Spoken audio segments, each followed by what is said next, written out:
Abah Rashid, orang tua kami, beliau bukan hanya sekedar sebagai orang tua. Beliau jadikan sebagai sahabat, teman diskusi yang asik gitu.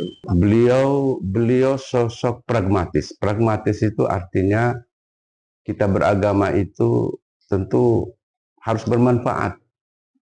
Ya, harus memberikan nilai manfaat bagi sesama kita. Sehingga Abah inisiatif sebenarnya ingin bagaimana supaya ada kapal-kapal yang bisa menerobos di tengah-tengah cuaca yang tidak mendukung untuk memberikan pertolongan kepada masyarakat-masyarakat ini. Kemudian beliau itu menyenangkan. Ya, kalau datang kunjungan ke pulau itu, anak-anak dikumpulin gitu. Anak-anak dikumpulkan, nyanyinya nyanyi yang gembira. Di sana saya masih ingat sekali itu. Nah, kemudian sambil bawa dengan permen, kasih anak-anak. Tribunars, bagi Haji Muhammad Iksan Wahab, keberagaman agama di Kabupaten Sika, Nusa Tenggara Timur bukan sekedar takdir sosiologis, melainkan ruang dialog yang harus terus dirawat. Beliau merupakan Ketua MUI atau Majelis Ulama Indonesia di Kabupaten Sika 2 periode, juga bergabung dalam Forum Kerukunan Umat Beragama atau FKUB. Hari ini kita akan menjumpai beliau untuk berbincang bagaimana sebenarnya dialog lintas agama yang terus dirawat, maupun juga legasi yang diwariskan oleh orang tuanya, Haji Abdul Rashid Wahab, yang dikenal sebagai seorang tokoh agama yang juga mendukung toleransi umat antar beragama di Kabupaten Sika. Mari ikuti liputan kita berikut ini.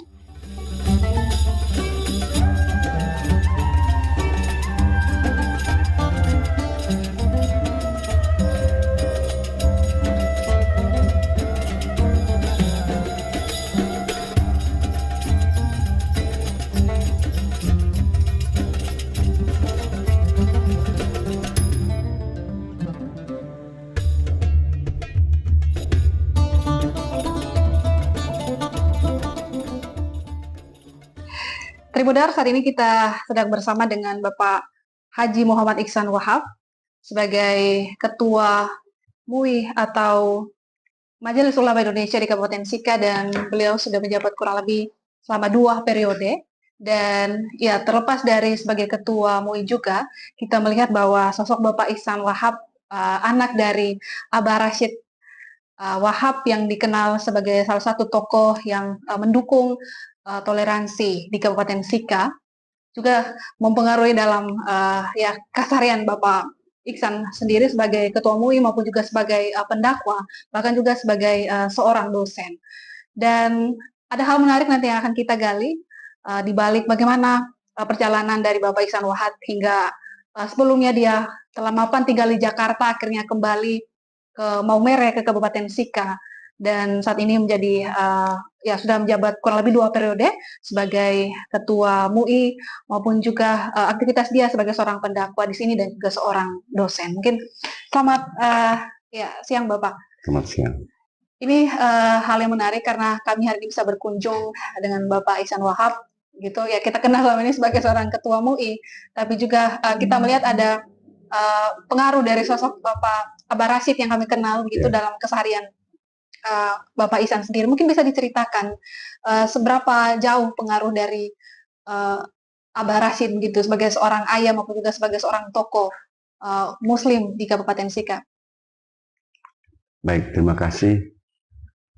Abah Rashid, orang tua kami, beliau bukan hanya sekedar sebagai orang tua. Beliau jadikan sebagai sahabat, teman diskusi yang asik gitu. Banyak hal, persoalan-persoalan kemanusiaan, persoalan-persoalan yang menjadi problem bagi masyarakat luas, beliau tuangkan dalam sebuah dialog dan diskusi di ruang makan, di ruang tamu, sehingga ada interaksi antara saya dengan Abah dan anak-anak lain, ya, sehingga mendapatkan nilai-nilai yang baik berkenan dengan hubungan keakraban antara sesama umat manusia, dan bagaimana kita mencari jalan agar problem kemanusiaan yang ada di masyarakat minimal dikurangi bebannya. Oke, Ya. jadi berawal dari dialog di Dialog ruang ya. makan. Lalu ya kita juga melihat bahwa latar belakang pendidikan agama begitu sangat melekat juga di Bapak Ihsan sendiri itu. Kalau boleh tahu apa yang Bapak pelajari begitu ketika di pendidikan Islam? Ya, saya latar belakang saya di pondok pesantren. Ya, kemudian saya belajar di mengabdi atau di tugas pengabdian di Jakarta. Dan selama ini kan saya melihat dalam persepsi saya tentang agama dari teks-teks buku-buku teks. Ya. Tetapi setelah saya pulang dan berinteraksi dengan Abah, dari hasil dialog, komunikasi yang intens, cara pandang saya berubah. Ya. Cara pandang saya berubah. Oke lah, textbook saya angkat sebagai diskusi dengan Abah. Tapi di situ ada teks-teks kehidupan yang perlu diketahui juga tentang bagaimana hidup bersama, berdampingan di tengah-tengah keberagaman ini. Itu yang saya dapat pelajaran yang luar biasa dari Abah. Ya, bukan hanya saya, memang dapat artinya kita ada teks-teks buku, ada apa, semua yang kita miliki dalam buku pesantren itu. Tapi ternyata setelah dialog, ngobrol-ngobrol, dan Abah sering antar saya juga jalan, saya nemanin Abah untuk komunikasi antar agama dalam FKUB. Ya, Abah sebagai wakil ketua dulu tuh. Ya, saya pergi dampingi Abah ke Pulau Palue, bertemu dengan tokoh-tokoh agama yang lain. Di situ saya merasa bahwa ini ada nilai-nilai yang tidak ada di dalam textbook, tapi ada nilai-nilai kehidupan yang justru saya mendapatkan pengalaman yang luar biasa. Ya. Berarti sosok pragmatis yang ada pada diri Bapak Abah Rashid sendiri juga mempengaruhi. Ya, beliau sosok pragmatis. Pragmatis itu artinya kita beragama itu tentu harus bermanfaat. Ya, harus memberikan nilai manfaat bagi sesama kita. Kalau beragama itu merusak, menghancurkan, itu bukan agama. Nah, agama itu harus memberikan makna dan manfaat. Harus mendorong kita untuk memberikan akses minimal, mengurangi beban-beban kehidupan masyarakat. Itu agama sebenarnya. Itu yang sering disampaikan oleh Abah Rashid. Oke, kalau kita juga mengetahui terkait salah satu inisiasi dari mungkin bisa diceritakan sejak kapan itu beliau inisiasi itu dan apakah sudah mulai berjalan? Ya, kapal kemanusiaan ini tujuannya adalah sebagai bentuk harapan dari Abah, karena banyak beliau sendiri merasakan ada saudara-saudara di pulau untuk mengakses kesehatan agak kesulitan karena di tengah-tengah cuaca yang kurang mendukung, sehingga karena tidak ada akses kesehatan yang memadai, ada banyak korban. Ya, banyak korban di antara mereka.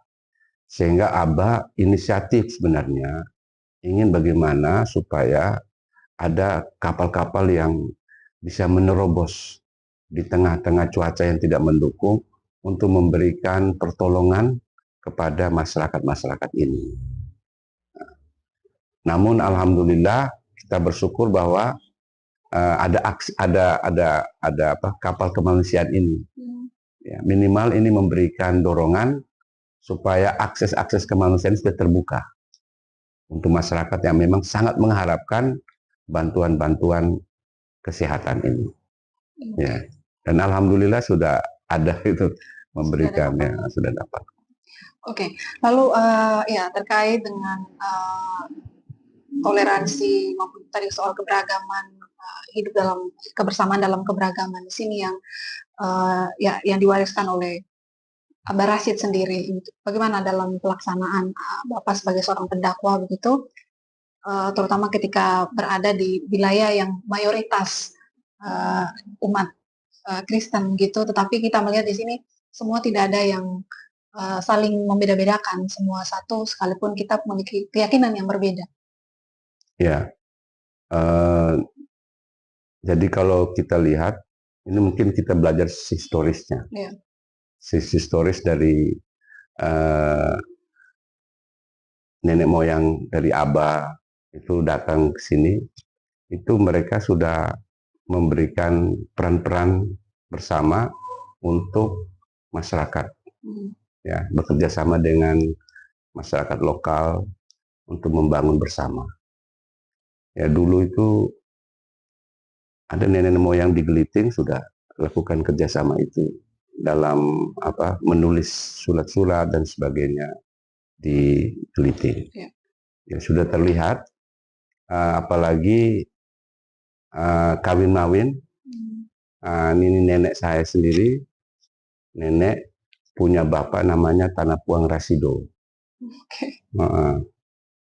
Tanapuang Rasido itu juga punya adik, itu nikah dengan Raja Thomas. Ya, dengan Raja Thomas. Jadi artinya budaya kawin-mawin sudah terjadi. Ya, sehingga jalinan kerukunan ini, karena memang kita sudah dibangun bahwa kita walaupun beragam, kita berasal dari satu nenek moyang sama gitu. Jadi buat apa kita saling menjatuhkan, saling merendahkan? Karena kita berasal dari nenek moyang sama. Apa yang disebutkan saudara, itu saudara kita juga sama. Karena dari nenek moyang sama. Sehingga itu Abah sering sampaikan itu pada kami dalam dialog ya, bersama-sama di ruang makan maupun di ruang tamu. Ya, begitu. Jadi sudah ada sejarah historisnya juga. Iya, sejarah historisnya. Lalu terkait dengan kemanusiaan ini sendiri gitu, kita melihat bahwa Abah Rashid sendiri sangat konsen terhadap kemanusiaan. Dia tidak membedakan agama, suku, budaya begitu. Dan itu kita melihat ketika ya beliau terlibat dalam kerja-kerja kemanusiaan dengan tokoh lintas agama di sini. Bagaimana Bapak melihat itu sebagai seorang anak begitu untuk saya melihat begini, beliau mencanangkan berdirinya Muhammadiyah ini, beliau melihat pendidikan penting. Ya, pendidikan ini untuk semua, bukan hanya untuk satu agama saja. Misalnya di Geliting itu, beliau melihat SMP belum ada waktu itu, tahun 80-an. Di Waipare, SMP belum ada. Sehingga beliau bilang tidak bisa kita bangun MTS. Nah, karena kita lihat ada banyak saudara-saudara kita yang lain belum bisa sekolah juga. Karena mungkin aksesnya jauh dan sebagainya. Maka dibuatlah sekolah SMP Muhammadiyah Waipare. Jadi pendidikan ini untuk semua. Tidak ada pengelompokan. Kemudian beliau itu menyenangkan. Ya, kalau datang kunjungan ke pulau itu, anak-anak dikumpulin gitu. Anak-anak dikumpulkan, nyanyinya nyanyi yang gembira. Di sana saya masih ingat sekali itu. Nah, kemudian sampai bawa dengan permen, kasih anak-anak. Artinya saya lihat dari sisi itu bahwa ingin menggembirakan semua. Ya, jangan ada yang susah dengan hidup ini. Walaupun di tengah keterbatasan, tapi kita disuruh untuk gembira. Agar supaya di tengah kekurangan kita bisa berbagi bersama. Nah, itu. Menarik ya, ternyata terkait dengan pembangunan sekolah harusnya tadi MTS, tapi melihat dengan masyarakat sekitar juga yang beragam, akhirnya dibuat yang sekolah yang umum, yang formal. Ada satu juga hal yang menarik begitu terkait dengan kita melihat bagaimana sosok dari Abah Rashid ini juga sangat melekat di begitu yang ya harusnya mungkin dimandatkan pada Bapak Ihsan untuk dilanjutkan, untuk diwariskan gitu. Ya, saya walaupun tidak secara spesifik beliau sampaikan, tapi ada beberapa pesan penting beliau kepada jalani di daerah kita ini. Ya. Kata kunci pertama itu, jangan melihat agama ini dari sisi negatif, cara pandang kita negatif.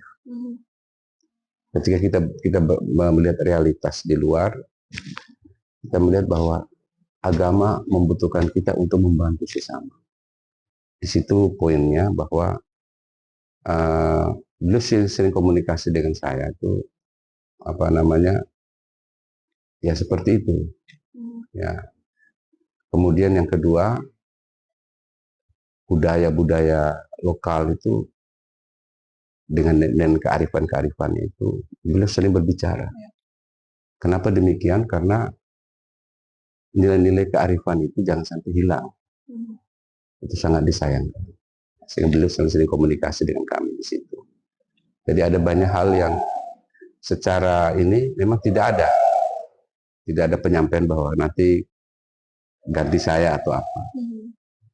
Tapi dengan peran-peran yang beliau sampaikan ke kami untuk menjadi garda terdepan dalam membantu sesama, baik dalam pengetahuan, dalam isu sosial yang lain, nah, itu beliau sampaikan itu sehingga ya kami bisa jadi 2 periode itu, yaitu mengemban amanah dan pesan-pesan dari beliau itu.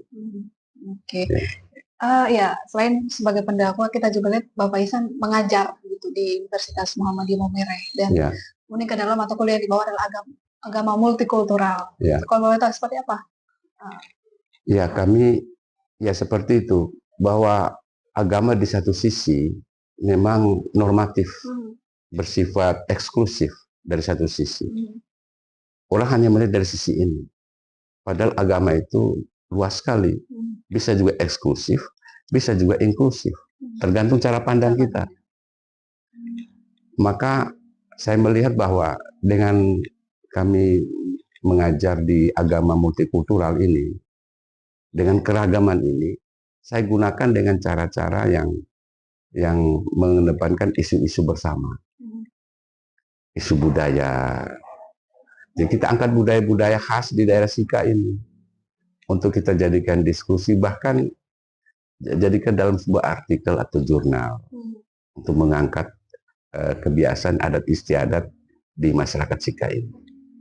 Dan ini isu-isu lain seperti apa di Kabupaten Sika kita jadikan bahan diskusi bersama di lingkungan mahasiswa, baik itu Islam dan Katolik dan Protestan, bersama-sama untuk memotret persoalan-persoalan kemanusiaan ini.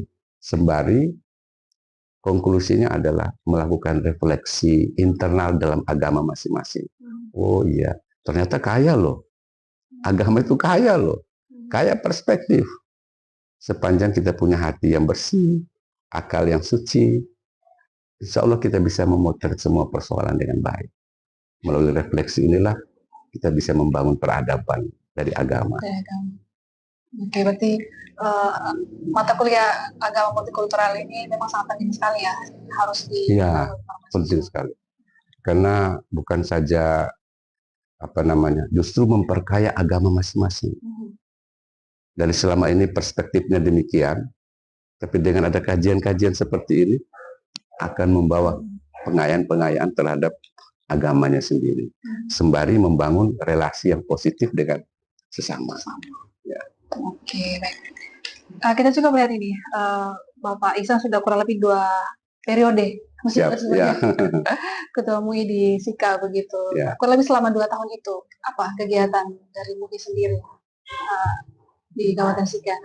Ya, MUI sebagai organisasi induk, ya organisasi induk yang membawahi organisasi-organisasi di bawah, seperti organisasi takmir masjid, seperti NU, Muhammadiyah, Jadi seluruh kegiatan yang langsung bersentuhan dengan masalah manusia kemanusiaan ini, organisasi di bawahnya. Namun ketika ada problem kemanusiaan akut yang harus dibicarakan secara teknis, secara ini langsung di tingkat MUI. Jadi wadah-wadah organisasi MUI ini mereka-mereka yang dibawa aktif ini. Sembari nanti kepengurusan dari mereka juga kami ini. Kami angkat bersama, kami diskusikan. Jadi memang saya lihat memang untuk ke depan ini dua organisasi sayap ini, NU dan Muhammadiyah, alhamdulillah ya kita saling menopang, saling membangun bersama, sinergi bersama untuk kalau ada kekurangan mana kita belajar bersama ya di MUI. Oke, berarti kalau misalnya ketiga periode lagi nanti bagaimana? Ya, bisa sih cukup 2 saja dulu. Oke, cukup 2. Supaya ada yang lain menggantikan. Baik, ya terkait dengan organisasi tadi, MUI, kemudian juga Bapak juga tergabung di FKUB begitu. Ya. Apa yang membuat Bapak ikut bergabung di situ? Apakah juga karena ada latar belakang dari aktivitasnya Abah Rashid sebelumnya juga terlibat dalam organisasi yang sama? Ya, saya kurang tahu juga, tapi mungkin begitu saya diminta dihubungi oleh pihak FKUB untuk bergabung di FKUB. Ya, saya sudah bergabung kurang lebih hampir setahun. Ya, hampir setahun di FKUB. Dan memang masalah diangkat itu adalah bagaimana hidup rukun di tengah-tengah keberagaman. Dan itu saya kira sangat penting untuk kita terus mengkampanyekan bahwa kita harus rukun di tengah keberagaman. Ya. Jadi kemarin sasarnya adalah anak-anak tingkat SMP SMA. Karena mereka adalah masa emas ini. Karena ketika sampai 10 tahun akan datang, mereka juga akan menjadi pemimpin. Nah, kemarin kita ada sosialisasi kerukunan umat beragama di sekolah SMA. Oke, baik. Ya, tadi sepanjang kita berdialog, saya melihat bagaimana Bapak Iksan saat menekankan terkait dengan pendidikan, lebih banyak soal pendidikan bahwa untuk membangun seseorang dalam cara pandang, termasuk beragama, ada hubungannya dengan pendidikan. Seperti apa Bapak melihat nantinya pendidikan beragama juga? Ya, ini kita melihat pendidikan ini, khususnya pendidikan agama Islam ya, pendidikan Islam. Memang kita jangan hanya melihat dari cara pandang di dalam buku-buku teks. Ya, buku-buku teks penting, tetapi bagaimana kita coba kaitkan antara teks dan non-teks. Ya, non-teks itu ya masyarakat, keberagaman itu. Supaya kita jangan lari dari kenyataan. ya kan? Ya. Selama ini kan kita hanya teks. Dalil ini, perintah ini harus laksanakan. Dalil ini, perintah ini harus laksanakan gitu. Tetapi bagaimana dalil-dalil ini bisa disandingkan dengan masyarakat, kejadian atau pola hidup masyarakat, sehingga siswa itu bisa mengkorelasikan antara nilai-nilai yang hidup di masyarakat dengan teks-teks, entah teks Al-Quran, teks hadis, atau mungkin buku mereka tidak mampu, tidak punya skill dalam menyelesaikan persoalan-persoalan yang mereka hadapi sendiri. Karena apa? Karena pola pendidikan itu yang hanya mengandung pada aspek kognitif saja. Afeksinya tidak ada, atau mungkin psikomotoriknya. Nah, sehingga itu saya kira perlu sekali untuk supaya diberdayakan aspek-aspek afek yang mampu meramu semuanya dengan nilai-nilai seperti tadi yang saya sampaikan. Dan itu ada pada deep learning yang sekarang sudah difokuskan oleh Pak Menteri. Menteri yang baru. Menteri yang baru ya. Baik, ini mungkin yang bagian terakhir Bapak Ihsan, seperti apa Bapak merefleksikan terkait dengan, ya keberagaman dalam kebersamaan gitu umat muslim maupun juga umat Kristen atau umat agama lain di Kabupaten Sika. Lalu yang kedua adalah ada pesan mungkin, untuk umat muslim di sini ketika sudah memasuki hari, eee, bulan suci Ramadan gitu, apa yang harus Ya, disiapkan? di bulan suci Ramadan ini kita lihat pengertian Ramadan. Ramadan itu artinya dari kata romado, artinya membakar. Ibarat terik panas matahari atau panas api yang membakar sesuatu. Maksud apa membakar ini? Yang dimaksud dengan membakar ini adalah membakar ego kita, membakar ketidakjujuran kita, membakar hal-hal yang buruk dalam diri kita, sehingga yang ada di permukaan itu adalah nilai-nilai kebaikan bagi sesama. Nilai-nilai di dalam puasa itu adalah dibangun nilai personal. Nilai personal itu adalah dia taat kepada Allah, tetapi di satu sisi dia membangun relasi yang baik dengan yang lain. Dan itu sebenarnya pesan agama. Ya, pesan agama. Karena apa? Karena di dalam surat Al-Hujurat ayat 13 itu telah dicantumkan, wahai sekalian manusia, sesungguhnya kami ciptakan kamu berbangsa-bangsa dan bersuku-suku agar kamu saling kenal mengenal. Dan saling kenal mengenal ini sudah menjadi tradisi nenek moyang dulu. Tradisi barter. Ya, tradisi barter. Karena dari yang Islam itu ada jual ikan, kemudian yang di pantai itu jual ikan, kemudian yang di gunung itu ada sayur, ada terjadi barter, dan ini terjadi di Geliting. Dan ini kerjasama seperti ini kan menarik untuk saat sekarang ini juga, supaya kita membangun relasi yang positif di bulan Ramadan ini, di samping memperkokoh dan memperkuat keimanan di bulan Ramadan ini. Saya kira itu. Baik. Ya, Tribuners, itu tadi dialog kita dengan Bapak Ihsan Wahab itu. Ya, ini juga tidak terlepas dari bagaimana kita melihat kebersamaan dalam keberagaman di Kabupaten Sika, tapi juga ini kita melihat bagaimana kesiapan dari umat Muslim sendiri, saudara kita untuk menyambut bulan Ramadan gitu. Dan hal yang tentu yang digarisbawahi oleh Bapak Ihsan dari tadi adalah soal semangat kebersamaan dalam keberagaman itu terus digaungkan gitu, dan tadi tidak hanya di ruang-ruang di masjid atau di masyarakat pada umum, tapi juga tadi melalui ruang bangku kuliah dari ruang pendidikan di kampus juga itu sudah digaungkan oleh Bapak Ihsan sendiri.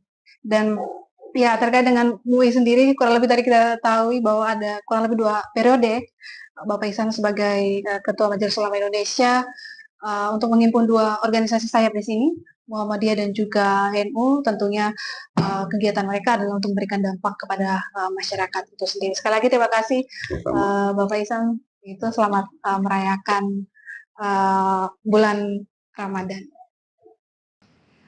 Tribuners, dari dialog bersama dengan Haji Muhammad Iksan Wahab, Ketua MUI Kabupaten Sika 2 periode. Ia mengatakan bahwa sosok almarhum Haji Abdul Rashid Wahab sebagai ayahnya, ada hal yang kini ia teruskan, yakni adalah mimpi-mimpi dari sang ayah untuk melunasi utang-utang kemanusiaan yang belum sempat terwujud, mulai dari pendidikan hingga gagasan tentang puskesmas Rapung. Ia juga tetap menekankan untuk selalu mendorong dialog antara lintas umat beragama dan mendukung keberagaman untuk mencapai keharmonisan di tengah perbedaan keyakinan di Kabupaten Sika ataupun juga di Nusa Tenggara Timur. Download Tribun X sekarang, menghadirkan lokal menjadi Indonesia.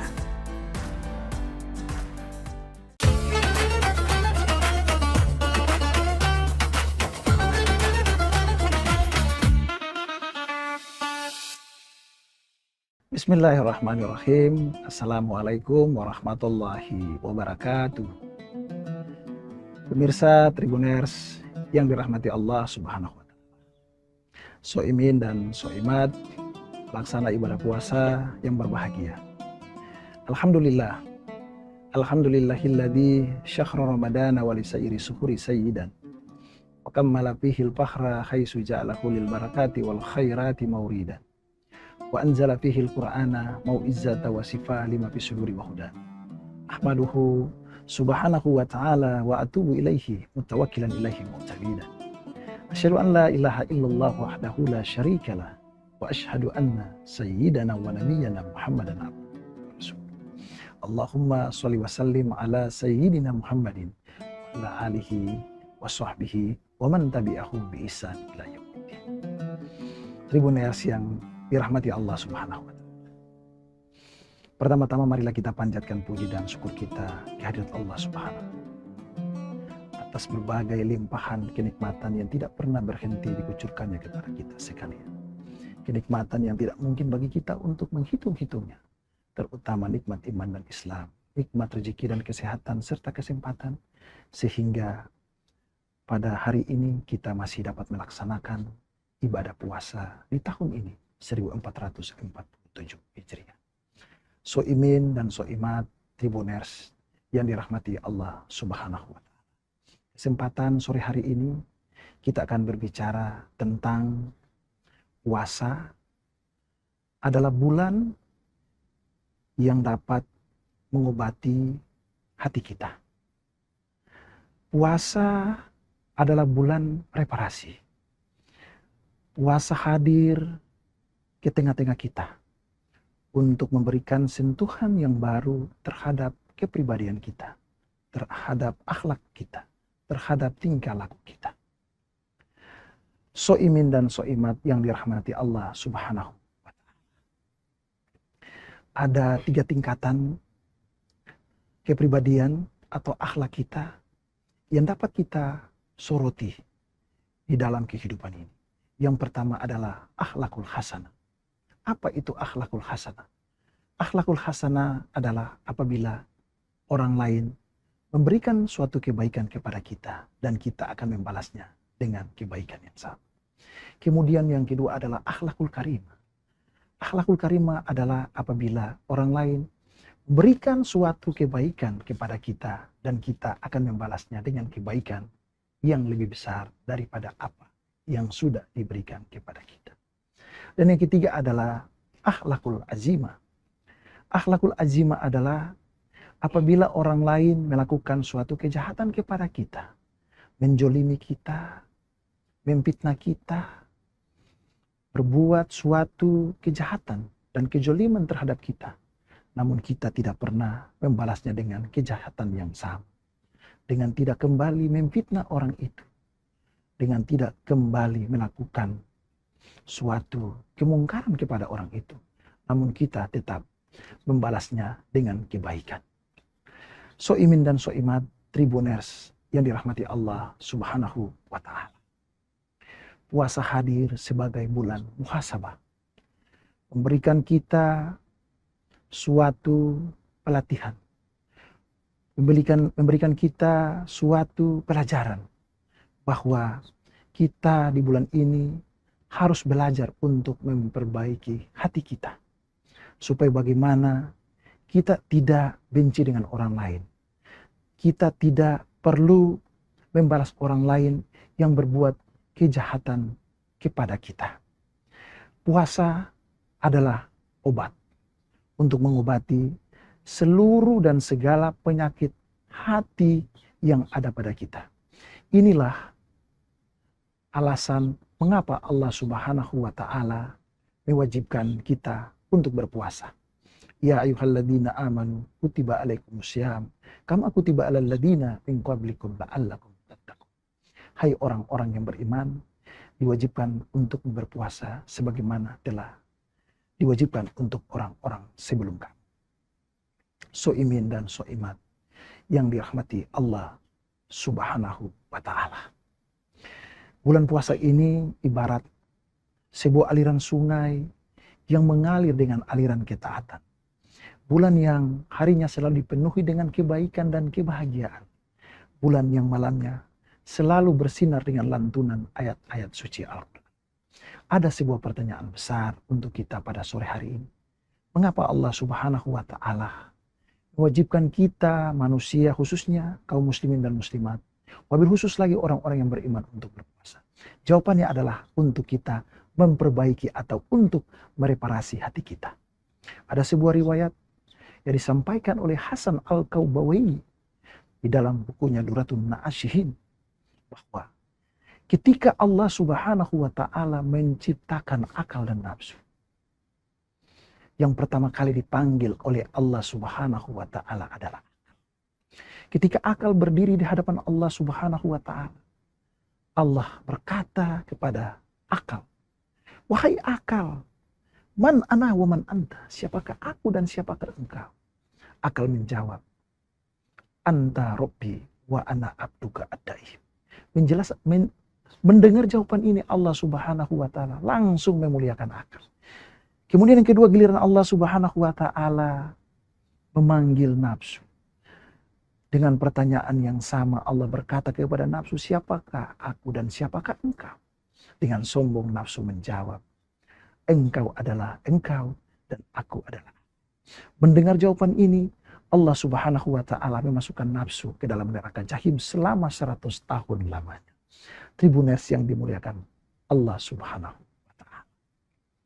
Setelah 100 tahun berlalu, Allah Subhanahu wa Ta'ala kemudian memanggil nafsu kembali. Masih dengan pertanyaan yang sama. "Wahai nafsu, man ana wa man anta?" Siapakah aku dan siapakah engkau? Masih dengan gagahnya, dengan sombongnya, nafsu berkata kepada Allah Subhanahu wa Ta'ala, "Ana wa ana, anta wa anta." Aku adalah aku dan engkau adalah engkau. Mendengar jawaban ini, Allah Subhanahu wa Ta'ala sangat marah dan murka kepada nafsu.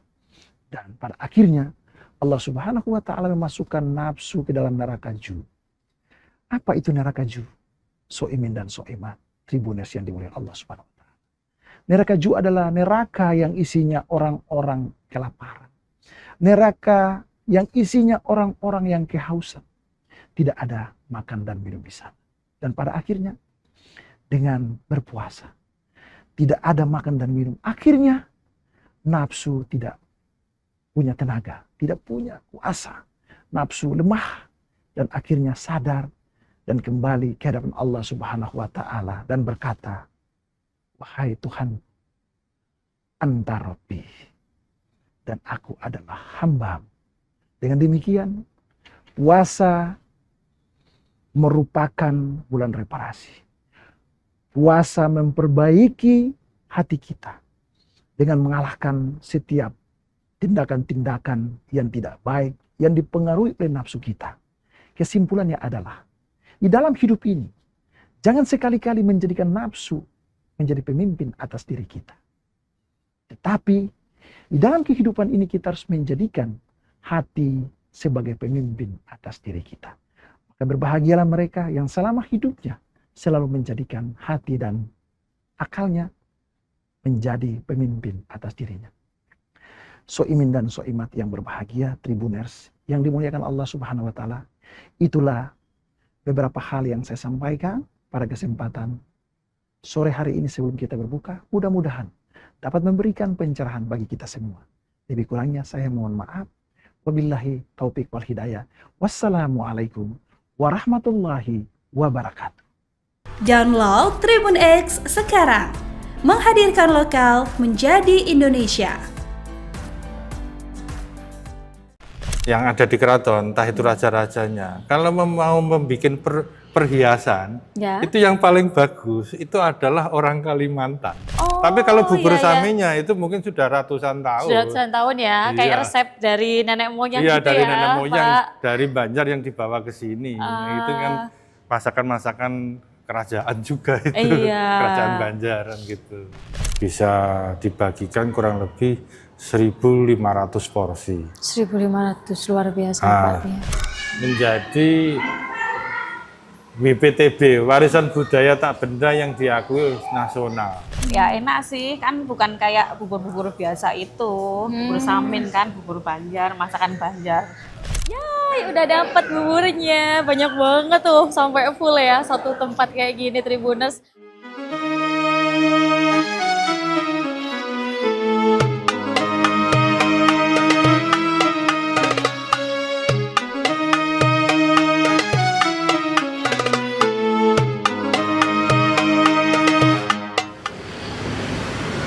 Di kota Solo yang terkenal nggak cuman budaya Jawanya aja, tapi ada budaya warga Banjar Kalimantan yang ada di sini.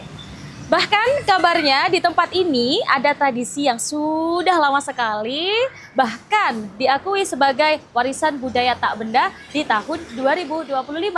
Di mana dan apa tradisi ini? Ayo ikutin Mas sampai akhir ya.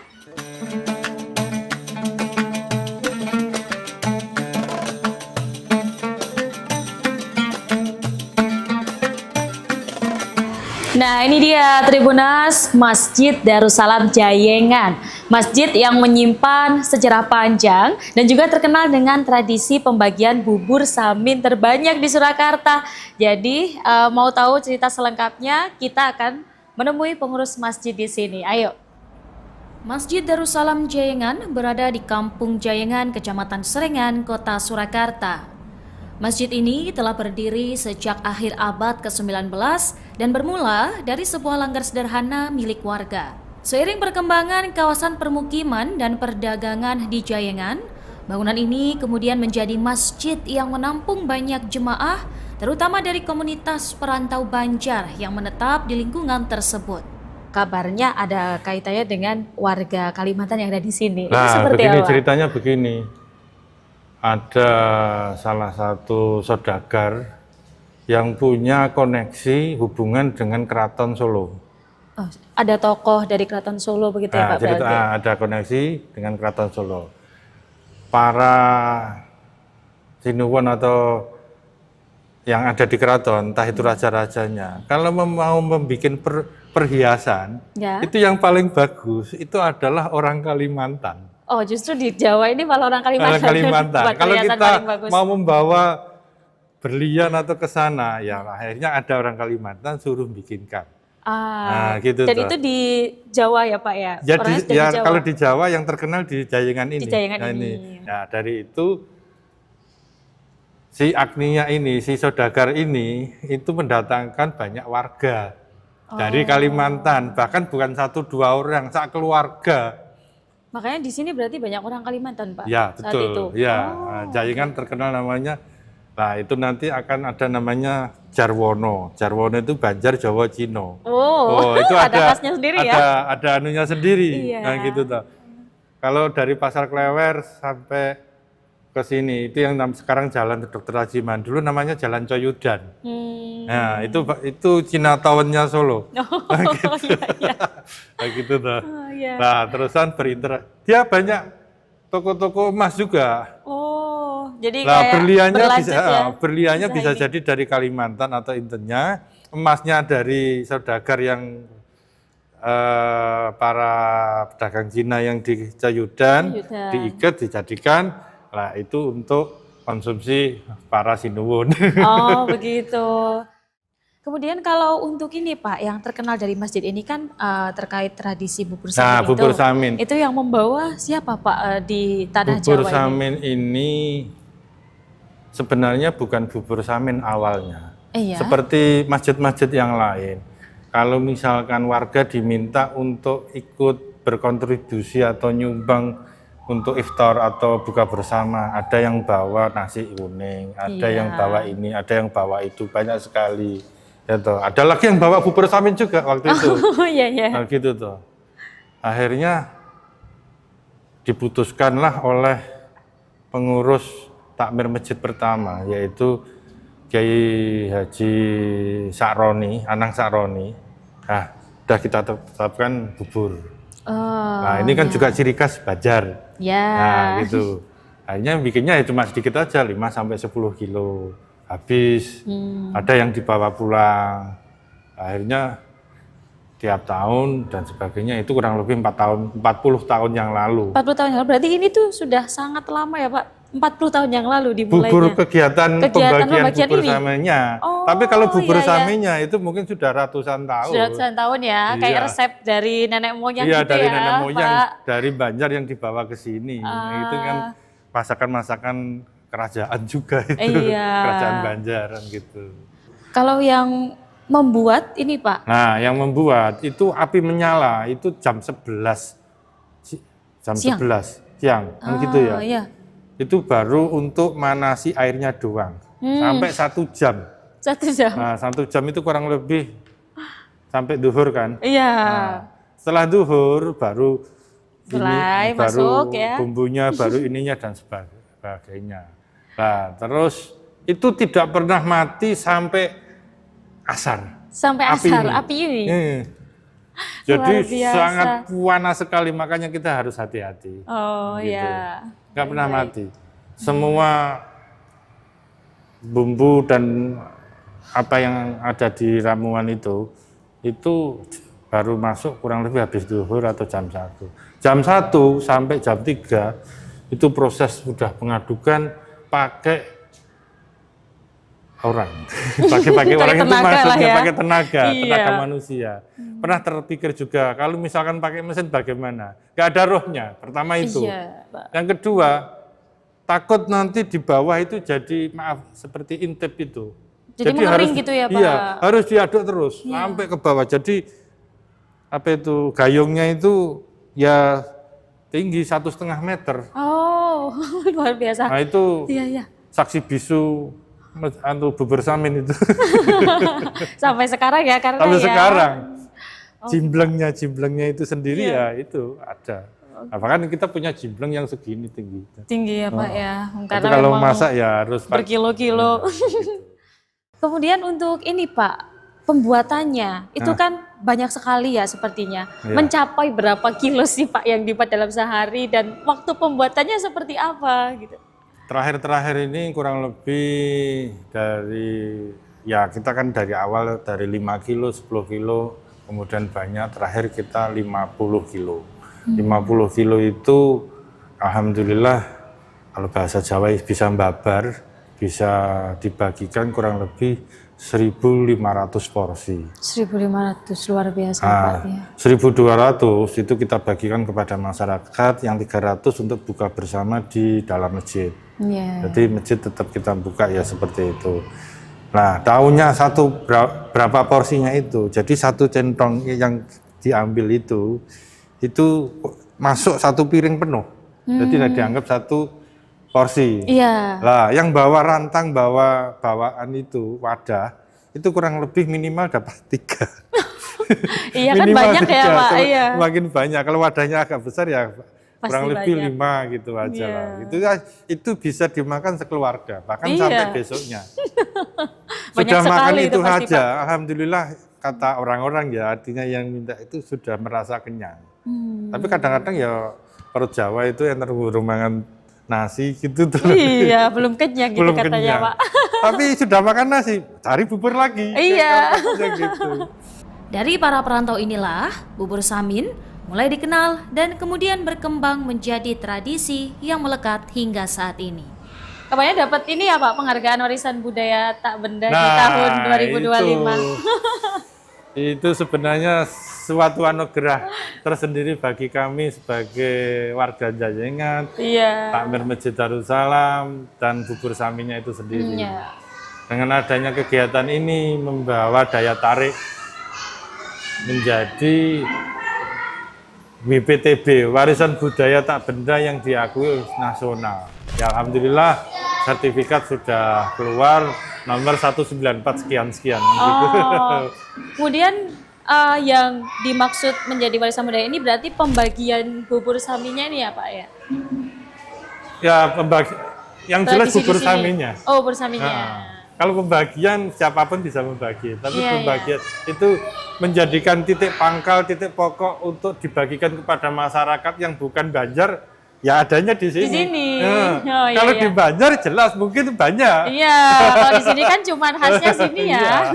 Jadi nggak ada rohnya kalau di sini. Nah, ada. Oh iya, baik.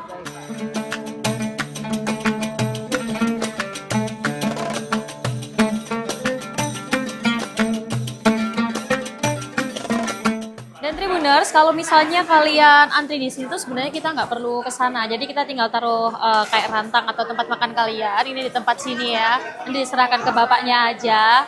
Jadi nanti pokoknya langsung diserahkan aja. Kita nanti bakalan diambilin gitu.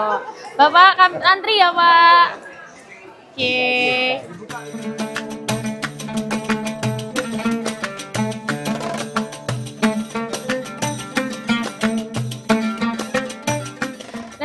kalau kita ngantri atau kalau kalian berkunjung ke Masjid Darussalam ini kita bisa langsung lihat pembuatannya atau lagi pembagiannya nih Tribuners, bener-bener panas kayak fresh gitu ya kalau kita makan, pokoknya bener-bener yang panas. Jadi kalau kalian waktu ngambil bubur ini harus hati-hati banget karena memang langsung kayak fresh from the oven gitu lah ya ibaratnya. Tuh banyak banget porsinya, jadi kalian harus banget cobain ke sini ya.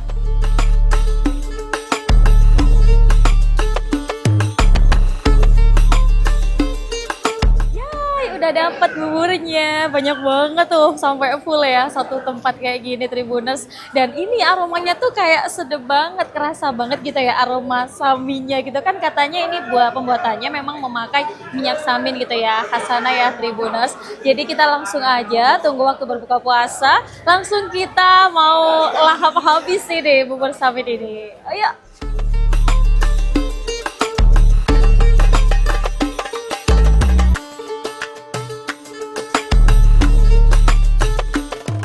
Nama saya Musyarifah dari Cemani, Timur Pondok Putri, Ngruki. Iya. Jadi ke sini tadi gimana nih Bu perjalanannya dari rumah ke sini? Karena mungkin sempat kehujanan atau gimana? Enggak, kan saya nunggu reda dulu. Nunggu reda dulu. Iya. Tapi Nyantai setiap aja. tahunnya memang ke sini Bu, Iya, pasti mesti ambil saya. bubur samin. Iya. Kalau Saya suka sih. dalam Kalau- 1 bulan gitu seringnya berapa kali Bu? Ya, seanunya apa ya? Sekepengennya aja. Tapi Iya. sering juga ya ke sini. Iya, seru deh. Rasanya gimana Bu nih? Boleh dibeberin gitu ke Tribun News? Ya enak sih, kan bukan kayak bubur-bubur biasa itu. Bubur samin kan, bubur Banjar, masakan Banjar. Kalau bubur-bubur biasa sih kan ada tiap. Memang saya suka bubur sih. Oh, Iya. pecinta bubur, Iya, jadi bubur ada ayam. pembagian Iya. bubur samin di sini sangat cocok ya Iya, Bu? kan adanya kalau bulan Ramadan tok kan Mbak. Iya. Mumpung. Ini bawa ada berapa aja nih Bu? 2 aja. Dua. Iya. Nggak mau lebih gede lagi? Oh, enggak. Secukupnya aja. Oh, ini nanti dibuat berbuka ya di Iya, rumah. heeh. Oke. Rumah. Di rumah juga ini gimana rasanya kalau dibawain bubur samin gitu sama Ibu? Ya suka sih, tadi suami mesen besok minta bubur loh. Oh, gitu. Iya. Jadi Iya. udah langsung ini ya, request Iya, duluan iya. ya. Baik Bu, semoga lancar-lancar puasanya. Iya, Terima kasih, iya, sampai jumpa sama-sama. kembali. Iya.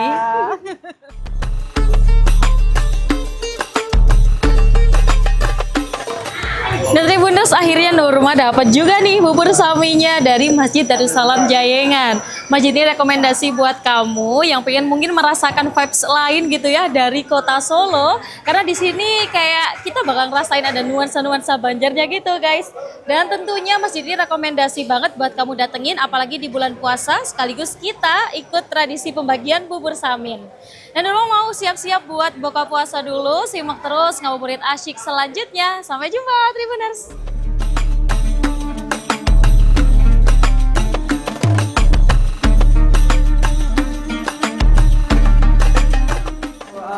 La ilaha illallah wa nastaghfirullah nas'aluka ridhaka wal jannah wa na'udzubika min sakhatika wan nar. Allahumma innaka afuwun karim tuhibbul afwa fa'fu anna ya karim.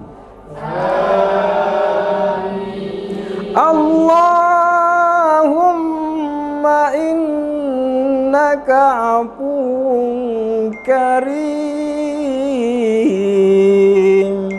tuhibbul afwa fa'fu anna ya karim.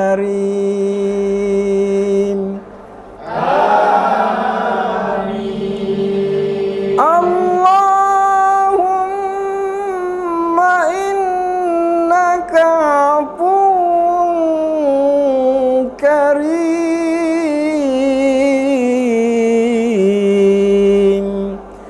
tuhibbul afwa fa'fu anna ya karim.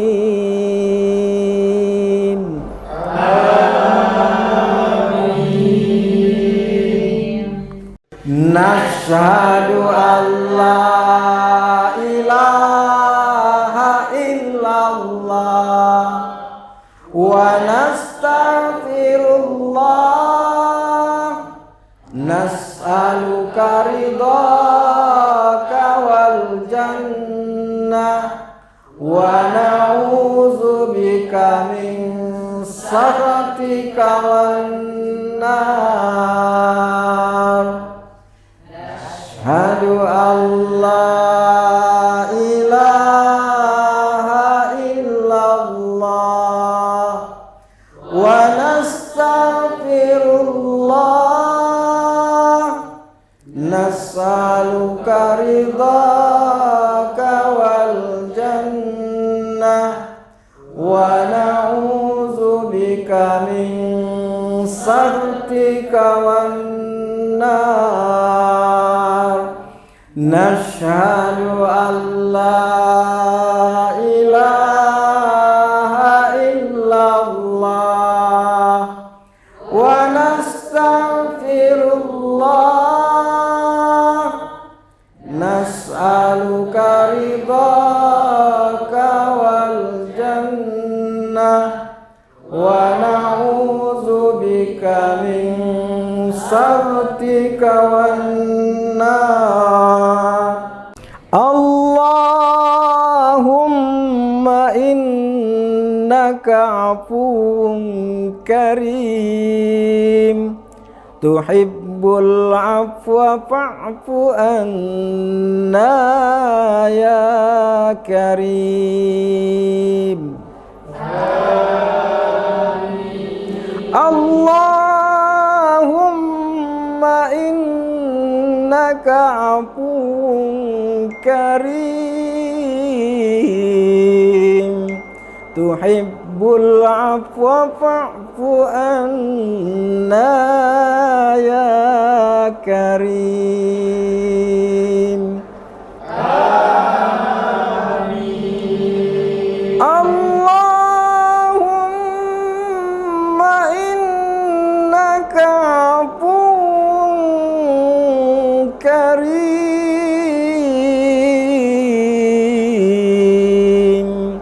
tuhibbul afwa fa'fu anna ya karim. Amin.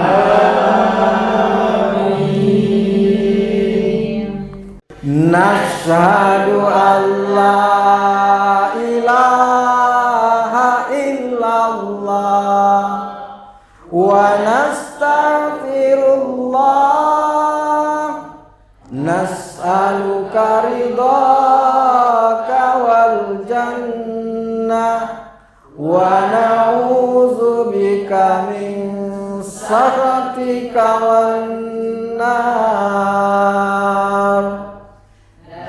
Asyhadu an la ilaha illallah wa nastaghfirullah, nas'aluka ridhaka wal jannah wa na'udzubika min sakhatika wan nar.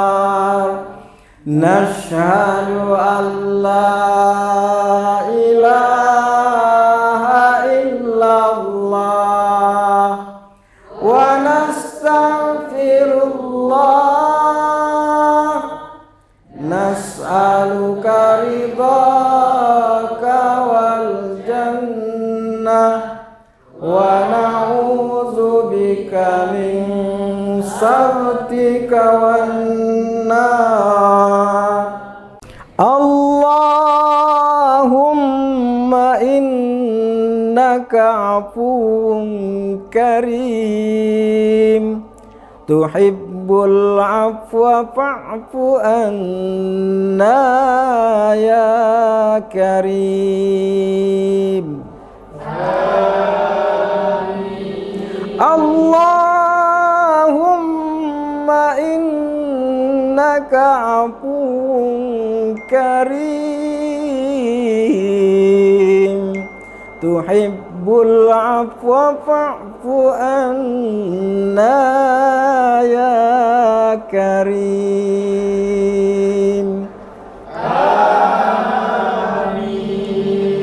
Allahumma innaka afuwun karim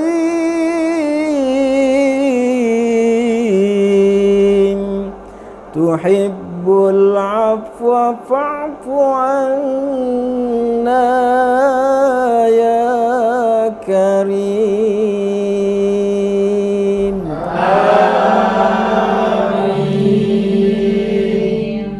Nashhadu an la ilaha illallah wa nastaghfirullah nas'aluka ridhaka wal jannah wa na'udzubika min sakhatika wan nar. Asyhadu an la ilaha illallah wa nastaghfirullah nas'aluka ridhaka wal jannah wa na'udzubika min sakhatika wan nar. Nashhadu an la ilaha illallah wa nastaghfirullah nas'aluka ridhaka wal jannah wa na'udzubika min sakhatika wan nar. Allahumma innaka afuwun karim tuhibbul afwa fa'fu anna ya karim.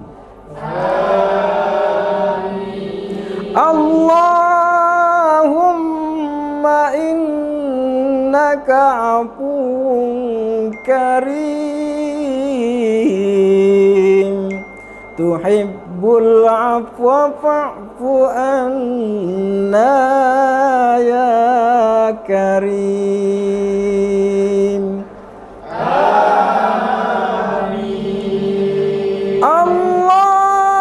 Allahumma innaka afuwun karim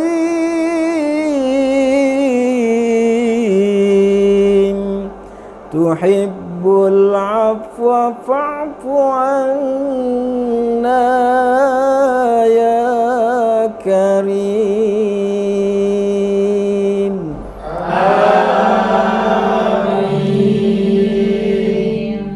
Nashhadu an la ilaha illallah wa nastaghfirullah nas'aluka ridhaka wal jannah wa na'udzubika min sakhatika wan nar. Asyhadu an la ilaha illallah wa nastaghfirullah nas'aluka ridhaka wal jannah wa na'udzubika min من سخطك والنار نشهد أن لا إله إلا الله ونستغفر الله نسألك رضاك والجنة ونعوذ بك من سخطك والنار اللهم إنك عفو كريم تحب العفو فاعف عنا يا كريم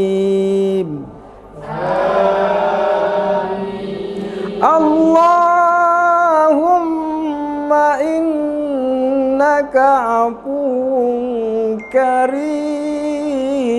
كريم تحب العفو فاعف عنا يا كريم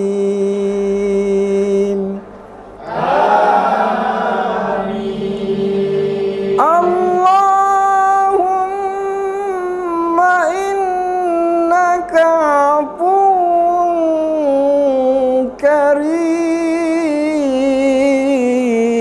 كريم تحب العفو فاعف عنا يا كريم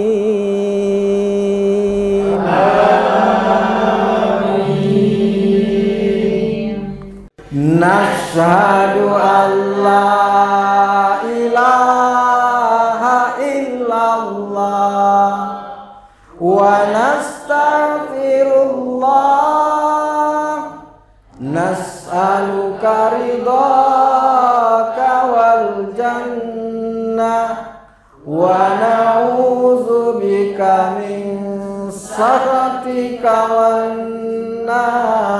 والنار أشهد أن لا إله إلا الله ونستغفر الله نسألك رضاك والجنة ونعوذ بك من سخطك والنار نشهد أن لا إله إلا الله ونستغفر الله نسألك رضاك والجنة ونعوذ بك من سخطك والنار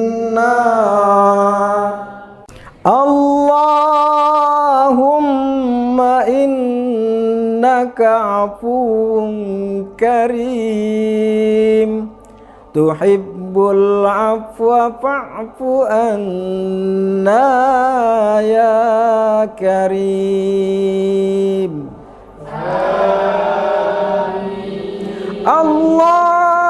اللهم إنك عفو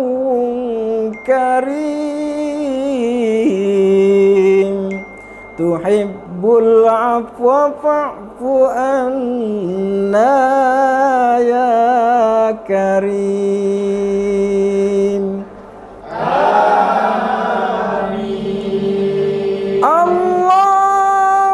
اللهم إنك عفو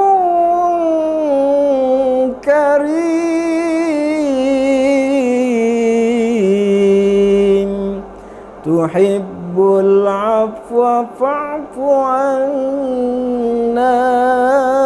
يا كريم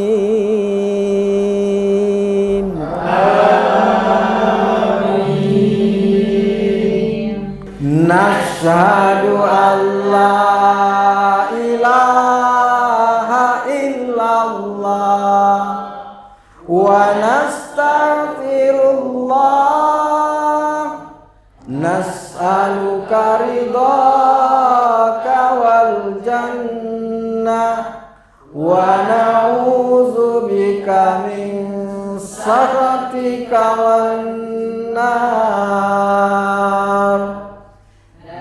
Asyhadu an la ilaha illallah wa nastaghfirullah, nas'aluka ridhaka wal jannah wa na'udzubika min sakhatika wan nar. Nashhadu an la ilaha illallah wa nastaghfirullah, nas'aluka ridhaka wal jannah wa na'udzubika min sakhatika wan nar. Allahumma innaka afuwun karim, tuhibbul afwa fa'fu anna ya karim. Tarna zahabat dam'u wa batallatil uruq wa thabatal ajru insyaallah. Allahu akbar, Allahu akbar, Allahu akbar,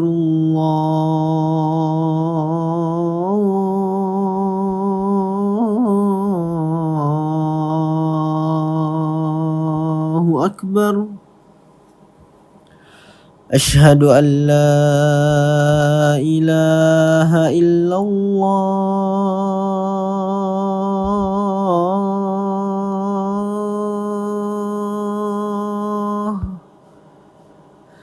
asyhadu an la ilaha illallah,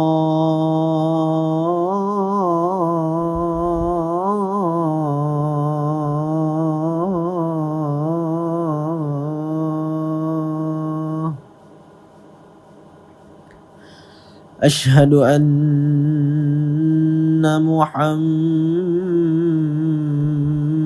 Rasulullah,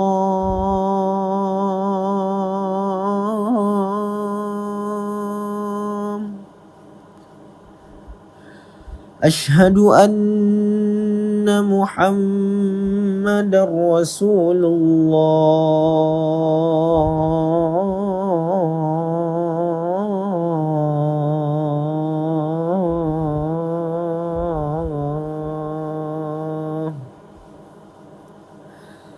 Hayya 'alas salah,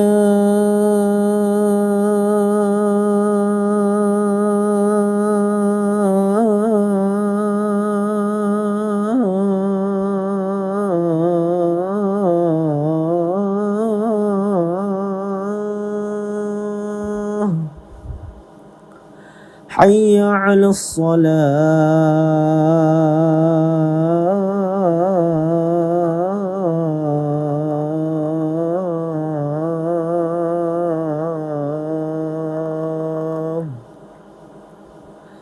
hayya 'alal falah,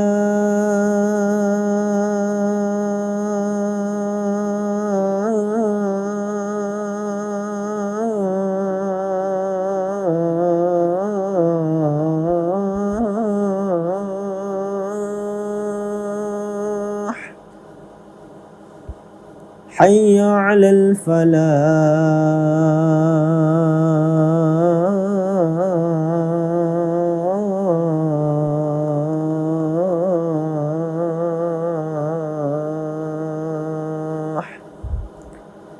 Allahu akbar, Allah أكبر لا إله إلا الله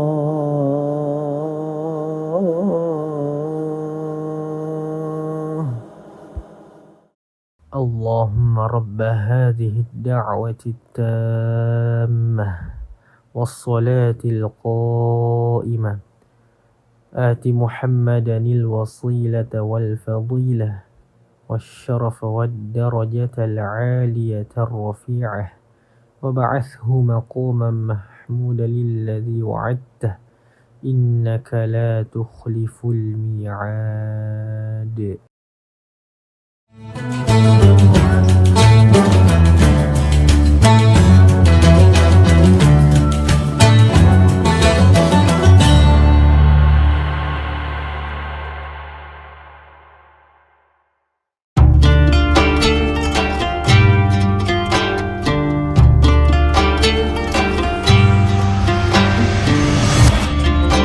Syukur Alhamdulillah, tahun ini kita masih dipertemukan dengan bulan suci Ramadan. Ramadan bukan sekedar menahan lapar dan dahaga, tetapi waktu untuk memperbaiki kualitas diri, baik ibadah maupun menata akhlak. Jadikan Ramadan ini sebagai titik balik untuk menjadi pribadi yang jujur dalam perbuatan, sabar dalam ujian, dan disiplin dalam ketaatan. Dewan Komisaris, Direksi dan seluruh karyawan PT Semen Tonasa mengucapkan selamat menunaikan ibadah puasa.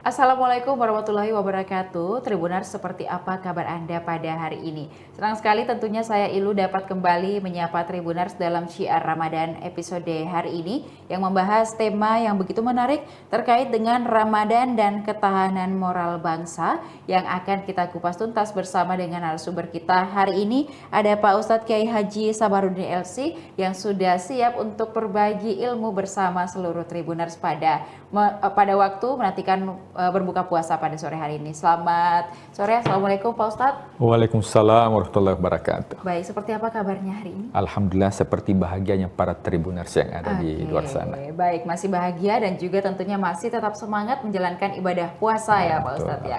Nah, terkait tema kita pada hari ini merupakan juga dengan Ramadan dan ketahanan moral bangsa. Mungkin dapat disampaikan kepada tribuners seperti apa ya kita menjalani ibadah puasa ini tapi juga tetap mempertahankan moral bangsa, dan juga di bulan suci Ramadan ini bagaimana dari ibadah puasa yang paling krusial yang juga dapat memperkokoh dari tiang moral bangsa kita yang mungkin juga hari ini sudah mulai rapuh. Pak Ustadz, silahkan. Ya. Bismillahirrahmanirrahim. Hamdan wa syukranillah, salatan wa salaman ala ar-rasul amabad. Rasulullah SAW yang bersabda, innama bu'ithtu liutamima makarimal akhlak. Aku diutus untuk menyempurnakan moral atau adab. Ya, kita lihat fenomena sekarang ini, ya banyak hal-hal indisipliner yang dilakukan oleh ya para pemangku ya jabatan. Dan ternyata kalau kita melihat itu rata-rata adalah orang yang berpendidikan. Makanya ya adab itu atau akhlak itu ya harus di atasnya ilmu. Ya, karena rata-rata orang yang melakukan indisipliner dalam bidang apapun itu rata-rata orang yang memiliki pendidikan yang tinggi. Nah, oleh sebab itu bulan suci Ramadan merupakan momentum untuk kita muhasabah atau introspeksi diri. Apakah mampu Ramadan tahun ini untuk yang merubah khususnya skala luas masyarakat secara umum, bukan hanya berpikir dari segi individual. Nah, Kita ketahui bersama bahwa moral itu merupakan tiang negara. Bahkan ada penelitian di luar sana bahwa rata-rata yang menempati posisi yang pertama, kedua, dan ketiga, orang-orang yang sukses menjadi konglomerat, itu bukan orang yang memiliki IPK yang tinggi, nilai yang tinggi, cerdas. Akan tetapi dilihat bahwa rata-rata yang menempati posisi 1, 2, dan 3 sampai 10 itu adalah orang-orang yang memiliki karakter yang baik. Nah, tentunya bulan suci Ramadan ini adalah momentum untuk menumbuhkan karakter itu. Bukan hanya skala dari dalam, akan tetapi juga secara luas. Nah, ada beberapa karakter yang bisa kita dapatkan ketika betul-betul kita maksimalkan bulan suci Ramadan, sehingga ini bisa berskala luas dan juga secara kolektif. Yang pertama adalah tentang integritas atau kejujuran. Beda dengan ibadah yang lain. Mungkin kalau kita sholat, ada yang melihat kita sholatnya itu khusyuk. Meskipun dalam sholat itu sendiri itu ada nilai kejujuran di situ, ada nilai integritas. Makanya sholat yang memiliki nilai integritas kalau diterapkan di luar sholat, maka itulah sholat yang mencegah dari perbuatan keji dan mungkar. Coba Tribuners, kalau sholat maghrib sendiri, dalam kamar gelap gulita tidak ada yang melihat, tidak mungkin sholat maghribnya itu dikurangi menjadi 2 rakaat. Kenapa tetap kita lakukan 2 rakaat? Kan tidak ada yang melihat. Maka ada prinsip bahwa ada Allah yang melihat. Berarti ada unsur muraqabatullah. Ada CCTV Allah yang senantiasa mengawasi kita sehingga betul-betul integritas itu bisa terjaga dalam diri kita. Nah, bagaimana dengan ibadah puasa? Juga ibadah puasa demikian. Kita berpuasa tidak ada yang tahu apakah kita berpuasa apa tidak, kecuali yang tahu hanya diri kita dengan Allah. Boleh jadi ada orang yang lemah letih, tapi dia tidak berpuasa. Siapa yang tahu ketika kita ngebuburit bersama, buka puasa bersama, justru yang tidak berpuasa tapi kelihatannya berpuasa, justru lebih banyak jatahnya dibandingkan orang yang berpuasa. Tidak ada yang tahu. Nah, ketika kita berpuasa di bulan suci Ramadan, maka yang pertama itu mengajarkan kita tentang nilai-nilai karakter, integritas atau kejujuran. Makanya ibadah puasa ini pahalanya itu tidak ditentukan oleh Allah. Beda dengan ibadah yang lain. Siapa yang sholat ditentukan oleh Allah 25 sampai 27 derajat. Siapa yang bersedekah ditentukan oleh Allah 7 kali 70 kali 700 dilipat gandakan. Tapi khusus untuk ibadah puasa, maka Allah mengatakan as-saumu li, puasa itu untukku, wa ana ajzibi, dan saya memberikan pahala. Kenapa pahalanya tidak disebutkan, bahkan dikatakan bahasa unlimited? Karena memang puasa itu mengajarkan tentang integritas. Ketika kita berpuasa, maka insya Allah itu akan membangun yang namanya integritas kolektif secara keseluruhan. Karena bagaimanapun ada orang yang mau jujur, tapi kalau dia sendiri pasti tidak bisa. Imam Ali mengatakan, kejahatan yang terorganisir itu mengalahkan kebaikan yang tidak terorganisir. Jadi kalau dalam satu instansi hanya satu orang yang jujur, itu tidak bisa, pasti akan dikeluarkan. Kenapa? Karena mayoritasnya tidak jujur. Maka bulan suci Ramadan mengajarkan kepada kita tentang integritas yang secara kolektif. Kemudian yang kedua, mengajarkan kepada kita bahwa solidaritas, muncul empati. Makanya kita lihat bahwa di bulan suci Ramadan luar biasa. Rame-rame masyarakat untuk memberikan donasi, dan itu hanya didapatkan di bulan suci Ramadan. Bahkan pemangku jabatan mungkin banyak yang melakukan buka puasa bersama, menghadirkan anak panti asuhan, yatim piatu. Nah, tujuannya untuk apa? Adalah untuk meningkatkan yang namanya solidaritas dan juga empati. Ketika ini bisa terjadi dengan baik, diyakinkan bahwa akan mengurangi yang namanya masyarakat yang rentan. Nah, kenapa di luar bulan suci Ramadan itu degradasinya itu sangat-sangat jauh. Sangat akan inflasi antara orang kaya semakin kaya, orang miskin semakin miskin.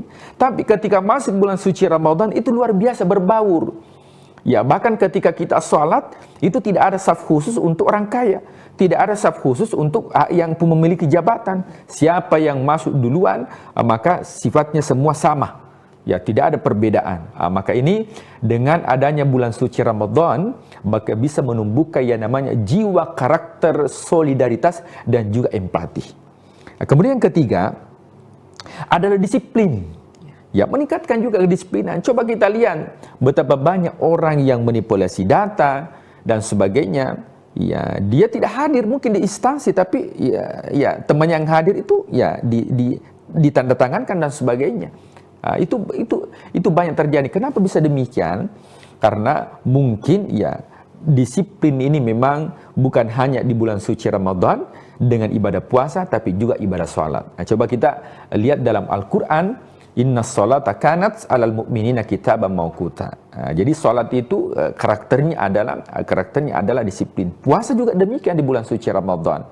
Kita sahur itu ada batasnya. Tidak boleh orang sahur ketika azan sudah berkumandang.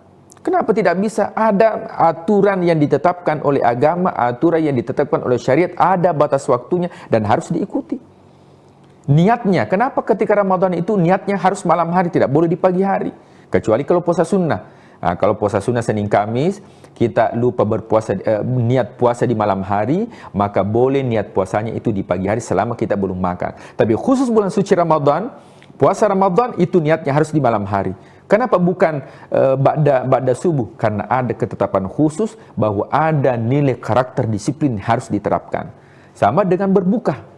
Berbuka juga kenapa tidak dilanjutkan saja puasa, nanti habis Isya baru kita berbuka. Kenapa ketika azan dikumandangkan itu harus kita berbuka? Karena mengajarkan kita tentang karakter nilai-nilai disiplin. Kalau nilai disiplin dalam bulan suci Ramadan mampu kita terapkan di luar bulan suci Ramadan, maka insya Allah tidak akan ada orang lagi yang melanggar aturan lalu lintas. Kenapa ada orang yang banyak melanggar aturan lalu lintas? Ya, pas ditanya, ini cerita warung kopi. Ya, pas ditanya, kenapa bisa, ya, ditanya sama ya aparat, ya kenapa bisa melanggar lalu lintas? Ya, Pak, saya tidak lihat, Ki. Nah, jadi memang dia takutnya kepada aparat, tapi dia tidak takut kepada aturan. Nah, oleh sebab itu, bulan suci Ramadan momentum.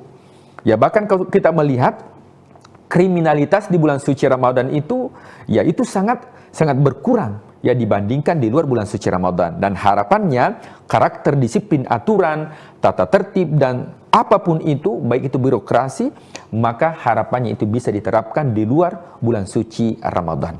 Nah, kemudian selanjutnya adalah ya tentunya transformasi. Ya, bagaimana bulan suci Ramadan ini itu bisa transformasi menjadi jauh lebih baik.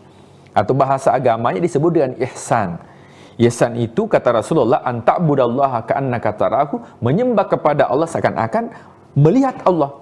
Dan kita tidak mampu untuk melihat Allah. Jika tidak mampu melihat Allah, fa innahu yaraka, maka sesungguhnya Allah melihat kita dengan apa? Dengan pengawasannya Allah.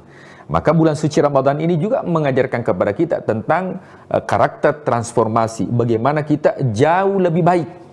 Ya, kita tidak boleh menjadi umat yang penonton, hanya ya melihat hasil karya, tapi kita harus menjadi ya produktif.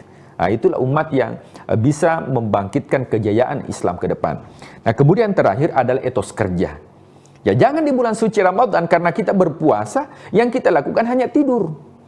Ya, nah, saya lama di Timur Tengah dan saya tidak dapatkan ketika bulan suci Ramadan itu ada libur Ramadan.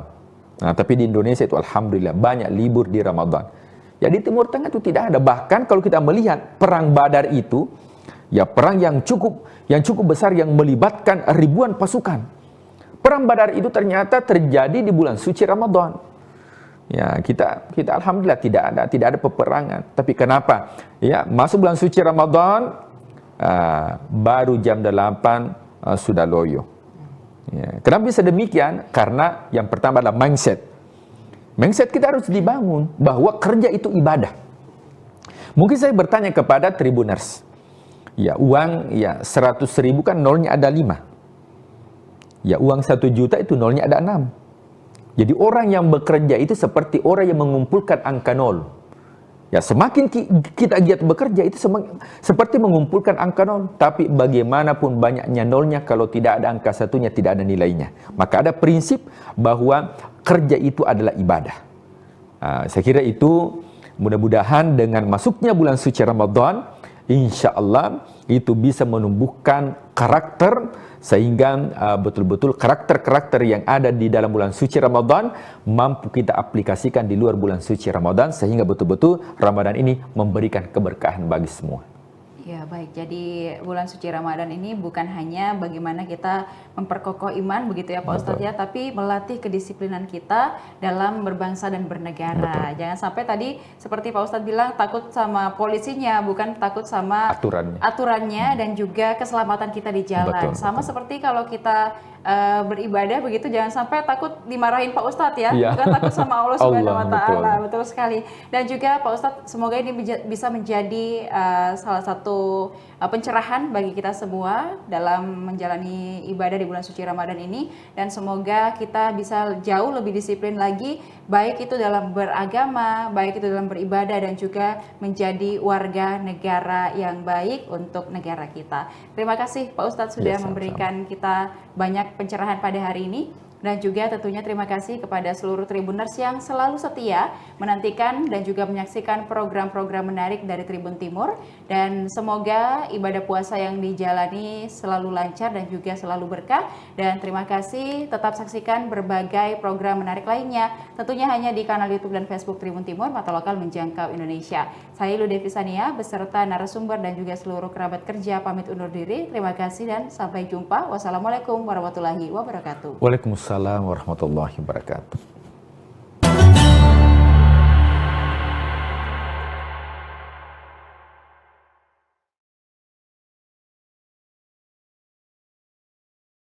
Abah Rashid, orang tua kami, beliau bukan hanya sekedar sebagai orang tua.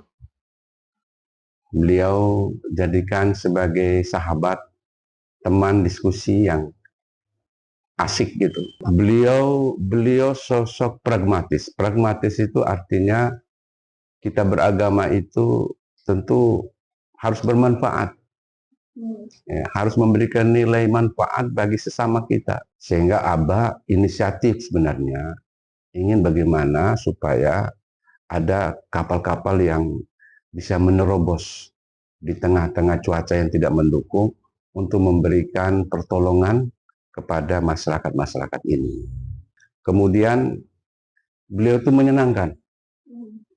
Ya, kalau datang kunjungan ke pulau itu, anak-anak dikumpulin gitu. Anak-anak dikumpulkan, nyanyinya nyanyi yang gembira. Gitu. Di sana saya masih ingat sekali itu. Nah, kemudian sambil bawa dengan permen, kasih anak-anak. Tribuners, bagi Haji Muhammad Iksan Wahab, keberagaman agama di Kabupaten Sika, Nusa Tenggara Timur bukan sekedar takdir sosiologis, melainkan ruang dialog yang harus terus dirawat. Beliau merupakan Ketua MUI atau Majelis Ulama Indonesia di Kabupaten Sika 2 periode, juga bergabung dalam Forum Kerukunan Umat Beragama atau FKUB. Hari ini kita akan menjumpai beliau untuk berbincang bagaimana sebenarnya dialog lintas agama yang terus dirawat, maupun juga legasi yang diwariskan oleh orang tuanya, Haji Abdul Rashid Wahab, yang dikenal sebagai seorang tokoh agama yang juga mendukung toleransi umat antar beragama di Kabupaten Sika. Mari ikuti liputan kita berikut ini.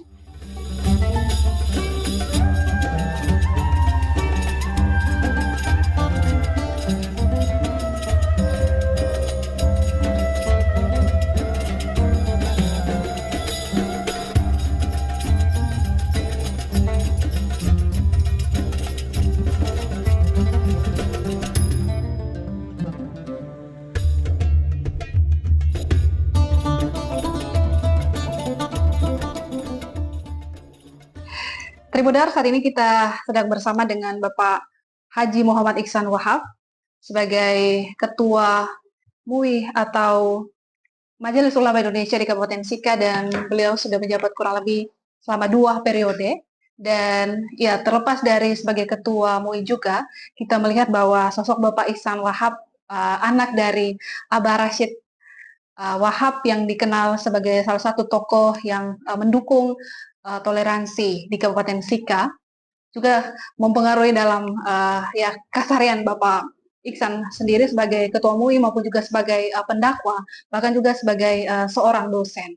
Dan ada hal menarik nanti yang akan kita gali di balik bagaimana perjalanan dari Bapak Iksan Wahab hingga sebelumnya dia telah mapan tinggal di Jakarta, akhirnya kembali ke Maumere, ke Kabupaten Sika, dan saat ini menjadi ya sudah menjabat kurang lebih 2 periode sebagai ketua MUI maupun juga aktivitas dia sebagai seorang pendakwa di sini dan juga seorang dosen. Mungkin selamat ya siang Bapak. Selamat siang. Ini hal yang menarik karena kami hari ini bisa berkunjung dengan Bapak Iksan Wahab gitu ya, kita kenal selama ini sebagai seorang ketua MUI, tapi juga kita melihat ada pengaruh dari sosok Bapak Abah Rashid yang kami kenal gitu dalam keseharian Bapak Iksan sendiri. Mungkin bisa diceritakan seberapa jauh pengaruh dari Abah Rashid gitu sebagai seorang ayah maupun juga sebagai seorang tokoh Muslim di Kabupaten Sika. Baik, terima kasih.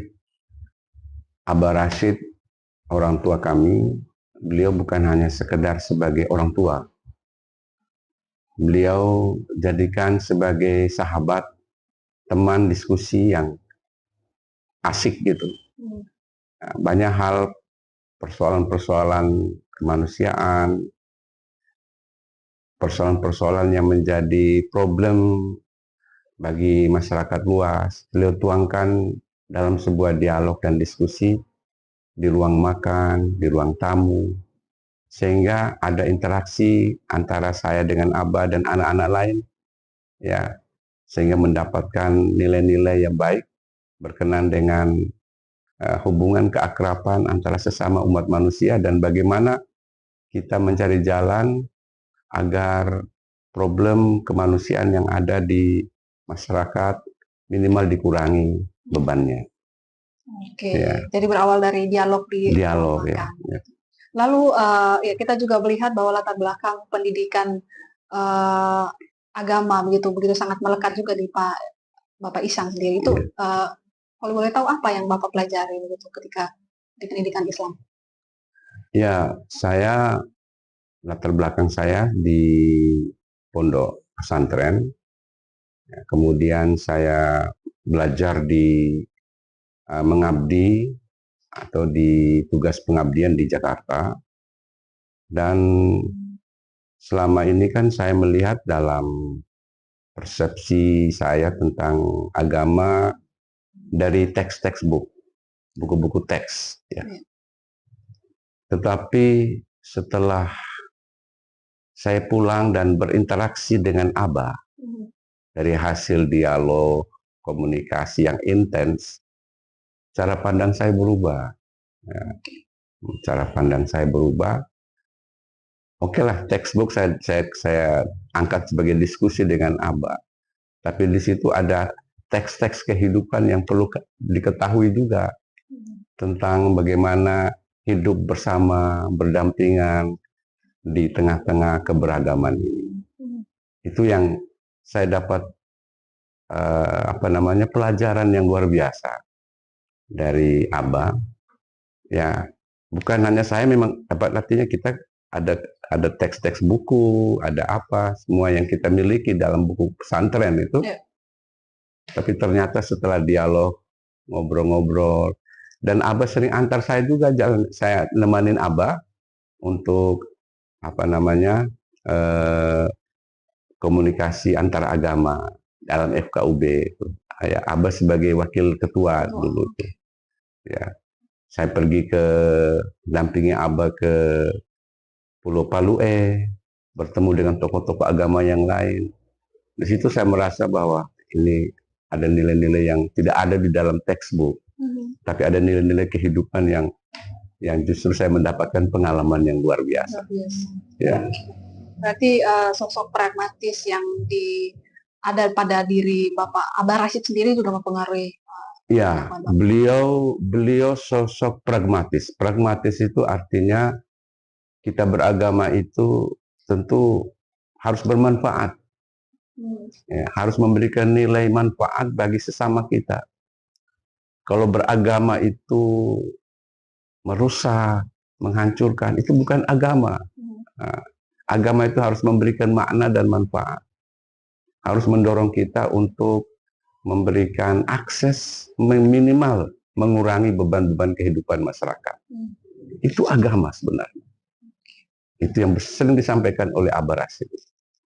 Oke, lalu kita juga mengetahui terkait salah satu inisiasi dari Abah Rashid terkait dengan kapal kemanusiaan. Itu mungkin bisa diceritakan sejak kapan itu beliau inisiasi itu dan apakah sudah mulai berjalan? Ya, kapal kemanusiaan ini tujuannya adalah sebagai bentuk harapan dari Abah, karena banyak beliau sendiri merasakan ada saudara-saudara di pulau untuk mengakses kesehatan agak kesulitan karena di tengah-tengah cuaca yang kurang mendukung, sehingga karena tidak ada akses kesehatan yang memadai, ada banyak korban, ya banyak korban di antara mereka.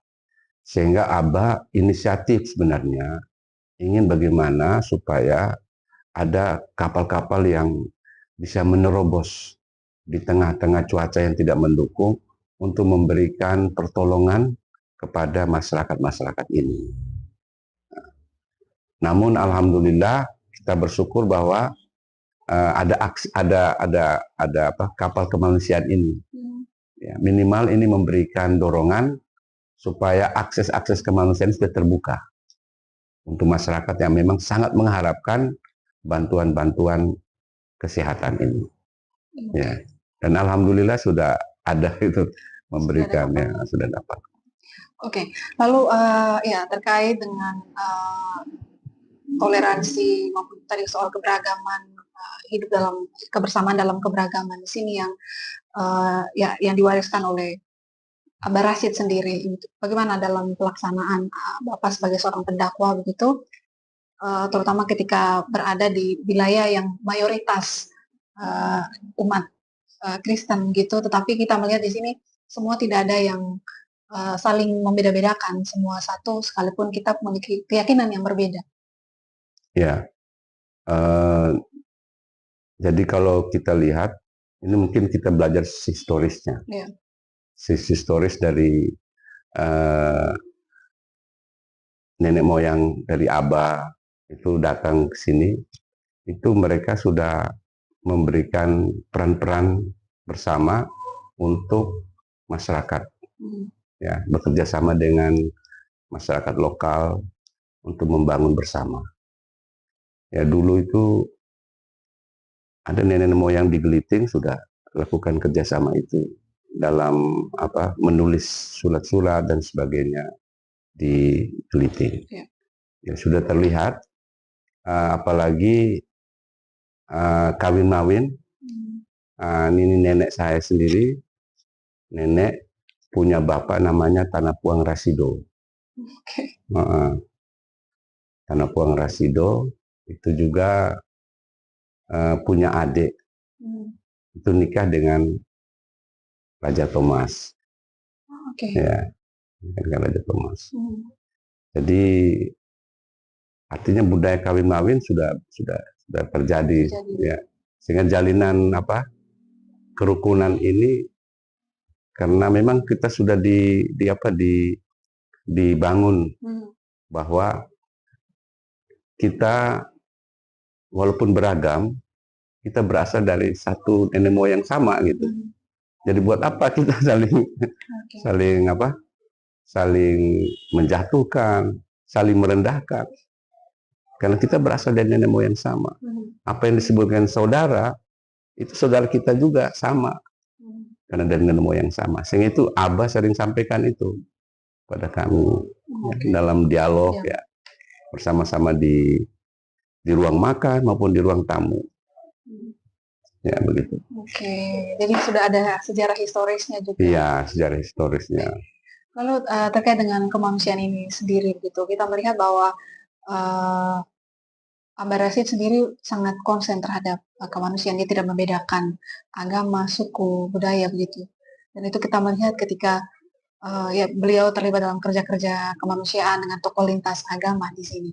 Bagaimana Bapak melihat itu sebagai seorang anak begitu untuk legasi? Saya melihat begini, beliau mencanangkan berdirinya Muhammadiyah ini, beliau melihat pendidikan penting. Ya, pendidikan ini untuk semua, bukan hanya untuk satu agama saja. Misalnya di Geliting itu, beliau melihat SMP belum ada waktu itu, tahun 80-an. Di Waipare. SMP belum ada. Sehingga beliau bilang tidak bisa kita bangun MTS. Nah, karena kita lihat ada banyak saudara-saudara kita yang lain belum bisa sekolah juga. Karena mungkin aksesnya jauh dan sebagainya. Maka dibuatlah sekolah SMP Muhammadiyah Waipare. Jadi pendidikan ini untuk semua. Tidak ada pengelompokan. Kemudian beliau itu menyenangkan. Ya, kalau datang kunjungan ke pulau itu, anak-anak dikumpulin gitu. Anak-anak dikumpulkan, nyanyinya nyanyi yang gembira. Gitu. Di sana saya masih ingat sekali itu. Nah, kemudian sambil bawa dengan permen, kasih anak-anak. Artinya saya lihat dari sisi itu bahwa ingin menggembirakan semua. Ya, jangan ada yang susah dengan hidup ini, walaupun di tengah keterbatasan, tapi kita disuruh untuk gembira, agar supaya di tengah kekurangan kita bisa berbagi bersama. Nah, itu. Oke, menarik ya, ternyata terkait dengan pembangunan sekolah harusnya tadi MTS, tapi melihat dengan masyarakat sekitar juga yang beragam, akhirnya dibuat yang sekolah yang umum, yang formal. Ada satu juga hal yang menarik begitu terkait dengan kita melihat bagaimana sosok dari Abah Rashid ini juga sangat melekat di Bapak Ihsan sendiri. Ini bagaimana? Apakah ada pesan-pesan atau hal-hal apa begitu yang ya harusnya mungkin dimandatkan pada Bapak Ihsan untuk dilanjutkan, untuk diwariskan gitu? Ya, saya walaupun tidak secara spesifik beliau sampaikan, tapi ada beberapa pesan penting beliau kepada kami bahwa hidup ini yang kita jalani di daerah kita ini, kata kunci pertama itu jangan melihat agama ini dari sisi negatif, cara pandang kita negatif. Ketika kita melihat realitas di luar, kita melihat bahwa agama membutuhkan kita untuk membantu sesama. Di situ poinnya bahwa beliau sering komunikasi dengan saya itu ya seperti itu. Ya. Kemudian yang kedua, budaya-budaya lokal itu dengan kearifan-kearifannya itu beliau sering berbicara. Kenapa demikian? Karena nilai-nilai kearifan itu jangan sampai hilang. Itu sangat disayangkan. Sehingga beliau sering komunikasi dengan kami di situ. Jadi ada banyak hal yang secara ini memang tidak ada penyampaian bahwa nanti ganti saya atau apa. Tapi dengan peran-peran yang beliau sampaikan ke kami untuk menjadi garda terdepan dalam membantu sesama, baik dalam pengetahuan, dalam isu sosial yang lain. Nah, itu beliau sampaikan itu sehingga ya kami bisa jadi 2 periode itu. Ya, untuk mengemban amanah dan pesan-pesan dari beliau itu. Ya, selain sebagai pendakwah, kita juga lihat Bapak Ihsan mengajar gitu di Universitas Muhammadiyah Maumere dan kemudian ke dalam mata kuliah di bawah adalah agama multikultural. Kalau boleh tahu seperti apa? Ya, kami ya seperti itu, bahwa agama di satu sisi memang normatif, bersifat eksklusif dari satu sisi. Orang hanya melihat dari sisi ini. Padahal agama itu luas sekali. Bisa juga eksklusif, bisa juga inklusif. Tergantung cara pandang kita. Maka saya melihat bahwa dengan kami mengajar di agama multikultural ini, dengan keragaman ini, saya gunakan dengan cara-cara yang mengedepankan isu-isu bersama, isu budaya. Jadi kita angkat budaya-budaya khas di daerah Sika ini untuk kita jadikan diskusi, bahkan jadikan dalam sebuah artikel atau jurnal untuk mengangkat kebiasaan adat istiadat di masyarakat Sika ini. Dan ini isu-isu lain seperti apa di Kabupaten Sika kita jadikan bahan diskusi bersama di lingkungan mahasiswa, baik itu Islam dan Katolik dan Protestan, bersama-sama untuk memotret persoalan-persoalan kemanusiaan ini. Sembari konklusinya adalah melakukan refleksi internal dalam agama masing-masing. Oh iya, ternyata kaya loh. Agama itu kaya loh. Kaya perspektif. Sepanjang kita punya hati yang bersih, akal yang suci, insya Allah kita bisa memotret semua persoalan dengan baik. Melalui refleksi inilah kita bisa membangun peradaban dari agama. Oke, berarti mata kuliah agama multikultural ini memang sangat penting sekali ya, harus di. Iya, penting sekali. Karena bukan saja justru memperkaya agama masing-masing. Dari selama ini perspektifnya demikian, tapi dengan ada kajian-kajian seperti ini akan membawa pengayaan-pengayaan terhadap agamanya sendiri, sembari membangun relasi yang positif dengan sesama. Ya. Oke, baik. Kita juga melihat ini, Bapak Iksan sudah kurang lebih 2 periode Ya. Ketua MUI di Sika begitu. Ya. Kurang lebih selama 2 tahun itu, apa kegiatan dari MUI sendiri di Kabupaten Sika? Ya, MUI sebagai organisasi induk, ya organisasi induk yang membawahi organisasi-organisasi di bawah, seperti organisasi takmir masjid, seperti NU, Muhammadiyah. Jadi seluruh kegiatan yang langsung bersentuhan dengan masalah manusia kemanusiaan ini, organisasi di bawahnya.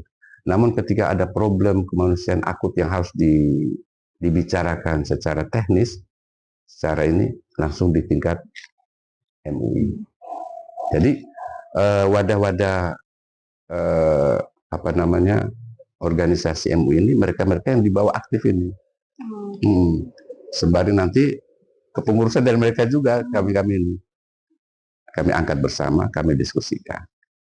Jadi memang saya lihat memang untuk ke depan ini 2 organisasi sayap ini, NU dan Muhammadiyah, alhamdulillah ya kita saling menopang, saling membangun bersama, sinergi bersama untuk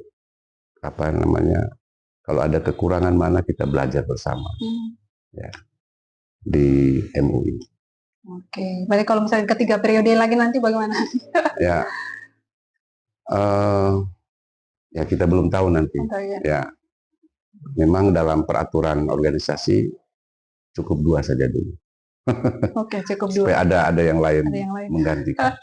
Baik, ya terkait dengan organisasi tadi, MUI kemudian juga Bapak juga tergabung di FKUB begitu. Ya. Apa yang membuat Bapak ikut bergabung di situ? Apakah juga karena ada latar belakang dari aktivitasnya Abah Rashid sebelumnya juga terlibat dalam organisasi yang sama? Ya, saya kurang tahu juga, tapi mungkin begitu saya diminta dihubungi oleh pihak FKUB untuk bergabung di FKUB. Ya, saya sudah bergabung kurang lebih hampir setahun. Ya, hampir setahun di FKUB. Dan memang masalah diangkat itu adalah bagaimana hidup rukun di tengah-tengah keberagaman. Dan itu saya kira sangat penting untuk kita terus mengkampanyekan bahwa kita harus rukun di tengah keberagaman. Ya. Jadi kemarin sasarnya adalah anak-anak tingkat SMP SMA. Karena mereka adalah masa emas ini. Karena ketika sampai 10 tahun akan datang, mereka juga akan menjadi pemimpin. Nah, kemarin kita ada sosialisasi kerukunan umat beragama di sekolah SMA. Oke, baik. Ya, tadi sepanjang kita berdialog, saya melihat bagaimana Bapak Ihsan saat menekankan terkait dengan pendidikan, lebih banyak soal pendidikan bahwa untuk membangun seseorang dalam cara pandang, termasuk dalam beragama, ada hubungannya dengan pendidikan. Seperti apa Bapak melihat nantinya pendidikan beragama juga? Ya, ini kita melihat pendidikan ini, khususnya pendidikan agama Islam ya, pendidikan Islam. Memang kita jangan hanya melihat dari cara pandang di dalam buku-buku teks. Ya, buku-buku teks penting, tetapi bagaimana kita coba kaitkan antara teks dan non-teks. Ya, non-teks itu ya masyarakat, keberagaman itu, supaya kita jangan lari dari kenyataan, ya kan? Selama ini kan kita hanya teks, dalil ini, perintah ini harus laksanakan, dalil ini, perintah ini harus laksanakan gitu. Tetapi bagaimana dalil-dalil ini bisa disandingkan dengan masyarakat, kejadian atau pola hidup masyarakat, sehingga siswa itu bisa mengkorelasikan antara nilai-nilai yang hidup di masyarakat dengan teks-teks, entah teks Al-Quran, teks hadis, atau mungkin buku-buku pelajaran, sehingga tidak bisa lari dari kenyataan itu. Jadi saya kira ini penting, karena masalah-masalah anak-anak ketika besar nanti, mereka tidak mampu, tidak punya skill dalam menyelesaikan persoalan-persoalan yang mereka hadapi sendiri. Karena apa? Karena pola pendidikan itu yang hanya mengandung pada aspek kognitif saja. Afeksinya tidak ada, atau mungkin psikomotoriknya. Nah, sehingga itu saya kira perlu sekali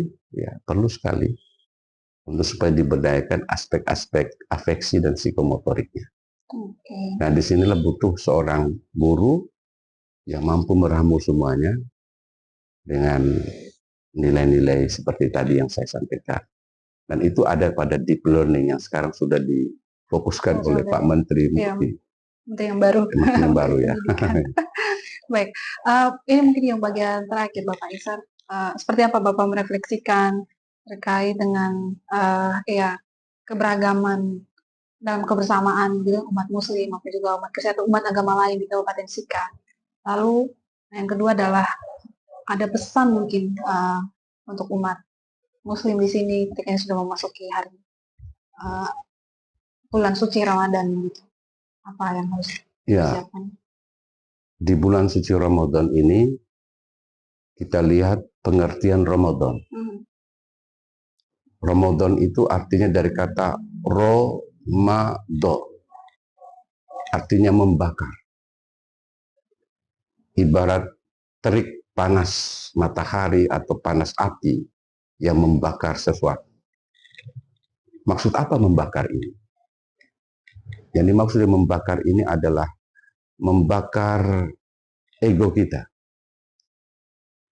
membakar ketidakjujuran kita, membakar hal-hal yang buruk dalam diri kita, sehingga yang ada di permukaan itu adalah nilai-nilai kebaikan bagi sesama. Nilai-nilai di dalam puasa itu adalah dibangun nilai personal. Nilai personal itu adalah dia taat kepada Allah, tetapi di satu sisi dia membangun relasi yang baik dengan yang lain. Dan itu sebenarnya pesan agama. Ya, pesan agama.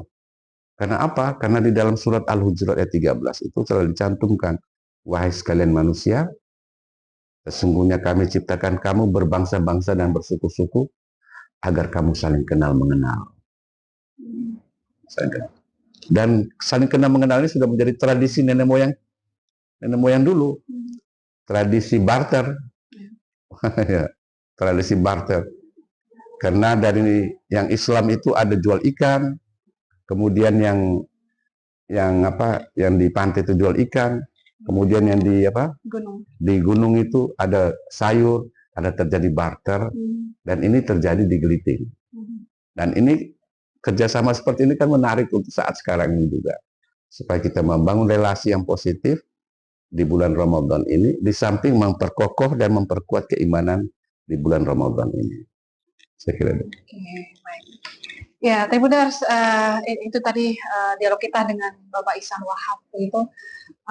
Ya, ini juga tidak terlepas dari bagaimana kita melihat kebersamaan dalam keberagaman di Kabupaten Sika, tapi juga ini kita melihat bagaimana kesiapan dari umat Muslim sendiri, saudara kita untuk menyambut bulan Ramadan gitu.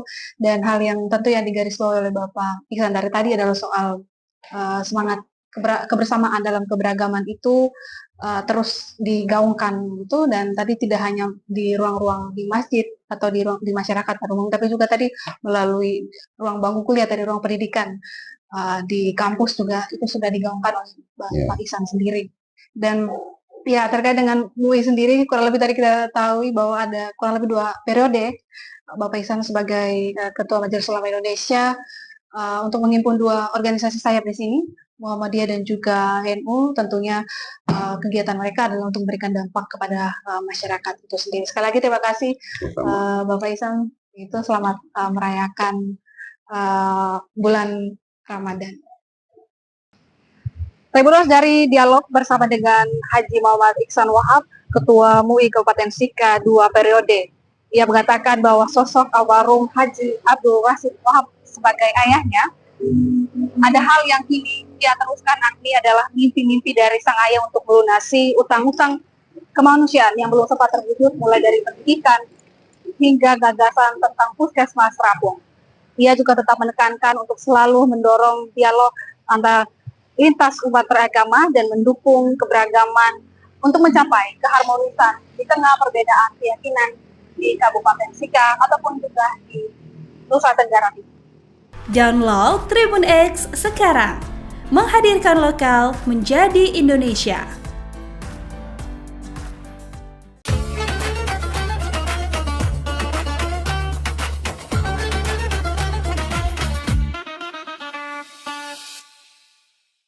Bismillahirrahmanirrahim. Assalamualaikum warahmatullahi wabarakatuh. Pemirsa Tribuners yang dirahmati Allah Subhanahu wa Ta'ala, Soimin dan Soimat, pelaksana ibadah puasa yang berbahagia.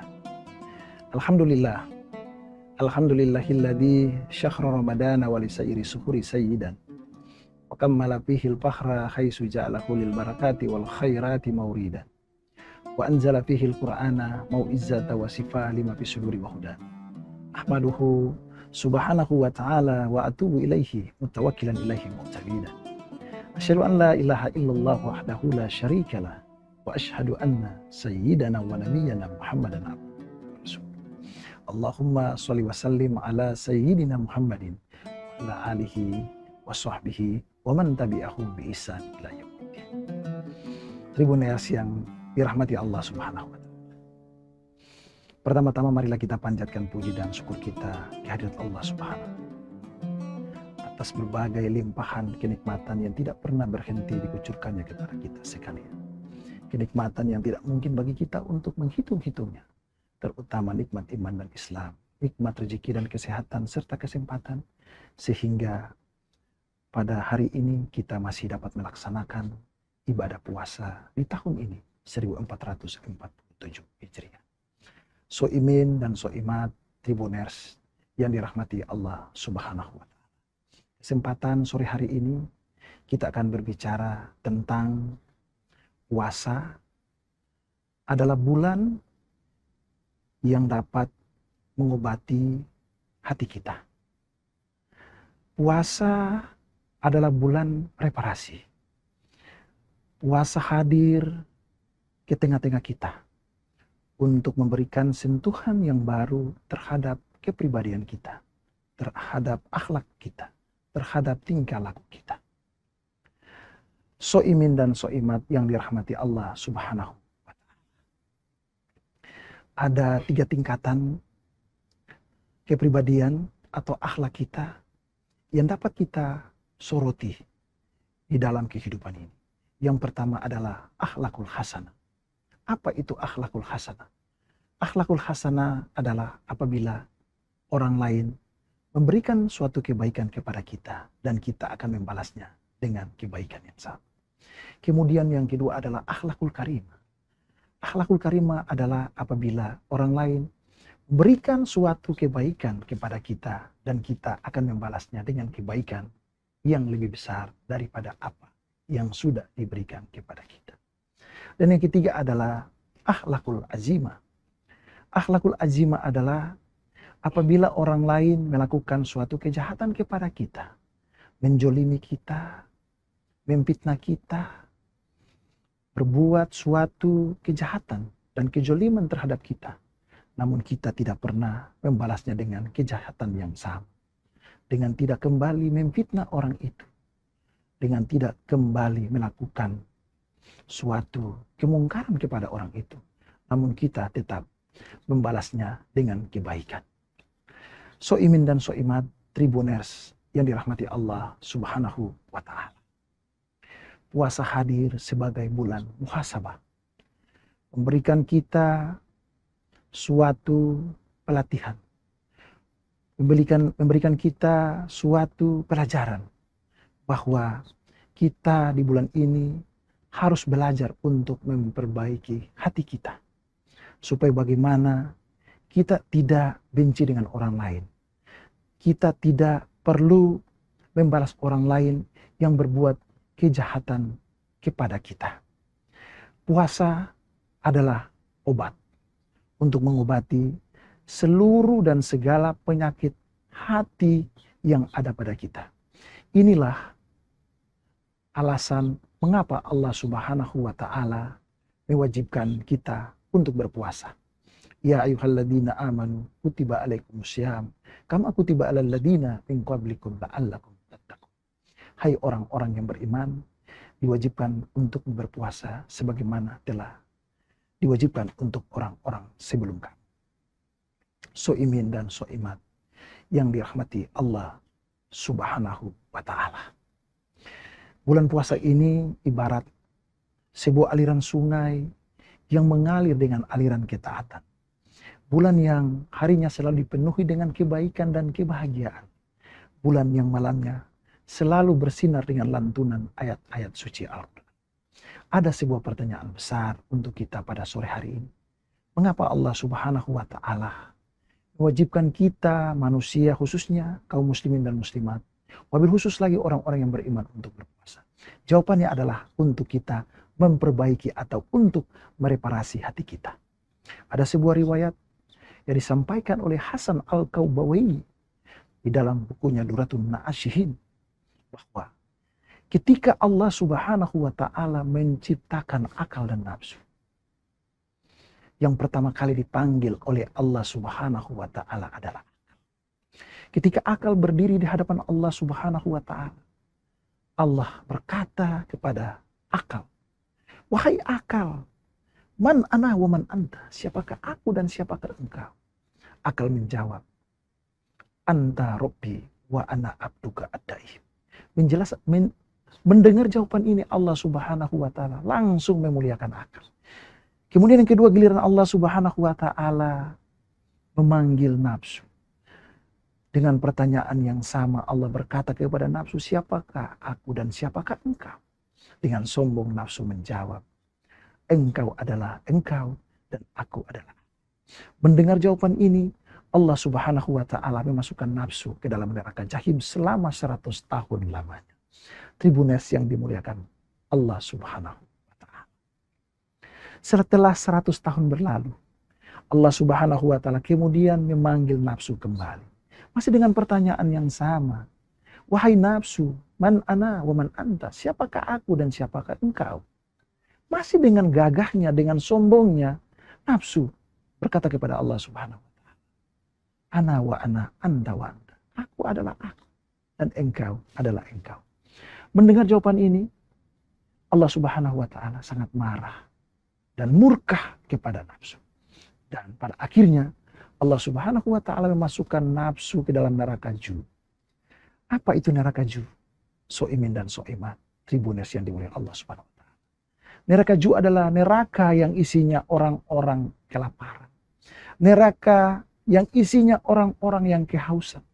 Tidak ada makan dan minum di sana. Dan pada akhirnya dengan berpuasa tidak ada makan dan minum. Akhirnya nafsu tidak punya tenaga, tidak punya kuasa. Nafsu lemah dan akhirnya sadar dan kembali ke hadapan Allah Subhanahu wa taala dan berkata, "Wahai Tuhan, Anta Rabbi, dan aku adalah hamba."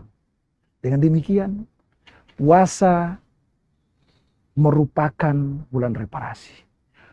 Puasa memperbaiki hati kita dengan mengalahkan setiap tindakan-tindakan yang tidak baik yang dipengaruhi oleh nafsu kita.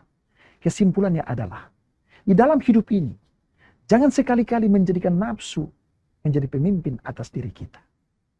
Tetapi, di dalam kehidupan ini kita harus menjadikan hati sebagai pemimpin atas diri kita.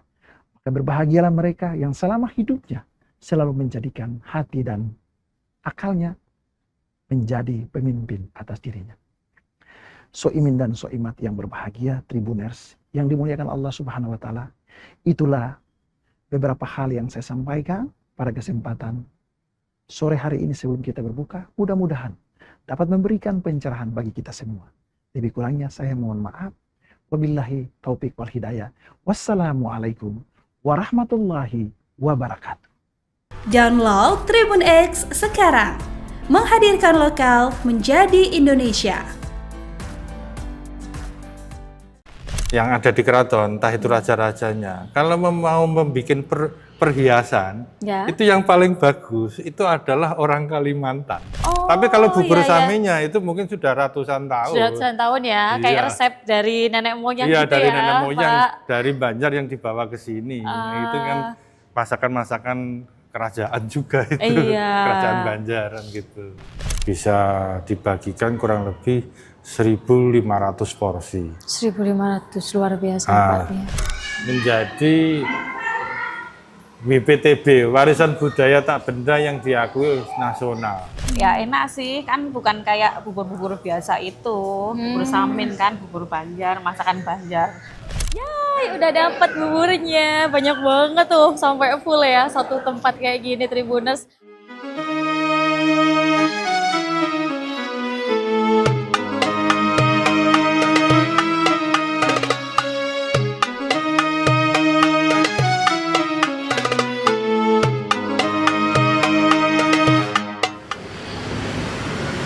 Di kota Solo yang terkenal nggak cuman budaya Jawanya aja, tapi ada budaya warga Banjar Kalimantan yang ada di sini.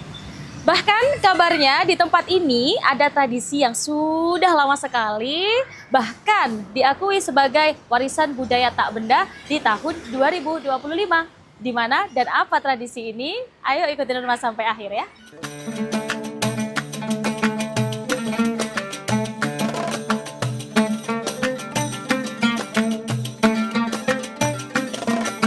Nah ini dia Tribuners, Masjid Darussalam Jayengan. Masjid yang menyimpan sejarah panjang dan juga terkenal dengan tradisi pembagian bubur samin terbanyak di Surakarta. Jadi mau tahu cerita selengkapnya, kita akan menemui pengurus masjid di sini. Ayo. Masjid Darussalam Jayengan berada di Kampung Jayengan, Kecamatan Serengan, Kota Surakarta. Masjid ini telah berdiri sejak akhir abad ke-19 dan bermula dari sebuah langgar sederhana milik warga. Seiring perkembangan kawasan permukiman dan perdagangan di Jayengan, bangunan ini kemudian menjadi masjid yang menampung banyak jemaah, terutama dari komunitas perantau Banjar yang menetap di lingkungan tersebut. Kabarnya ada kaitannya dengan warga Kalimantan yang ada di sini. Itu Nah, seperti begini apa? ceritanya begini. Ada salah satu saudagar yang punya koneksi hubungan dengan Keraton Solo. Oh, ada tokoh dari Keraton Solo begitu ya Nah, Pak? jadi berarti? ada koneksi dengan Keraton Solo.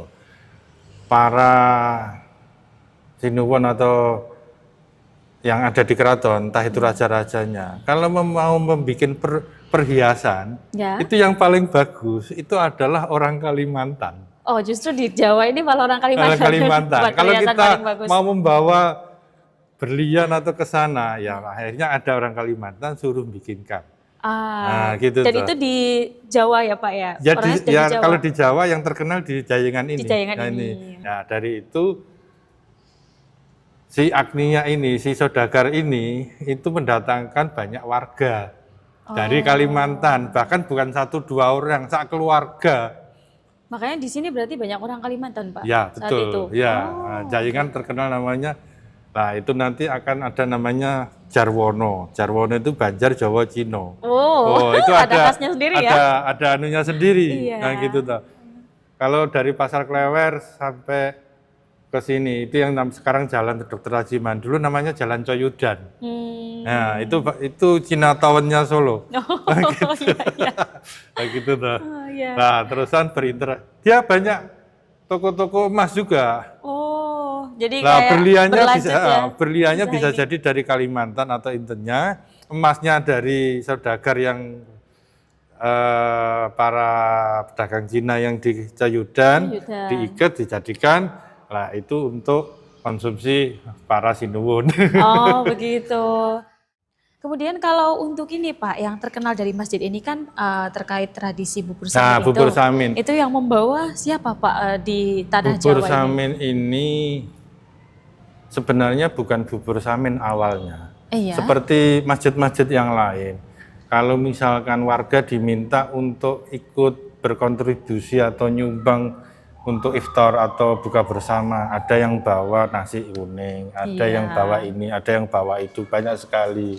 Ya toh. Ada lagi yang bawa bubur samin juga waktu itu. Oh iya iya. Nah, gitu toh. Akhirnya diputuskanlah oleh pengurus takmir masjid pertama, yaitu Kiai Haji Sakroni, Anang Sakroni. Nah, sudah kita tetapkan bubur.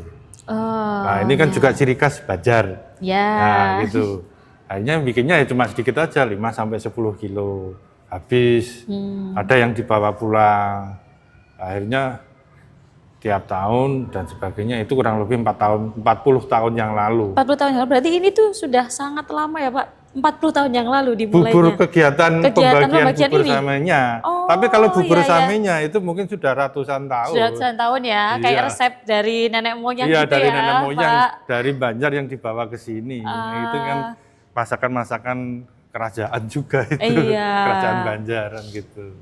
Kalau yang membuat ini Pak, Nah, yang membuat itu api menyala itu jam 11. Jam Siang? 11 siang, kan gitu ya. Iya. Itu baru untuk manasi airnya doang. Sampai 1 jam. 1 jam. Nah, 1 jam itu kurang lebih sampai duhur kan. Iya. Nah, setelah duhur baru Mulai ini, baru masuk ya. bumbunya, baru ininya dan sebagainya. Nah, terus itu tidak pernah mati sampai asar. Sampai asar api ini. Jadi Luar biasa. sangat panas sekali, makanya kita harus hati-hati. Oh Gitu. ya. Nggak pernah mati. Semua bumbu dan apa yang ada di ramuan itu baru masuk kurang lebih habis duhur atau jam 1. Jam 1 sampai jam 3 itu proses sudah pengadukan pakai orang. Pakai orang itu maksudnya ya. pakai tenaga Iya. manusia. Pernah terpikir juga kalau misalkan pakai mesin bagaimana? Gak ada rohnya. Pertama itu. Iya, Pak. Yang kedua, takut nanti di bawah itu jadi seperti intip itu. Jadi mengering harus, gitu ya, Pak? Iya, harus diaduk terus Iya. sampai ke bawah. Jadi apa itu gayungnya itu ya tinggi 1,5 meter. Oh, luar biasa. Nah itu Iya, iya. saksi bisu bubur samin itu. Sampai sekarang ya karena Sampai ya. sekarang. Oh. Jimblengnya itu sendiri Iya. ya itu ada. Nah, bahkan kita punya jimbleng yang segini tinggi. Tinggi ya Pak ya. Tapi kalau masak ya harus berkilo-kilo. Kemudian untuk ini Pak, pembuatannya itu Nah. kan banyak sekali ya sepertinya. Iya. Mencapai berapa kilo sih Pak yang dibuat dalam sehari dan waktu pembuatannya seperti apa gitu? Terakhir-terakhir ini kurang lebih dari, ya kita kan dari awal dari 5 kilo, 10 kilo, kemudian banyak, terakhir kita 50 kilo. 50 kilo itu Alhamdulillah kalau bahasa Jawa bisa mbabar, bisa dibagikan kurang lebih 1.500 porsi. 1.500 luar biasa Pak ya. 1.200 itu kita bagikan kepada masyarakat, yang 300 untuk buka bersama di dalam masjid. Jadi masjid tetap kita buka ya seperti itu.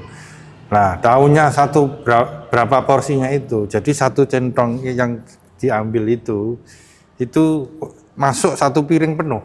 Jadi tidak dianggap satu porsi. Lah, yang bawa rantang, bawa bawaan itu wadah, itu kurang lebih minimal dapat 3. Iya kan banyak ya Pak. Iya. Makin banyak. Kalau wadahnya agak besar ya Pasti kurang lebih banyak. 5 gitu aja lah. Itu bisa dimakan sekeluarga, bahkan sampai besoknya. Sudah makan itu pasti, aja. Pak. Alhamdulillah kata orang-orang ya, artinya yang minta itu sudah merasa kenyang. Tapi kadang-kadang ya perut Jawa itu yang terus-terusan nasi gitu tuh. Iya, belum kenyang gitu Belum katanya kenyang. Pak. Tapi sudah makan nasi, cari bubur lagi. Iya. Gitu. Dari para perantau inilah bubur samin mulai dikenal dan kemudian berkembang menjadi tradisi yang melekat hingga saat ini. Kabarnya dapat ini ya Pak, penghargaan warisan budaya tak benda di tahun 2025. Itu sebenarnya suatu anugerah tersendiri bagi kami sebagai warga Jayengan, takmir Masjid Darussalam, dan bubur saminnya itu sendiri.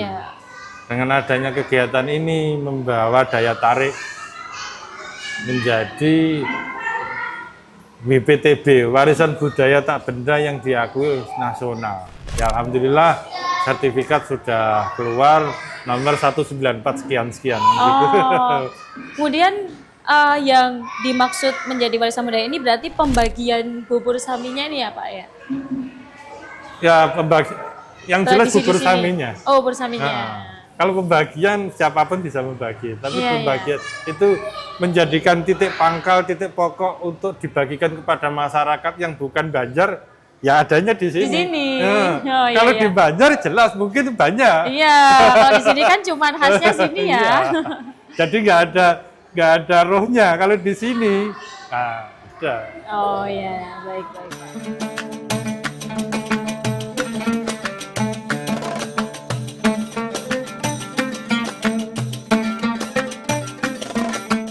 Tribuners, kalau misalnya kalian antri di sini tuh sebenarnya kita nggak perlu ke sana. Jadi kita tinggal taruh kayak rantang atau tempat makan kalian ini di tempat sini ya. Nanti diserahkan ke bapaknya aja. Jadi nanti pokoknya langsung diserahkan aja. Kita nanti bakalan diambilin gitu. Bapak antri ya Pak. Oke.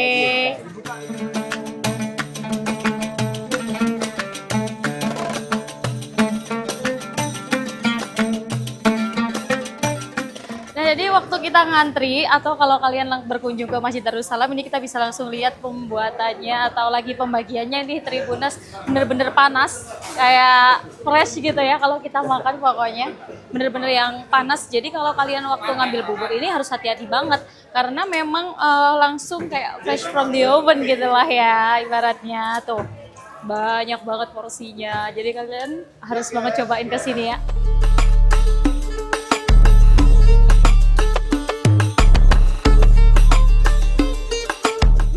Udah dapat buburnya, banyak banget tuh sampai full ya satu tempat kayak gini Tribuners. Dan ini aromanya tuh kayak sedep banget, kerasa banget gitu ya aroma saminya gitu kan, katanya ini buat pembuatannya memang memakai minyak samin gitu ya, khasana ya Tribuners. Jadi kita langsung aja tunggu waktu berbuka puasa, langsung kita mau lahap habis ini bubur samin ini. Ayo.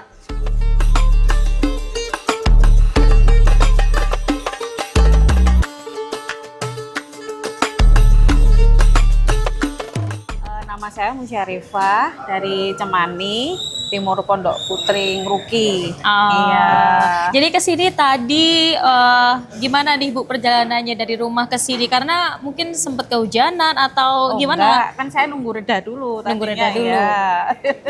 Tapi Nyantai setiap aja. tahunnya memang ke sini Bu, pasti Iya, ambil mesti bubur saya. samin. Iya. Kalau Saya suka sih. dalam Kalau- 1 bulan gitu seringnya berapa kali Bu? Ya, seanunya apa ya? sekepengennya aja. Tapi sering juga ya ke sini. Sering. Rasanya gimana Bu nih? Boleh dibeberin gitu ke Tribun News? Ya enak sih, kan bukan kayak bubur-bubur biasa itu, bubur samin kan, bubur Banjar, masakan Banjar. Kalau bubur-bubur biasa sih kan ada. Memang saya suka bubur sih. Oh, pecinta bubur, jadi bubur ada ayam. pembagian bubur samin di sini sangat cocok ya, Bu. Kan adanya kalau bulan Ramadan tok kan, Mbak. Iya. Mumpung. Ini bawa ada berapa aja nih, Bu? 2 aja. 2. Iya. Nggak mau lebih gede lagi? Oh, enggak. Secukupnya aja. Oh, ini nanti dibuat berbuka ya di rumah. Iya, Oke. Di rumah juga ini gimana rasanya kalau dibawain bubur samin gitu sama Ibu? Ya suka sih, tadi suami mesen besok minta bubur loh. Oh, gitu. Iya. Jadi udah langsung ini ya, request duluan ya. Baik Bu, semoga lancar-lancar puasanya. Terima kasih, sampai jumpa kembali.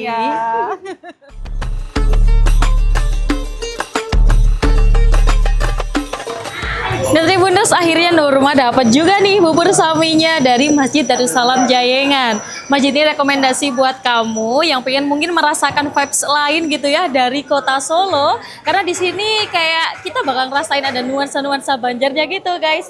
Dan tentunya masjid ini rekomendasi banget buat kamu datengin, apalagi di bulan puasa sekaligus kita ikut tradisi pembagian bubur samin. Dan Nurma mau siap-siap buat buka puasa dulu, simak terus ngabuburit asyik selanjutnya. Sampai jumpa Tribuners.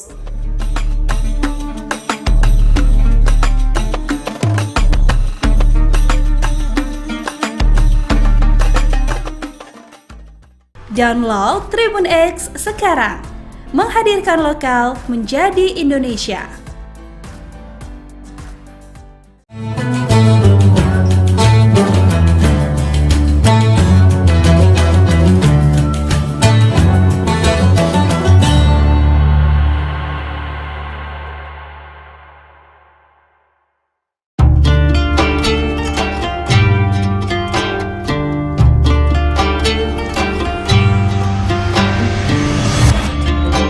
Syukur alhamdulillah, tahun ini kita masih dipertemukan dengan bulan suci Ramadan.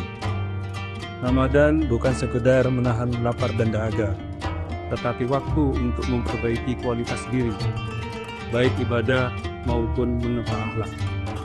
Jadikan Ramadan ini sebagai titik balik untuk menjadi pribadi yang jujur dalam perbuatan, sabar dalam ujian, dan disiplin dalam ketaatan. Dewan Komisaris, Direksi dan seluruh karyawan PT Semen Tonasa mengucapkan selamat menunaikan ibadah puasa.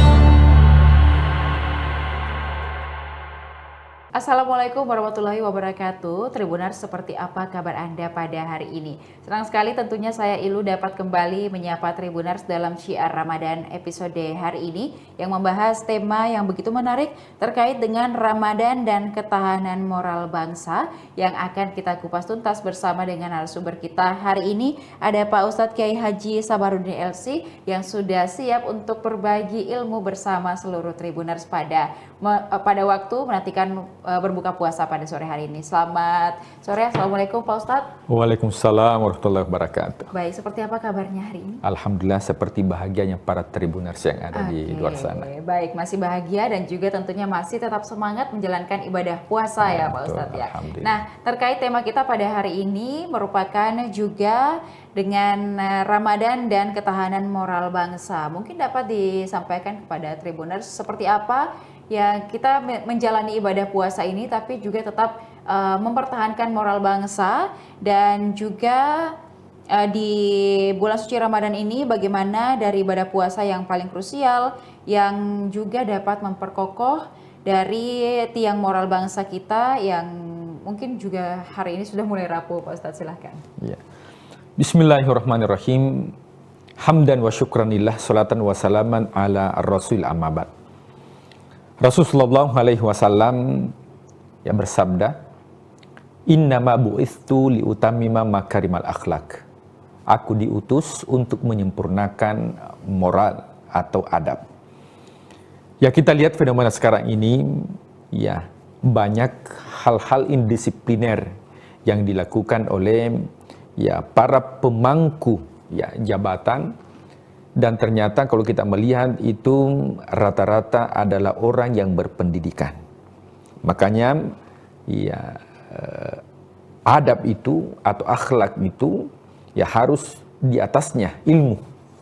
Ya, karena rata-rata orang yang melakukan indisipliner dalam bidang apapun itu rata-rata orang yang memiliki pendidikan yang tinggi. Nah, oleh sebab itu bulan suci Ramadan merupakan momentum untuk kita muhasabah atau introspeksi diri. Apakah mampu Ramadan tahun ini untuk yang merubah khususnya skala luas masyarakat secara umum, bukan hanya berpikir dari segi individual. Nah, kita ketahui bersama bahwa moral itu merupakan tiang negara. Bahkan ada penelitian di luar sana bahwa ya rata-rata yang menempati ya posisi yang pertama, kedua dan ketiga, orang-orang yang sukses ya menjadi konglomerat, itu bukan orang yang memiliki IPK yang tinggi, nilai yang tinggi, cerdas. Akan tetapi dilihat bahwa rata-rata yang menempati posisi 1, 2, dan 3 sampai 10 itu adalah orang-orang yang memiliki karakter yang baik. Nah, tentunya bulan suci Ramadan ini adalah momentum ya untuk menumbuhkan karakter itu. Bukan hanya skala dari dalam, akan tetapi juga secara luas. Nah, ada beberapa karakter yang bisa kita dapatkan ketika betul-betul kita maksimalkan bulan suci Ramadan, sehingga ini bisa berskala luas dan juga secara kolektif. Yang pertama adalah tentang integritas atau kejujuran. Beda dengan ibadah yang lain. Mungkin kalau kita sholat, ya ada yang melihat ya kita sholatnya itu khusyuk. Ya, meskipun dalam sholat itu sendiri itu ada nilai kejujuran di situ, ada nilai integritas. Makanya sholat yang memiliki nilai integritas kalau diterapkan di luar sholat, maka itulah sholat yang mencegah dari perbuatan keji dan mungkar. Ya, coba Tribuners kalau sholat maghrib sendiri, ya dalam kamar gelap gulita tidak ada yang melihat, tidak mungkin sholat maghribnya itu dikurangi menjadi 2 rakaat. Ya, kenapa tetap kita lakukan 2 rakaat? Kan tidak ada yang melihat. Nah, maka ada prinsip bahwa ada Allah yang melihat. Berarti ada unsur muraqabatullah. Ada CCTV Allah yang senantiasa mengawasi kita sehingga betul-betul integritas itu bisa terjaga dalam diri kita. Nah, bagaimana dengan ibadah puasa? Juga ibadah puasa demikian. Ya, kita berpuasa tidak ada yang tahu apakah kita berpuasa apa tidak, kecuali yang tahu hanya diri kita dengan Allah. Boleh jadi ada orang yang lemah letih, tapi dia tidak berpuasa. Siapa yang tahu ketika kita ya ngebuburit bersama, buka puasa bersama, justru yang tidak berpuasa tapi kelihatannya berpuasa, justru lebih banyak ya jatahnya dibandingkan orang yang berpuasa. Tidak ada yang tahu. Nah, ketika kita berpuasa di bulan suci Ramadan, maka yang pertama itu mengajarkan kita tentang nilai-nilai karakter, integritas atau kejujuran. Nah, makanya ibadah puasa ini pahalanya itu tidak ditentukan oleh Allah. Beda dengan ibadah yang lain. Ya, siapa yang sholat ditentukan oleh Allah 25 sampai 27 derajat.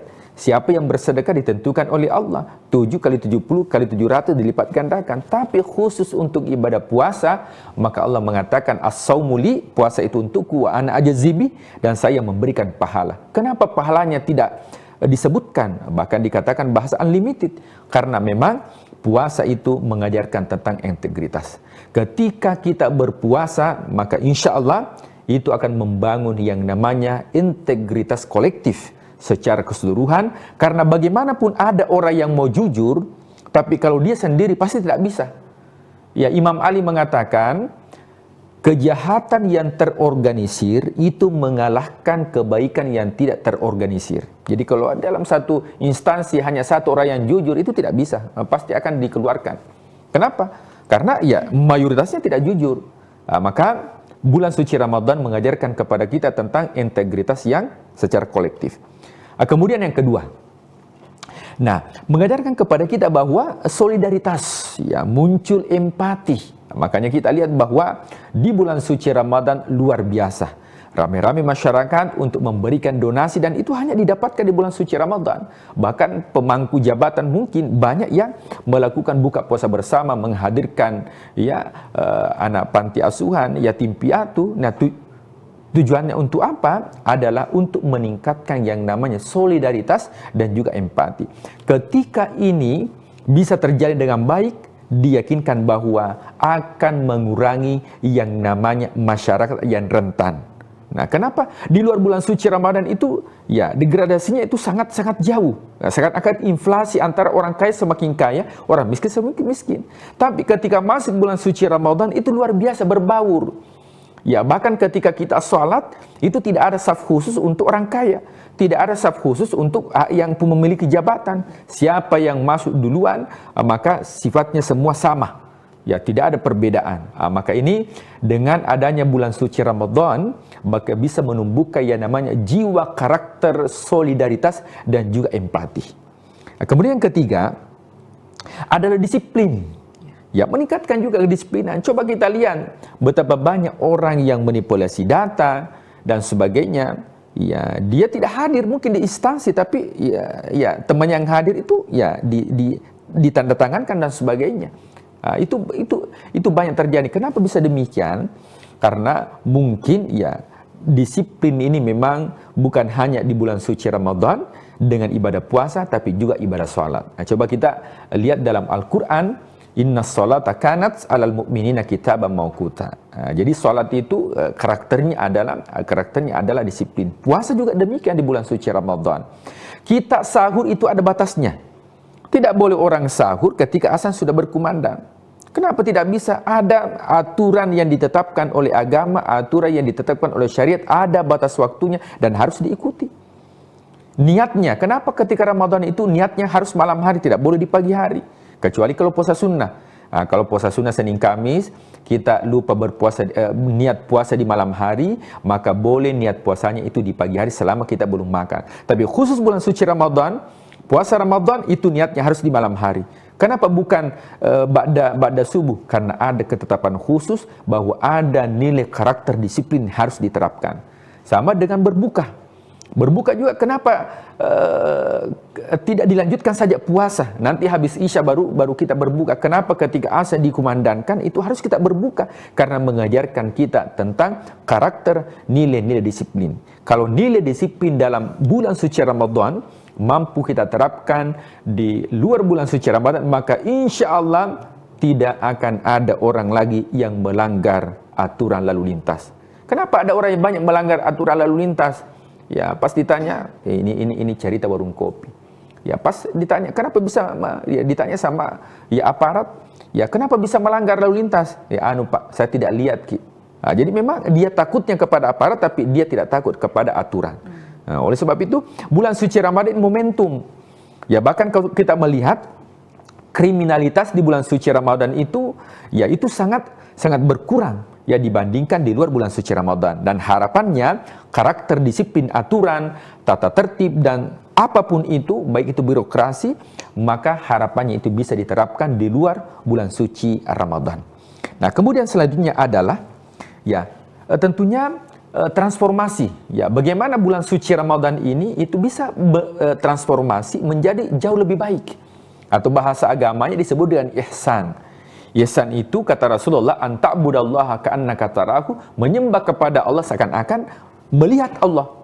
Dan kita tidak mampu untuk melihat Allah. Jika tidak mampu melihat Allah, fa innahu yaraka, maka sesungguhnya Allah melihat kita dengan apa? Dengan pengawasannya Allah. Maka bulan suci Ramadan ini juga mengajarkan kepada kita tentang karakter transformasi, bagaimana kita jauh lebih baik. Ya, kita tidak boleh menjadi umat yang penonton, hanya ya melihat hasil karya, tapi kita harus menjadi ya produktif. Itulah umat yang bisa membangkitkan kejayaan Islam ke depan. Nah, kemudian terakhir adalah etos kerja. Ya, jangan di bulan suci Ramadan karena kita berpuasa yang kita lakukan hanya tidur. Ya, saya lama di Timur Tengah dan saya tidak dapatkan ketika bulan suci Ramadan itu ada libur Ramadan. Nah, tapi di Indonesia itu alhamdulillah banyak libur di Ramadan. Ya, di Timur Tengah itu tidak ada. Bahkan kalau kita melihat perang Badar itu, ya perang yang cukup besar yang melibatkan ribuan pasukan. Perang Badar itu ternyata terjadi di bulan suci Ramadan. Ya, kita alhamdulillah tidak ada peperangan. Tapi kenapa? Ya, masuk bulan suci Ramadan baru jam 8 sudah loyo. Ya, kenapa bisa demikian? Karena yang pertama adalah mindset. Mindset kita harus dibangun bahwa kerja itu ibadah. Mungkin saya bertanya kepada Tribuners. Ya, uang 100.000 kan nolnya ada 5. Ya, uang 1 juta itu nolnya ada 6. Jadi orang yang bekerja itu seperti orang yang mengumpulkan angka 0.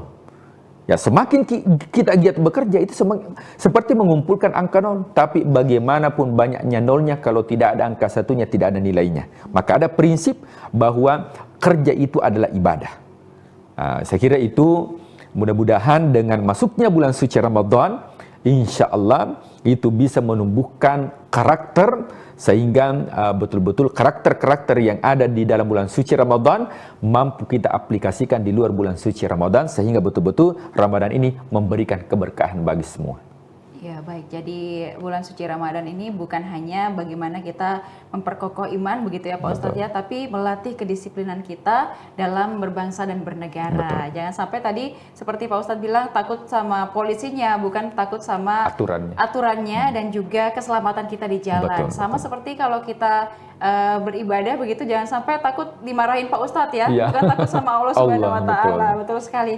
Dan juga Pak Ustadz, semoga ini bisa menjadi salah satu pencerahan bagi kita semua dalam menjalani ibadah di bulan suci Ramadan ini, dan semoga kita bisa jauh lebih disiplin lagi, baik itu dalam beragama, baik itu dalam beribadah, dan juga menjadi warga negara yang baik untuk negara kita. Terima kasih Pak Ustadz sudah memberikan kita banyak pencerahan pada hari ini.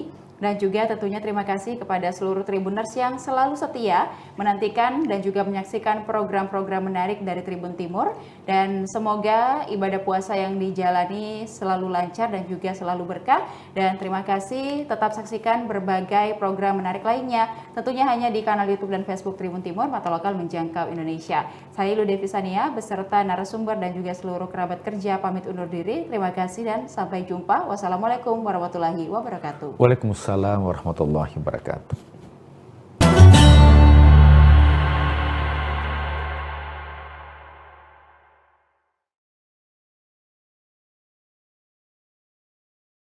Abah Rashid, orang tua kami, beliau bukan hanya sekedar sebagai orang tua. Beliau jadikan sebagai sahabat, teman diskusi yang asik gitu. Beliau sosok pragmatis. Pragmatis itu artinya kita beragama itu tentu harus bermanfaat.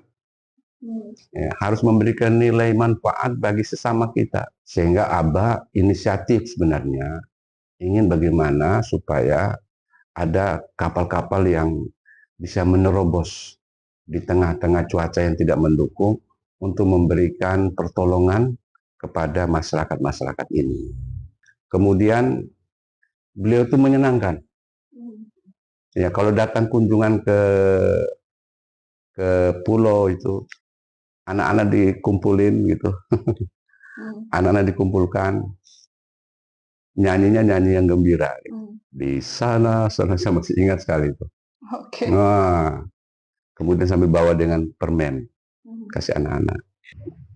Tribuners, bagi Haji Muhammad Iksan Wahab, keberagaman agama di Kabupaten Sika, Nusa Tenggara Timur bukan sekedar takdir sosiologis, melainkan ruang dialog yang harus terus dirawat. Beliau merupakan Ketua MUI atau Majelis Ulama Indonesia di Kabupaten Sika 2 periode, juga bergabung dalam Forum Kerukunan Umat Beragama atau FKUB. Hari ini kita akan menjumpai beliau untuk berbincang bagaimana sebenarnya dialog lintas agama yang terus dirawat maupun juga legasi yang diwariskan oleh orang tuanya, Haji Abdul Rashid Wahab, yang dikenal sebagai seorang tokoh agama yang juga mendukung toleransi umat antar beragama di Kabupaten Sika. Mari ikuti liputan kita berikut ini.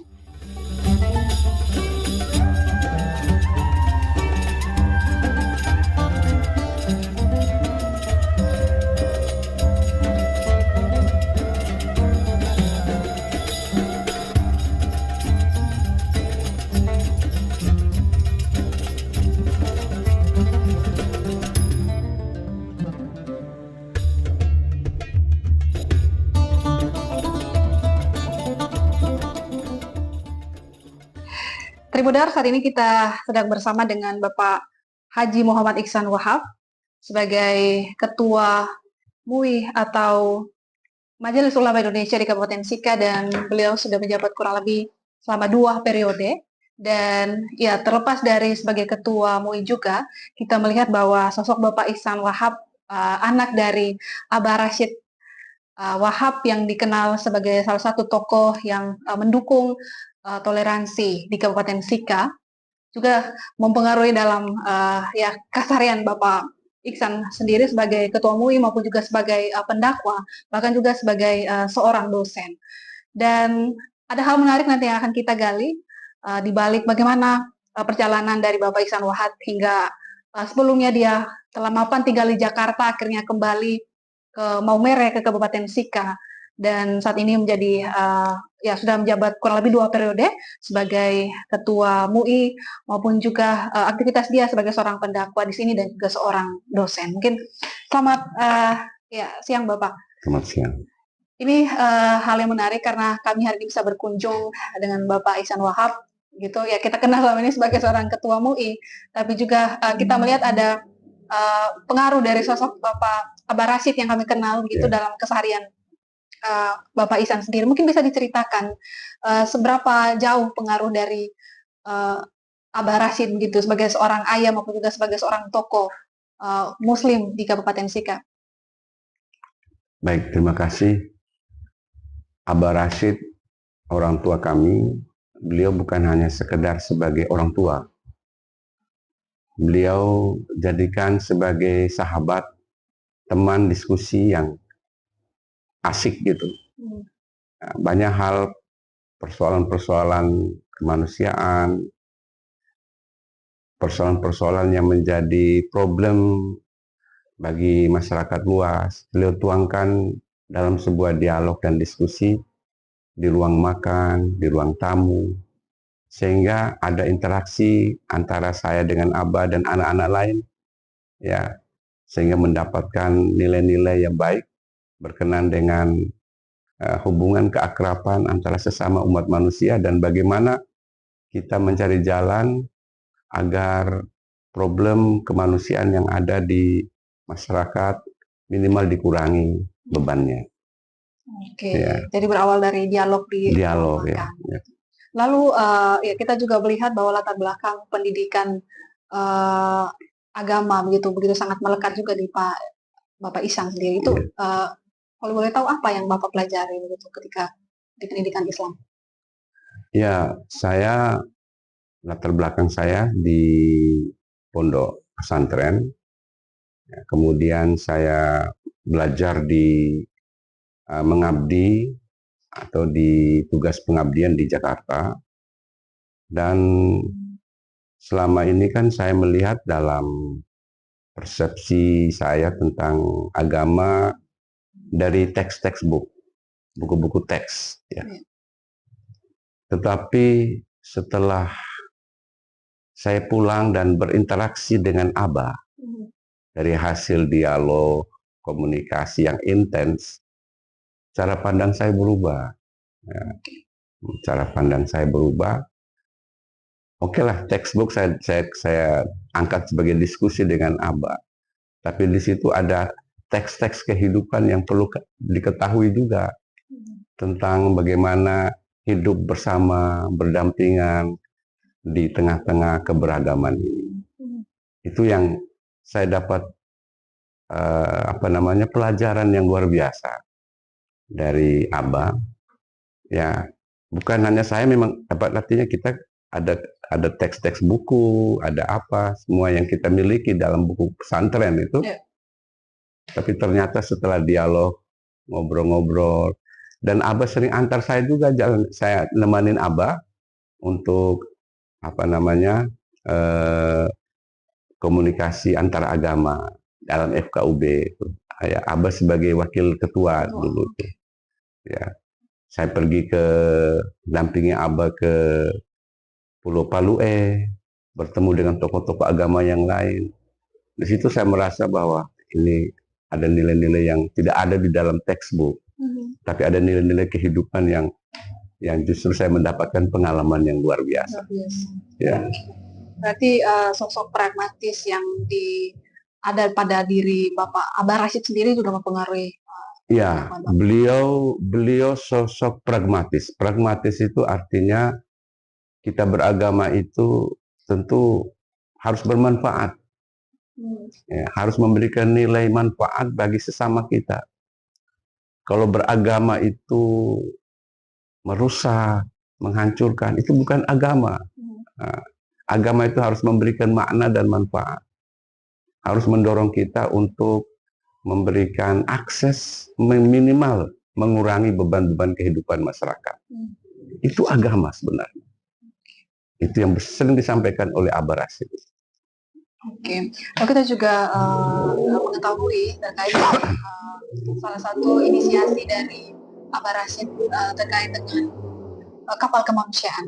Itu mungkin bisa diceritakan sejak kapan itu beliau inisiasi itu dan apakah sudah mulai berjalan? Ya, kapal kemanusiaan ini tujuannya adalah sebagai bentuk harapan dari Abah, karena banyak beliau sendiri merasakan ada saudara-saudara di pulau untuk mengakses kesehatan agak kesulitan karena di tengah-tengah cuaca yang kurang mendukung, sehingga karena tidak ada akses kesehatan yang memadai, ada banyak korban, ya, banyak korban di antara mereka.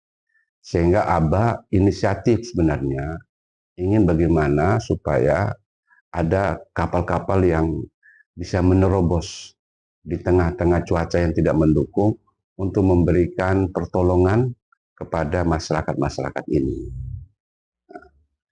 Namun alhamdulillah kita bersyukur bahwa ada kapal kemanusiaan ini.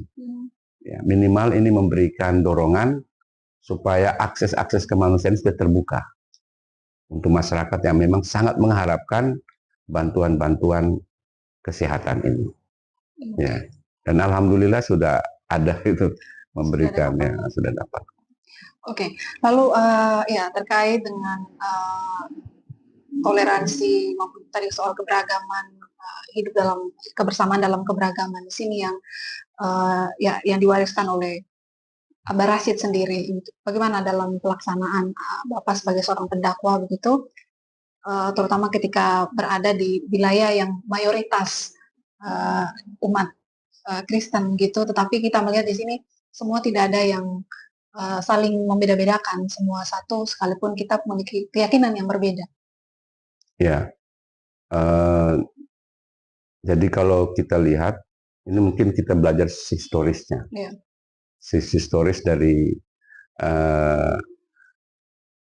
nenek moyang dari Abah itu datang ke sini, itu mereka sudah memberikan peran-peran bersama untuk masyarakat, ya, bekerja sama dengan masyarakat lokal untuk membangun bersama.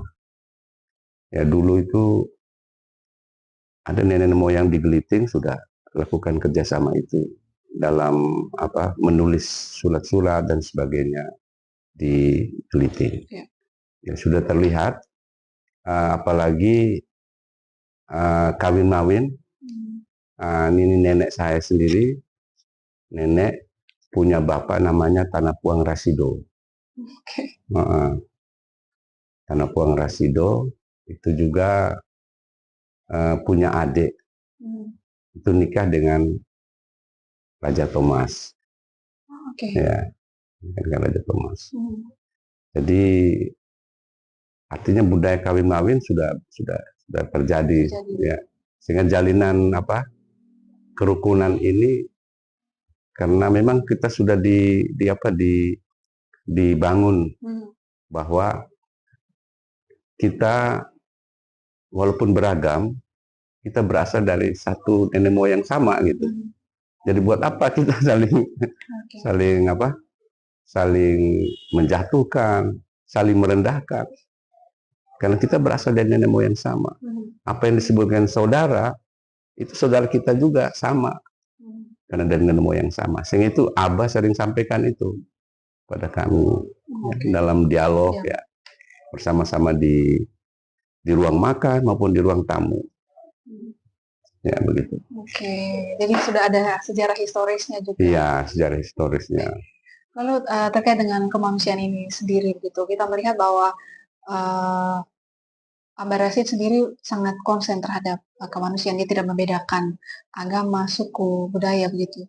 Dan itu kita melihat ketika ya beliau terlibat dalam kerja-kerja kemanusiaan dengan tokoh lintas agama di sini. Bagaimana Bapak melihat itu sebagai seorang anak begitu untuk legasi?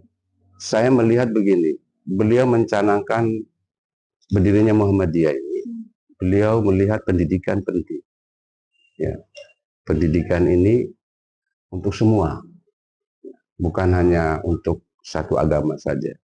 Misalnya di Geliting itu, beliau melihat SMP belum ada waktu itu, tahun 80-an. Di Waipare, SMP belum ada. Sehingga beliau bilang tidak bisa kita bangun MTS. Nah, karena kita lihat ada banyak saudara-saudara kita yang lain belum bisa sekolah juga. Karena mungkin aksesnya jauh dan sebagainya. Maka dibuatlah sekolah SMP Muhammadiyah Waipare. Jadi pendidikan ini untuk semua. Tidak ada pengelompokan. Kemudian beliau itu menyenangkan. Ya, kalau datang kunjungan ke pulau itu, anak-anak dikumpulin gitu. Anak-anak dikumpulkan, nyanyinya nyanyi yang gembira. Gitu. Di sana saya masih ingat sekali itu. Nah, kemudian sambil bawa dengan permen, kasih anak-anak. Artinya saya lihat dari sisi itu bahwa ingin menggembirakan semua. Ya, jangan ada yang susah dengan hidup ini, walaupun di tengah keterbatasan, tapi kita disuruh untuk gembira, agar supaya di tengah kekurangan kita bisa berbagi bersama. Nah, itu. Oke, menarik ya, ternyata terkait dengan pembangunan sekolah harusnya tadi MTS, tapi melihat dengan masyarakat sekitar juga yang beragam, akhirnya dibuat yang sekolah yang umum, yang formal. Ada satu juga hal yang menarik begitu terkait dengan kita melihat bagaimana sosok dari Abah Rashid ini juga sangat melekat di Bapak Ihsan sendiri. Ini bagaimana? Apakah ada pesan-pesan atau hal-hal apa begitu yang ya harusnya mungkin dimandatkan pada Bapak Ihsan untuk dilanjutkan, untuk diwariskan gitu? Ya, saya walaupun tidak secara spesifik beliau sampaikan, tapi ada beberapa pesan penting beliau kepada kami, bahwa hidup ini yang kita jalani di daerah kita ini, kata kunci pertama itu jangan melihat agama ini dari sisi negatif, cara pandang kita negatif. Ketika kita melihat realitas di luar, kita melihat bahwa agama membutuhkan kita untuk membantu sesama. Di situ poinnya bahwa beliau sering komunikasi dengan saya itu ya seperti itu. Ya. Kemudian yang kedua, budaya-budaya lokal itu dengan kearifan-kearifan itu beliau sering berbicara. Kenapa demikian? Karena nilai-nilai kearifan itu jangan sampai hilang. Itu sangat disayangkan. Sehingga beliau sering komunikasi dengan kami di situ. Jadi ada banyak hal yang secara ini memang tidak ada penyampaian bahwa nanti ganti saya atau apa.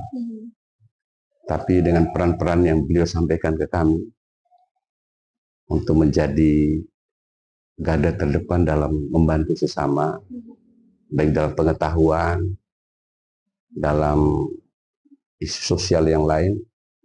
Nah, itu beliau sampaikan itu sehingga ya kami bisa jadi 2 periode itu ya, untuk mengemban amanah dan pesan-pesan dari beliau itu.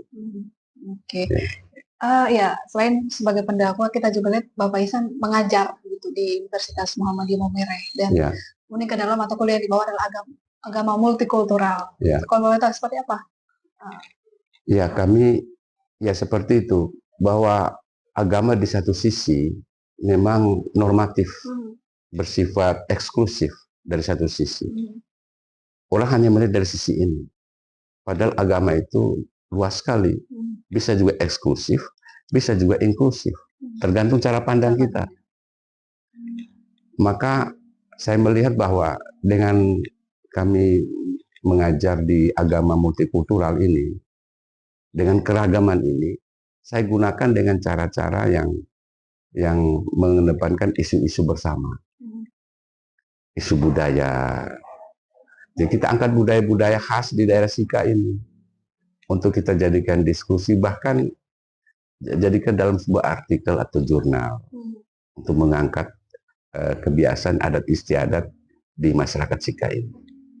Dan ini isu-isu lain seperti apa di Kabupaten Sika kita jadikan bahan diskusi bersama di lingkungan mahasiswa, baik itu Islam dan Katolik dan Protestan, bersama-sama untuk memotret persoalan-persoalan kemanusiaan ini.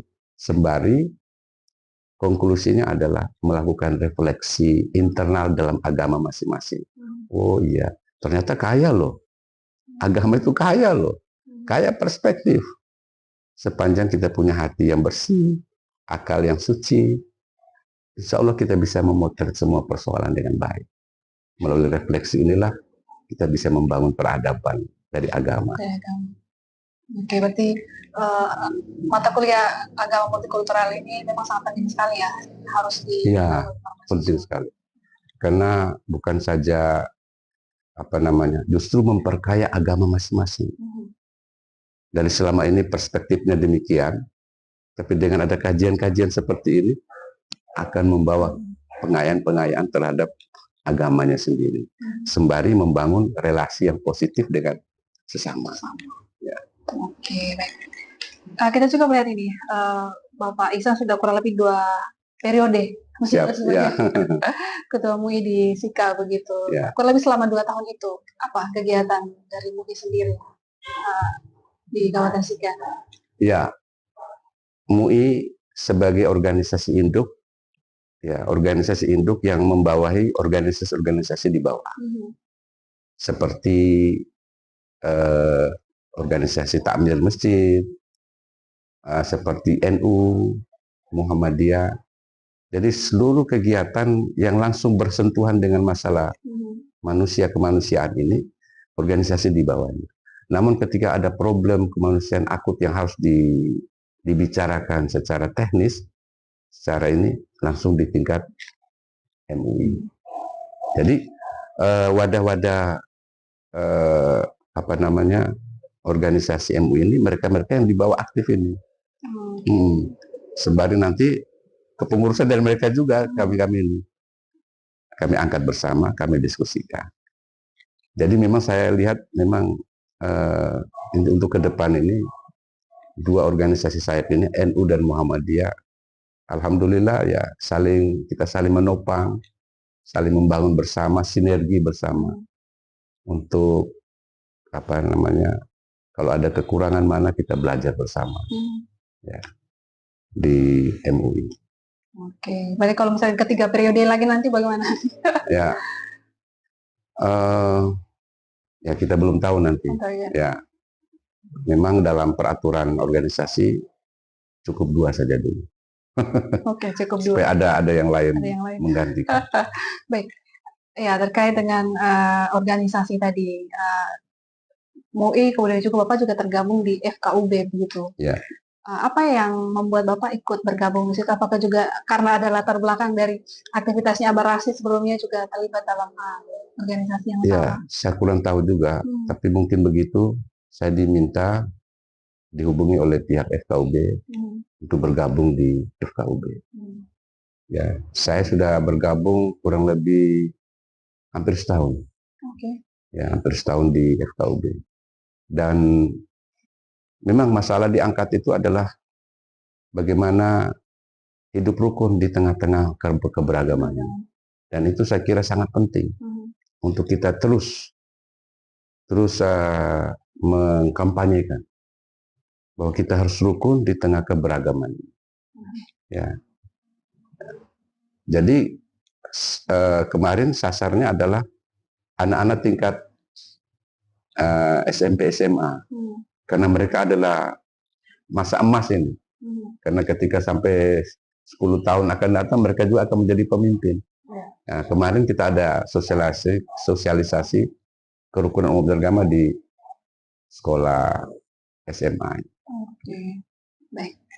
Ya, tadi sepanjang kita berdialog, saya melihat bagaimana Bapak Ihsan sangat menekankan terkait dengan pendidikan, lebih banyak soal pendidikan, bahwa untuk membawa seseorang dalam cara pandang, termasuk dalam beragama, ada hubungannya dengan pendidikan. Seperti apa Bapak melihat nantinya pendidikan beragama juga? Ya, ini kita lihat pendidikan ini, khususnya pendidikan agama Islam, ya, pendidikan Islam. Memang kita jangan hanya melihat dari cara pandang di dalam buku-buku teks.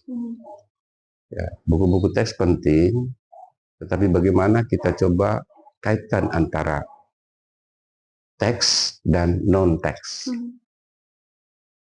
Ya, non-teks itu ya masyarakat, keberagaman itu, supaya kita jangan lari dari kenyataan. ya kan?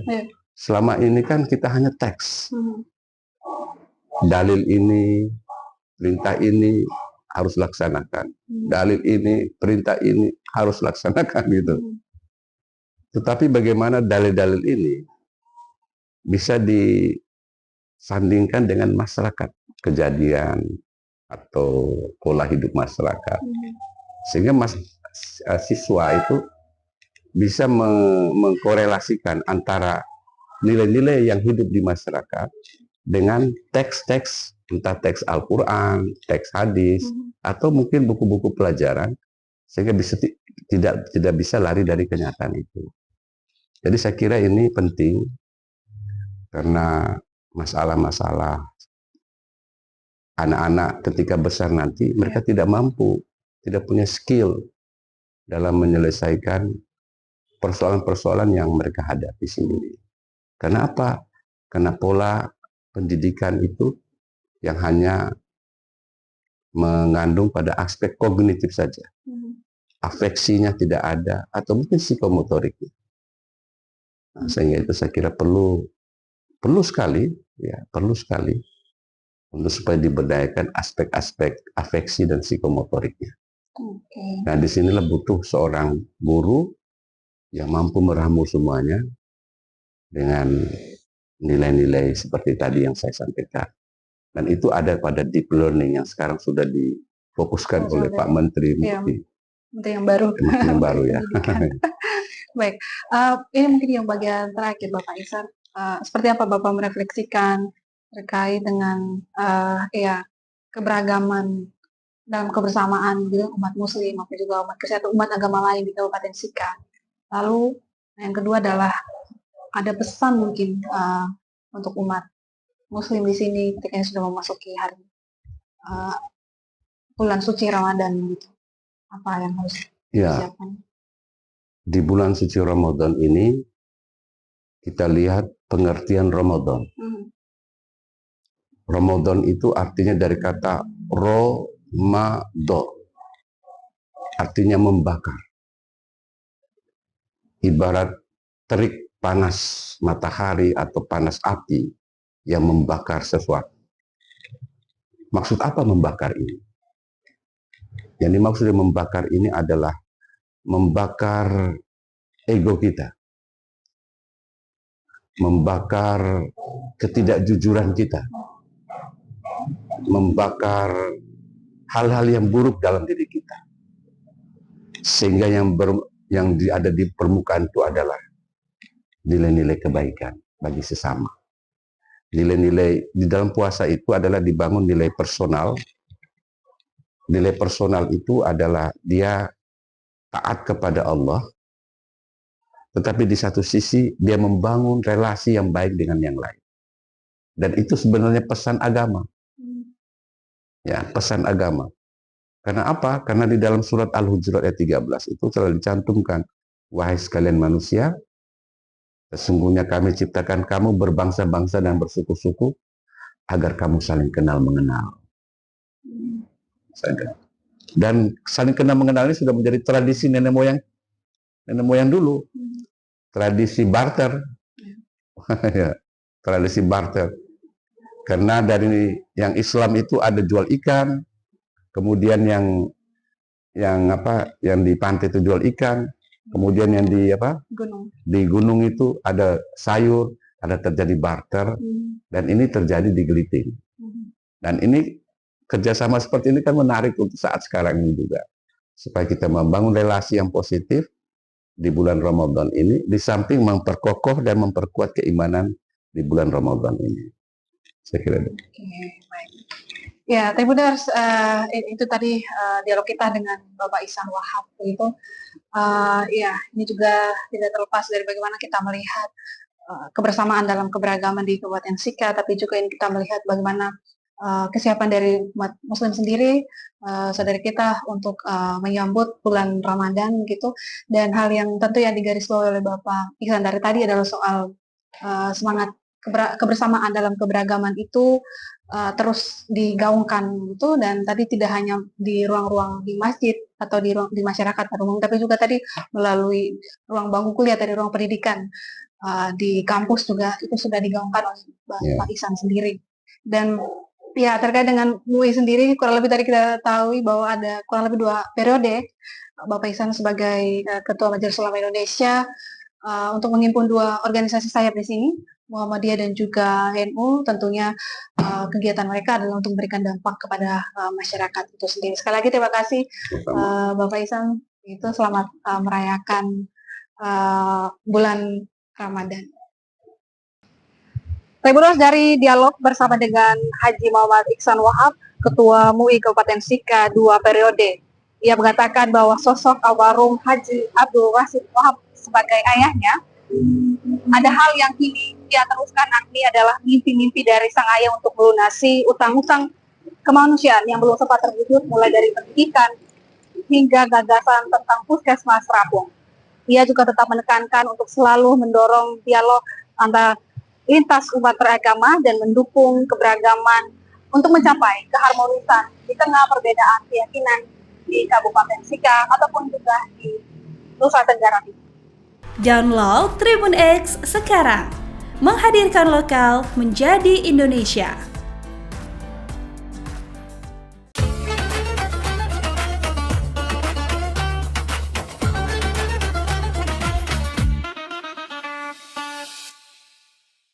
Bismillahirrahmanirrahim. Assalamualaikum warahmatullahi wabarakatuh. Pemirsa Tribuners yang dirahmati Allah Subhanahu wa Ta'ala, Soimin dan Soimat, pelaksana ibadah puasa yang berbahagia. Alhamdulillah. Alhamdulillahilladzi syahra ramadana wa lisairi suhuri sayyidan. Wa kammala fihi al-fakhra haitsu ja'alahu lil barakati wal khairati mawridan. Wa anzala fihi al-Qur'ana mau'izzata wa sifa lima fi suduri wa hudan. Ahmaduhu subhanahu wa ta'ala wa atubu ilaihi mutawakkilan ilaihi mu'tabidan. Asyhadu an la ilaha illallah wahdahu la syarikalah wa asyhadu anna sayyidana wa nabiyyana Muhammadan abduhu wa rasuluh.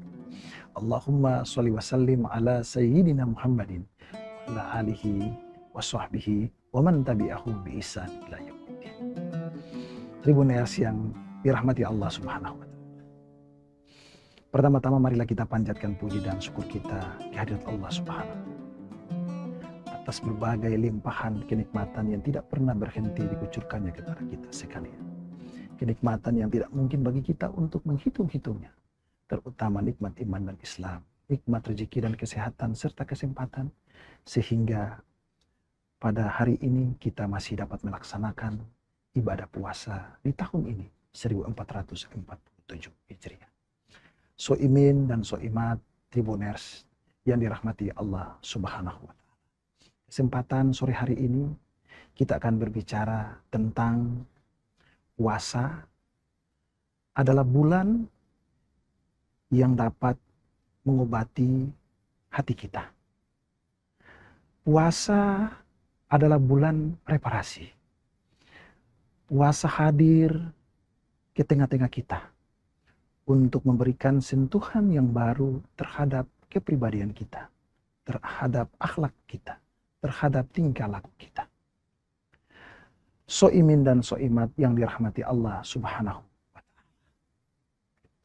Ada 3 tingkatan kepribadian atau akhlak kita yang dapat kita soroti di dalam kehidupan ini. Yang pertama adalah akhlakul hasanah. Apa itu akhlakul hasanah? Akhlakul hasanah adalah apabila orang lain memberikan suatu kebaikan kepada kita dan kita akan membalasnya dengan kebaikan yang sama. Kemudian yang kedua adalah akhlakul karimah. Akhlakul karimah adalah apabila orang lain memberikan suatu kebaikan kepada kita dan kita akan membalasnya dengan kebaikan yang lebih besar daripada apa yang sudah diberikan kepada kita. Dan yang ketiga adalah akhlakul azimah. Akhlakul azimah adalah apabila orang lain melakukan suatu kejahatan kepada kita, menjolimi kita, memfitnah kita, berbuat suatu kejahatan dan kejoliman terhadap kita, namun kita tidak pernah membalasnya dengan kejahatan yang sama, dengan tidak kembali memfitnah orang itu, dengan tidak kembali melakukan suatu kemungkaran kepada orang itu, namun kita tetap membalasnya dengan kebaikan. Soimin dan soimat Tribuners yang dirahmati Allah Subhanahu wa Ta'ala. Puasa hadir sebagai bulan muhasabah, memberikan kita suatu pelatihan, memberikan kita suatu pelajaran bahwa kita di bulan ini harus belajar untuk memperbaiki hati kita, supaya bagaimana kita tidak benci dengan orang lain, kita tidak perlu membalas orang lain yang berbuat kejahatan kepada kita. Puasa adalah obat untuk mengobati seluruh dan segala penyakit hati yang ada pada kita. Inilah alasan mengapa Allah Subhanahu wa Ta'ala mewajibkan kita untuk berpuasa. Ya ayyuhalladzina amanu kutiba alaikumussyam kama kutiba alal ladzina min qablikum la'allakum tattaqun. Hai orang-orang yang beriman, diwajibkan untuk berpuasa sebagaimana telah diwajibkan untuk orang-orang sebelum kamu. Soimin dan soimat yang dirahmati Allah Subhanahu wa Ta'ala. Bulan puasa ini ibarat sebuah aliran sungai yang mengalir dengan aliran ketaatan. Bulan yang harinya selalu dipenuhi dengan kebaikan dan kebahagiaan. Bulan yang malamnya selalu bersinar dengan lantunan ayat-ayat suci Al-Quran. Ada sebuah pertanyaan besar untuk kita pada sore hari ini. Mengapa Allah Subhanahu wa Ta'ala mewajibkan kita manusia, khususnya kaum muslimin dan muslimat, wabil khusus lagi orang-orang yang beriman untuk berpuasa? Jawabannya adalah untuk kita memperbaiki atau untuk mereparasi hati kita. Ada sebuah riwayat yang disampaikan oleh Hasan Al-Kaubawi di dalam bukunya Duratun Na'asyihin, bahwa ketika Allah Subhanahu wa Ta'ala menciptakan akal dan nafsu, yang pertama kali dipanggil oleh Allah Subhanahu wa Ta'ala adalah akal. Ketika akal berdiri di hadapan Allah Subhanahu wa Ta'ala, Allah berkata kepada akal, "Wahai akal, man ana wa man anta?" Siapakah aku dan siapakah engkau? Akal menjawab, "Anta Rabbi wa ana abduka ad-daim." Mendengar jawaban ini Allah Subhanahu wa taala langsung memuliakan akal. Kemudian yang kedua, giliran Allah Subhanahu wa taala memanggil nafsu. Dengan pertanyaan yang sama Allah berkata kepada nafsu, siapakah aku dan siapakah engkau? Dengan sombong nafsu menjawab, engkau adalah engkau dan aku adalah. Mendengar jawaban ini, Allah Subhanahu wa taala memasukkan nafsu ke dalam neraka Jahim selama 100 tahun lamanya. Tribuners yang dimuliakan Allah Subhanahu wa taala. Setelah 100 tahun berlalu, Allah Subhanahu wa taala kemudian memanggil nafsu kembali. Masih dengan pertanyaan yang sama. Wahai nafsu, man ana wa man anta? Siapakah aku dan siapakah engkau? Masih dengan gagahnya, dengan sombongnya, nafsu berkata kepada Allah Subhanahu wa taala, ana wa ana, anta wa anta. Aku adalah aku dan engkau adalah engkau. Mendengar jawaban ini, Allah Subhanahu wa taala sangat marah dan murka kepada nafsu. Dan pada akhirnya Allah Subhanahu wa taala memasukkan nafsu ke dalam neraka Ju. Apa itu neraka Ju? Soimin dan soimat, tribuners yang dimuliakan Allah Subhanahu wa taala. Neraka Ju adalah neraka yang isinya orang-orang kelaparan. Neraka yang isinya orang-orang yang kehausan. Tidak ada makan dan minum di sana. Dan pada akhirnya dengan berpuasa, tidak ada makan dan minum. Akhirnya nafsu tidak punya tenaga, tidak punya kuasa. Nafsu lemah dan akhirnya sadar dan kembali ke hadapan Allah Subhanahu wa taala dan berkata, wahai Tuhan, Anta Rabbi, dan aku adalah hamba. Dengan demikian, puasa merupakan bulan reparasi. Puasa memperbaiki hati kita dengan mengalahkan setiap tindakan-tindakan yang tidak baik, yang dipengaruhi oleh nafsu kita. Kesimpulannya adalah, di dalam hidup ini, jangan sekali-kali menjadikan nafsu menjadi pemimpin atas diri kita. Tetapi, di dalam kehidupan ini kita harus menjadikan hati sebagai pemimpin atas diri kita. Maka berbahagialah mereka yang selama hidupnya selalu menjadikan hati dan akalnya menjadi pemimpin atas dirinya. Soimin dan soimat yang berbahagia, tribuners yang dimuliakan Allah Subhanahu wa taala. Itulah beberapa hal yang saya sampaikan pada kesempatan sore hari ini sebelum kita berbuka. Mudah-mudahan dapat memberikan pencerahan bagi kita semua. Lebih kurangnya saya mohon maaf. Wabillahi taufiq wal hidayah. Wassalamualaikum warahmatullahi wabarakatuh. Download Tribun X sekarang. Menghadirkan lokal menjadi Indonesia. Yang ada di keraton, entah itu raja-rajanya, kalau mau membuat perhiasan, ya, itu yang paling bagus itu adalah orang Kalimantan. Tapi kalau bubur saminya itu mungkin sudah ratusan tahun. Sudah ratusan tahun ya, kayak resep dari nenek moyang gitu dari ya, nenek moyang, Pak. dari Banjar yang dibawa ke sini. Itu kan masakan-masakan kerajaan juga itu, kerajaan Banjaran gitu. Bisa dibagikan kurang lebih 1.500 porsi. 1.500, luar biasa Pak ya.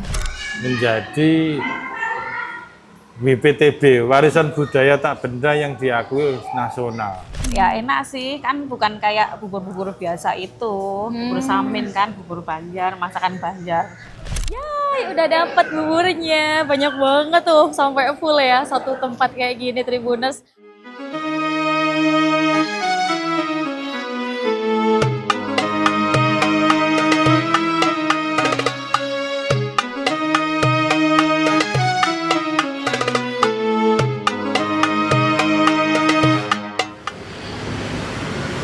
Di kota Solo yang terkenal nggak cuman budaya Jawanya aja, tapi ada budaya warga Banjar Kalimantan yang ada di sini.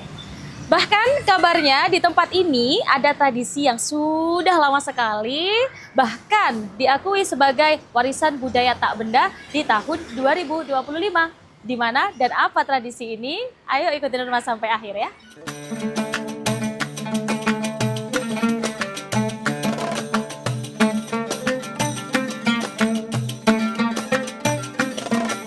Nah ini dia Tribuners, Masjid Darussalam Jayengan. Masjid yang menyimpan sejarah panjang dan juga terkenal dengan tradisi pembagian bubur samin terbanyak di Surakarta. Jadi mau tahu cerita selengkapnya, kita akan menemui pengurus masjid di sini. Ayo. Masjid Darussalam Jayengan berada di Kampung Jayengan, Kecamatan Serengan, Kota Surakarta. Masjid ini telah berdiri sejak akhir abad ke-19 dan bermula dari sebuah langgar sederhana milik warga. Seiring perkembangan kawasan permukiman dan perdagangan di Jayengan, bangunan ini kemudian menjadi masjid yang menampung banyak jemaah, terutama dari komunitas perantau Banjar yang menetap di lingkungan tersebut. Kabarnya ada kaitannya dengan warga Kalimantan yang ada di sini. Nah, itu seperti begini apa? Ceritanya begini. Ada salah satu saudagar yang punya koneksi hubungan dengan Keraton Solo. Oh, ada tokoh dari Keraton Solo begitu ya Pak? Jadi berarti? ada koneksi dengan Keraton Solo. Para sinuwun atau yang ada di keraton, entah itu raja-rajanya, kalau mau membuat perhiasan, Ya. itu yang paling bagus itu adalah orang Kalimantan. Oh, justru di Jawa ini malah orang Kalimantan. Orang Kalimantan. Buat Kalau perhiasan kita paling bagus. mau membawa berlian atau ke sana, ya akhirnya ada orang Kalimantan suruh bikinkan. Nah, gitu dan tuh. itu di Jawa ya Pak ya? Ya, Orangnya sudah ya di Jawa. kalau di Jawa yang terkenal di Jayengan ini. Di Jayengan Nah, ini. Nah, dari itu si Agnia ini, si saudagar ini itu mendatangkan banyak warga dari Kalimantan, bahkan bukan 1-2 orang, sak keluarga. Makanya di sini berarti banyak orang Kalimantan Pak? Ya, saat itu. betul. Ya, nah, Jayengan terkenal namanya. Nah, itu nanti akan ada namanya Jarwono. Jarwono itu Banjar Jawa Cino. Oh, itu ada khasnya sendiri ya? Ada anunya sendiri. Iya. Nah, gitu tuh. Kalau dari Pasar Klewer sampai ke sini, itu yang sekarang Jalan Dr. Rajiman. Dulu namanya Jalan Coyudan. Nah, itu Cina Townnya Solo. Oh, gitu. iya.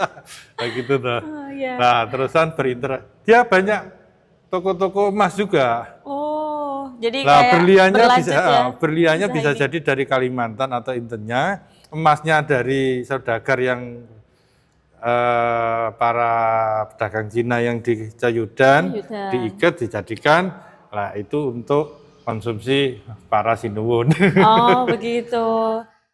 Kemudian kalau untuk ini Pak, yang terkenal dari masjid ini kan terkait tradisi bubur samin Nah, bubur samin. Itu yang membawa siapa Pak di tanah Bubur Jawa samin ini sebenarnya bukan bubur samin awalnya. Iya. Seperti masjid-masjid yang lain. Kalau misalkan warga diminta untuk ikut berkontribusi atau nyumbang untuk iftar atau buka bersama, ada yang bawa nasi kuning, ada yang bawa ini, ada yang bawa itu, banyak sekali. Ya toh. Ada lagi yang bawa bubur samin juga waktu itu. Oh iya iya. Nah, gitu tuh. Akhirnya diputuskanlah oleh pengurus takmir masjid pertama, yaitu Kiai Haji Sakroni, Anang Sakroni. Nah, udah kita tetapkan bubur. Nah, ini kan juga ciri khas Banjar. Ya. Nah, gitu. Akhirnya bikinnya ya cuma sedikit aja, 5-10 kilo. Habis, ada yang dibawa pulang. Akhirnya tiap tahun dan sebagainya itu kurang lebih 40 tahun yang lalu. 40 tahun yang lalu, berarti ini tuh sudah sangat lama ya Pak? 40 tahun yang lalu dimulainya. Bubur kegiatan pembagian bubur ini. saminnya. Oh, tapi kalau bubur iya, saminnya itu mungkin sudah ratusan tahun. Sudah ratusan tahun ya, kayak Iya. resep dari nenek moyang Iya, gitu dari ya nenek moyang, Pak. dari Banjar yang dibawa ke sini. Itu kan masakan-masakan kerajaan juga itu. Iya. Kerajaan Banjar gitu. Kalau yang membuat ini Pak, Nah, yang membuat itu api menyala itu jam 11 Siang? 11 siang, kan gitu ya. Iya. Itu baru untuk manasi airnya doang. Sampai 1 jam. 1 jam. Nah, 1 jam itu kurang lebih sampai duhur kan. Iya. Nah, setelah duhur baru Mulai ini, baru masuk ya. bumbunya, baru ininya dan sebagainya. Nah, terus itu tidak pernah mati sampai asar. Sampai asar api ini. Jadi Luar biasa. sangat panas sekali, makanya kita harus hati-hati. Oh Gitu. ya. Nggak pernah mati. Semua bumbu dan apa yang ada di ramuan itu baru masuk kurang lebih habis zuhur atau jam 1. Jam 1 sampai jam 3 itu proses sudah pengadukan pakai orang. pakai orang itu maksudnya pakai tenaga manusia. Pernah terpikir juga kalau misalkan pakai mesin bagaimana? Gak ada rohnya. Pertama itu. Yang kedua, takut nanti di bawah itu jadi seperti intip itu. Jadi harus gitu ya, Pak? Iya, harus diaduk terus sampai ke bawah. Jadi gayungnya itu ya tinggi 1,5 meter. Oh, luar biasa. Nah itu saksi bisu bubur samin itu. Sampai sekarang ya, karena sampai sekarang. Jimblengnya itu sendiri ya itu ada. Bahkan kita punya jimbleng yang segini tinggi. Tinggi ya, Pak ya. Tapi kalau masak ya harus berkilo-kilo. Kemudian untuk ini, Pak, pembuatannya itu kan banyak sekali ya sepertinya. Mencapai berapa kilo sih, Pak, yang dibuat dalam sehari dan waktu pembuatannya seperti apa gitu? Terakhir ini kurang lebih dari kita kan dari awal dari 5 kilo, 10 kilo, kemudian banyak terakhir kita 50 kilo. 50 kilo itu alhamdulillah kalau bahasa Jawa bisa mbabar, bisa dibagikan kurang lebih 1.500 porsi. 1.500 luar biasa, Pak ya. 1.200 itu kita bagikan kepada masyarakat, yang 300 untuk buka bersama di dalam masjid. Jadi masjid tetap kita buka ya seperti itu. Nah, tahunya berapa porsinya itu. Jadi satu centong yang diambil itu masuk satu piring penuh. Jadi tidak dianggap satu porsi. Lah, yang bawa rantang, bawa bawaan itu wadah, itu kurang lebih minimal dapat 3. Iya kan banyak ya, Pak. Makin banyak. Kalau wadahnya agak besar ya pasti kurang lebih banyak. 5 gitu aja lah. Itu bisa dimakan sekeluarga, bahkan sampai besoknya. Sudah makan itu aja, alhamdulillah kata orang-orang ya, artinya yang minta itu sudah merasa kenyang. Tapi kadang-kadang ya perut Jawa itu yang mangan nasi gitu terus. Iya, belum kenyang gitu katanya, Pak. Tapi sudah makan nasi, cari bubur lagi. Iya. Gitu. Dari para perantau inilah bubur samin mulai dikenal dan kemudian berkembang menjadi tradisi yang melekat hingga saat ini. Kabarnya dapat ini ya, Pak, penghargaan warisan budaya tak benda di tahun 2025. Itu sebenarnya suatu anugerah tersendiri bagi kami sebagai warga Jayengan, takmir Masjid Darussalam, dan bubur saminnya itu sendiri.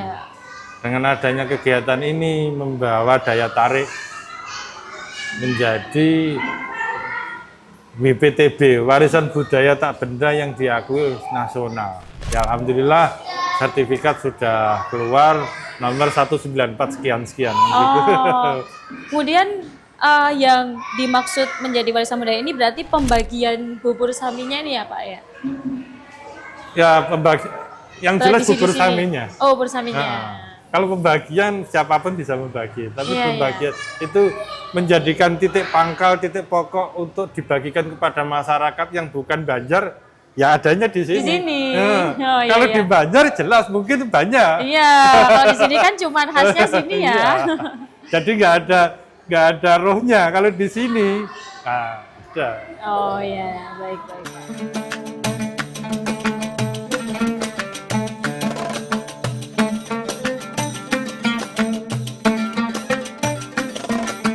Tribuners, kalau misalnya kalian antri di sini tuh sebenarnya kita nggak perlu ke sana. Jadi kita tinggal taruh kayak rantang atau tempat makan kalian ini di tempat sini ya. Nanti diserahkan ke bapaknya aja.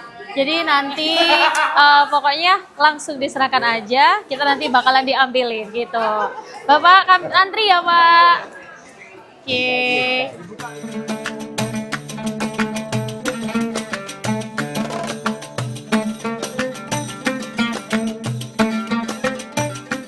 Jadi waktu kita ngantri atau kalau kalian berkunjung ke Masjid Darussalam ini kita bisa langsung lihat pembuatannya atau lagi pembagiannya nih Tribuners, bener-bener panas kayak fresh gitu ya kalau kita makan, pokoknya bener-bener yang panas. Jadi kalau kalian waktu ngambil bubur ini harus hati-hati banget karena memang langsung kayak fresh from the oven gitu lah ya ibaratnya. Tuh banyak banget porsinya, jadi kalian harus banget cobain ke sini ya.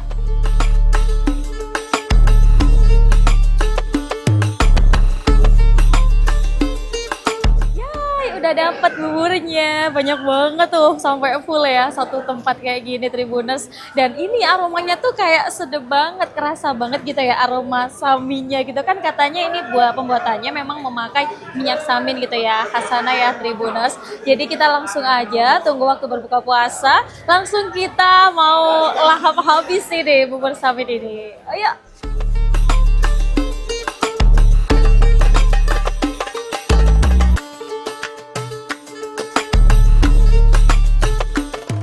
Nama saya Musyarifah dari Cemani, Timur Pondok Putri Ngruki. Iya.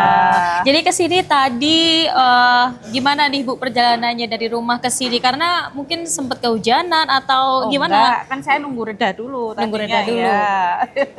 Tapi Nyantai setiap aja. tahunnya memang ke sini Bu, pasti Iya, ambil saya. bubur samin. Iya. Kalau Saya suka sih. dalam Kalau- 1 bulan gitu seringnya berapa kali Bu? Ya, seanunya apa ya? Sekepengennya aja. Tapi Iya. sering juga ya ke sini. Iya, sering. Rasanya gimana Bu nih? Boleh dibeberin gitu ke Tribun News? Ya enak sih, kan bukan kayak bubur-bubur biasa itu. Bubur samin kan, bubur Banjar, masakan Banjar. Kalau Ya. bubur-bubur biasa sih kan ada tiap. Memang saya suka bubur sih. Oh, Iya. pecinta bubur. Iya, Jadi bubur ada ayam. pembagian Iya. bubur samin di sini sangat cocok ya, Iya, Bu. kan adanya kalau bulan Ramadan tok kan, Mbak. Iya. Mumpung. Ini bawa ada berapa aja nih, Bu? 2 aja. Dua. Iya. Nggak mau lebih gede lagi. Oh, enggak. Secukupnya aja. Oh, ini nanti dibuat berbuka ya di rumah. Iya, heeh. Oke. Rumah. Di rumah juga ini gimana rasanya kalau dibawain bubur samin gitu sama Ibu? Ya suka sih, tadi suami mesen besok minta bubur loh. Oh, gitu. iya. Jadi Iya. udah langsung ini ya, request Iya, duluan iya. ya. Baik Bu, semoga lancar-lancar puasanya. Iya, Terima kasih, iya, sampai jumpa sama-sama, kembali. ya.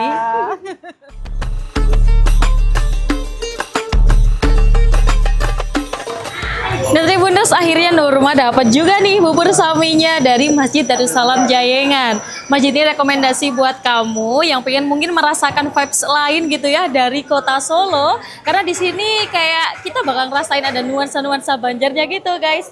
Dan tentunya masjid ini rekomendasi banget buat kamu datengin apalagi di bulan puasa sekaligus kita ikut tradisi pembagian bubur samin. Dan dulu mau siap-siap buat buka puasa dulu, simak terus ngabuburit asyik selanjutnya. Sampai jumpa Tribuners.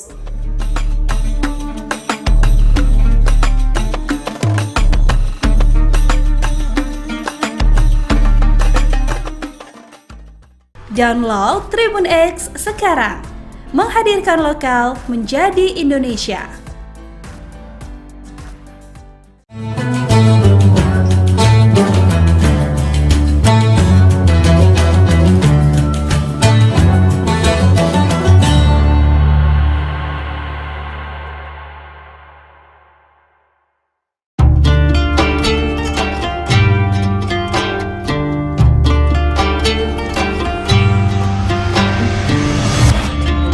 Syukur Alhamdulillah, tahun ini kita masih dipertemukan dengan bulan suci Ramadan. Ramadan bukan sekedar menahan lapar dan dahaga, tetapi waktu untuk memperbaiki kualitas diri, baik ibadah maupun menata akhlak. Jadikan Ramadan ini sebagai titik balik untuk menjadi pribadi yang jujur dalam perbuatan, sabar dalam ujian, dan disiplin dalam ketaatan.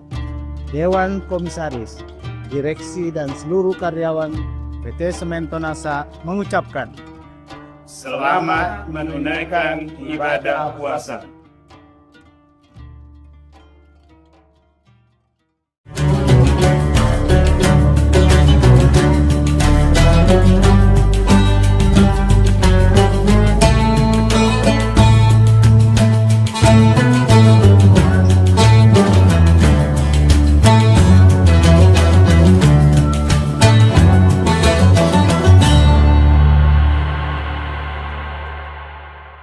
Assalamualaikum warahmatullahi wabarakatuh. Tribuners, seperti apa kabar Anda pada hari ini? Senang sekali tentunya saya Ilu dapat kembali menyapa Tribuners dalam Syiar Ramadan episode hari ini yang membahas tema yang begitu menarik terkait dengan Ramadan dan ketahanan moral bangsa yang akan kita kupas tuntas bersama dengan narasumber kita hari ini. Ada Pak Ustadz Kiai Haji Sabarudin LC yang sudah siap untuk berbagi ilmu bersama seluruh Tribuners pada waktu menantikan berbuka puasa pada sore hari ini. Selamat sore, Assalamualaikum Pak Ustadz. Waalaikumsalam warahmatullahi wabarakatuh. Baik, seperti apa kabarnya hari ini? Alhamdulillah seperti bahagianya para Tribuners yang ada di luar sana. Baik, masih bahagia dan juga tentunya masih tetap semangat menjalankan ibadah puasa ya Pak Ustadz ya. Nah, terkait tema kita pada hari ini merupakan juga dengan Ramadan dan ketahanan moral bangsa. Mungkin dapat disampaikan kepada Tribuners seperti apa ya kita menjalani ibadah puasa ini tapi juga tetap mempertahankan moral bangsa, dan juga di bulan suci Ramadan ini bagaimana dari ibadah puasa yang paling krusial yang juga dapat memperkokoh dari tiang moral bangsa kita yang mungkin juga hari ini sudah mulai rapuh. Pak Ustadz, silahkan. Ya. Bismillahirrahmanirrahim. Hamdan wa syukranillah, salatan wa salaman ala ar-rasul amabad. Rasulullah SAW yang bersabda, Innama bu'ithtu liutamima makarimal akhlak. Aku diutus untuk menyempurnakan moral atau adab. Ya, kita lihat fenomena sekarang ini, ya banyak hal-hal indisipliner yang dilakukan oleh ya para pemangku ya jabatan. Dan ternyata kalau kita melihat itu rata-rata adalah orang yang berpendidikan. Makanya ya adab itu atau akhlak itu ya harus di atasnya ilmu. Ya, karena rata-rata orang yang melakukan indisipliner dalam bidang apapun itu rata-rata orang yang memiliki pendidikan yang tinggi. Nah, oleh sebab itu bulan suci Ramadan merupakan momentum untuk kita muhasabah atau introspeksi diri. Apakah mampu Ramadan tahun ini untuk yang merubah khususnya skala luas masyarakat secara umum, bukan hanya berpikir dari segi individual. Nah, kita ketahui bersama bahwa moral itu merupakan tiang negara. Bahkan ada penelitian di luar sana bahwa ya rata-rata yang menempati ya posisi yang pertama, kedua dan ketiga, orang-orang yang sukses ya menjadi konglomerat itu bukan orang yang memiliki IPK yang tinggi, nilai yang tinggi, cerdas. Akan tetapi dilihat bahwa rata-rata yang menempati posisi 1, 2 dan 3 sampai 10 itu adalah orang-orang yang memiliki karakter yang baik. Nah, tentunya bulan suci Ramadan ini adalah momentum ya untuk menumbuhkan karakter itu. Bukan hanya skala dari dalam, akan tetapi juga secara luas. Nah, ada beberapa karakter yang bisa kita dapatkan ketika betul-betul kita maksimalkan bulan suci Ramadan, sehingga ini bisa berskala luas dan juga secara kolektif. Yang pertama adalah tentang integritas atau kejujuran. Beda dengan ibadah yang lain. Mungkin kalau kita sholat, ya ada yang melihat, ya kita sholatnya itu khusyuk. Ya meskipun dalam sholat itu sendiri itu ada nilai kejujuran di situ, ada nilai integritas. Makanya sholat yang memiliki nilai integritas kalau diterapkan di luar sholat, maka itulah sholat yang mencegah dari perbuatan keji dan mungkar. Ya coba Tribuners kalau sholat maghrib sendiri, ya dalam kamar gelap gulita tidak ada yang melihat, tidak mungkin sholat maghribnya itu dikurangi menjadi 2 rakaat. Ya kenapa tetap kita lakukan 2 rakaat, kan tidak ada yang melihat. Nah, maka ada prinsip bahwa ada Allah yang melihat. Berarti ada unsur muraqabatullah. Ada CCTV Allah yang senantiasa mengawasi kita sehingga betul-betul integritas itu bisa terjaga dalam diri kita. Nah, bagaimana dengan ibadah puasa? Juga ibadah puasa demikian. Ya, kita berpuasa tidak ada yang tahu apakah kita berpuasa apa tidak. kecuali yang tahu hanya diri kita dengan Allah. Boleh jadi ada orang yang lemah letih, tapi dia tidak berpuasa. Siapa yang tahu ketika kita ngebuburit bersama, buka puasa bersama, justru yang tidak berpuasa tapi kelihatannya berpuasa, justru lebih banyak jatahnya dibandingkan orang yang berpuasa. Tidak ada yang tahu. Nah, ketika kita berpuasa di bulan suci Ramadan, maka yang pertama itu mengajarkan kita tentang nilai-nilai karakter, integritas atau kejujuran. Makanya ibadah puasa ini pahalanya itu tidak ditentukan oleh Allah. Beda dengan ibadah yang lain. Ya, siapa yang sholat ditentukan oleh Allah 25 sampai 27 derajat. Siapa yang bersedekah ditentukan olali Allah 7 kali 70 kali 700 dilipat gandakan. Tapi khusus untuk ibadah puasa, maka Allah mengatakan as-saumu li, puasa itu untukku, wa ana ajzibi, dan saya memberikan pahala. Kenapa pahalanya tidak disebutkan, bahkan dikatakan bahasa unlimited? Karena memang puasa itu mengajarkan tentang integritas. Ketika kita berpuasa, maka insya Allah itu akan membangun yang namanya integritas kolektif secara keseluruhan. Karena bagaimanapun ada orang yang mau jujur, tapi kalau dia sendiri pasti tidak bisa. Ya, Imam Ali mengatakan, kejahatan yang terorganisir itu mengalahkan kebaikan yang tidak terorganisir. Jadi kalau dalam satu instansi hanya satu orang yang jujur, itu tidak bisa, pasti akan dikeluarkan. Kenapa? Karena ya mayoritasnya tidak jujur. Maka bulan suci Ramadan mengajarkan kepada kita tentang integritas yang secara kolektif. Kemudian yang kedua, mengajarkan kepada kita bahwa solidaritas, ya, muncul empati. Makanya kita lihat bahwa di bulan suci Ramadan luar biasa. Ramai-ramai masyarakat untuk memberikan donasi, dan itu hanya didapatkan di bulan suci Ramadan. Bahkan pemangku jabatan mungkin banyak yang melakukan buka puasa bersama, menghadirkan anak panti asuhan, yatim piatu. Nah, tujuannya untuk apa? Adalah untuk meningkatkan yang namanya solidaritas dan juga empati. Ketika ini bisa terjadi dengan baik, diyakinkan bahwa akan mengurangi yang namanya masyarakat yang rentan. Nah, kenapa di luar bulan suci Ramadan itu ya degradasinya itu sangat-sangat jauh. Sangat akan inflasi antara orang kaya semakin kaya, orang miskin semakin miskin. Tapi ketika masuk bulan suci Ramadan itu luar biasa berbaur. Ya, bahkan ketika kita sholat itu tidak ada saf khusus untuk orang kaya, tidak ada saf khusus untuk yang memiliki jabatan. Siapa yang masuk duluan, maka sifatnya semua sama. Ya, tidak ada perbedaan. Maka ini dengan adanya bulan suci Ramadan, maka bisa menumbuhkan yang namanya jiwa karakter solidaritas dan juga empati. Kemudian yang ketiga adalah disiplin. Ya, meningkatkan juga kedisiplinan. Coba kita lihat betapa banyak orang yang manipulasi data dan sebagainya. Ya, dia tidak hadir mungkin di instansi, tapi ya teman yang hadir itu ya ditandatangankan dan sebagainya. Itu banyak terjadi. Kenapa bisa demikian?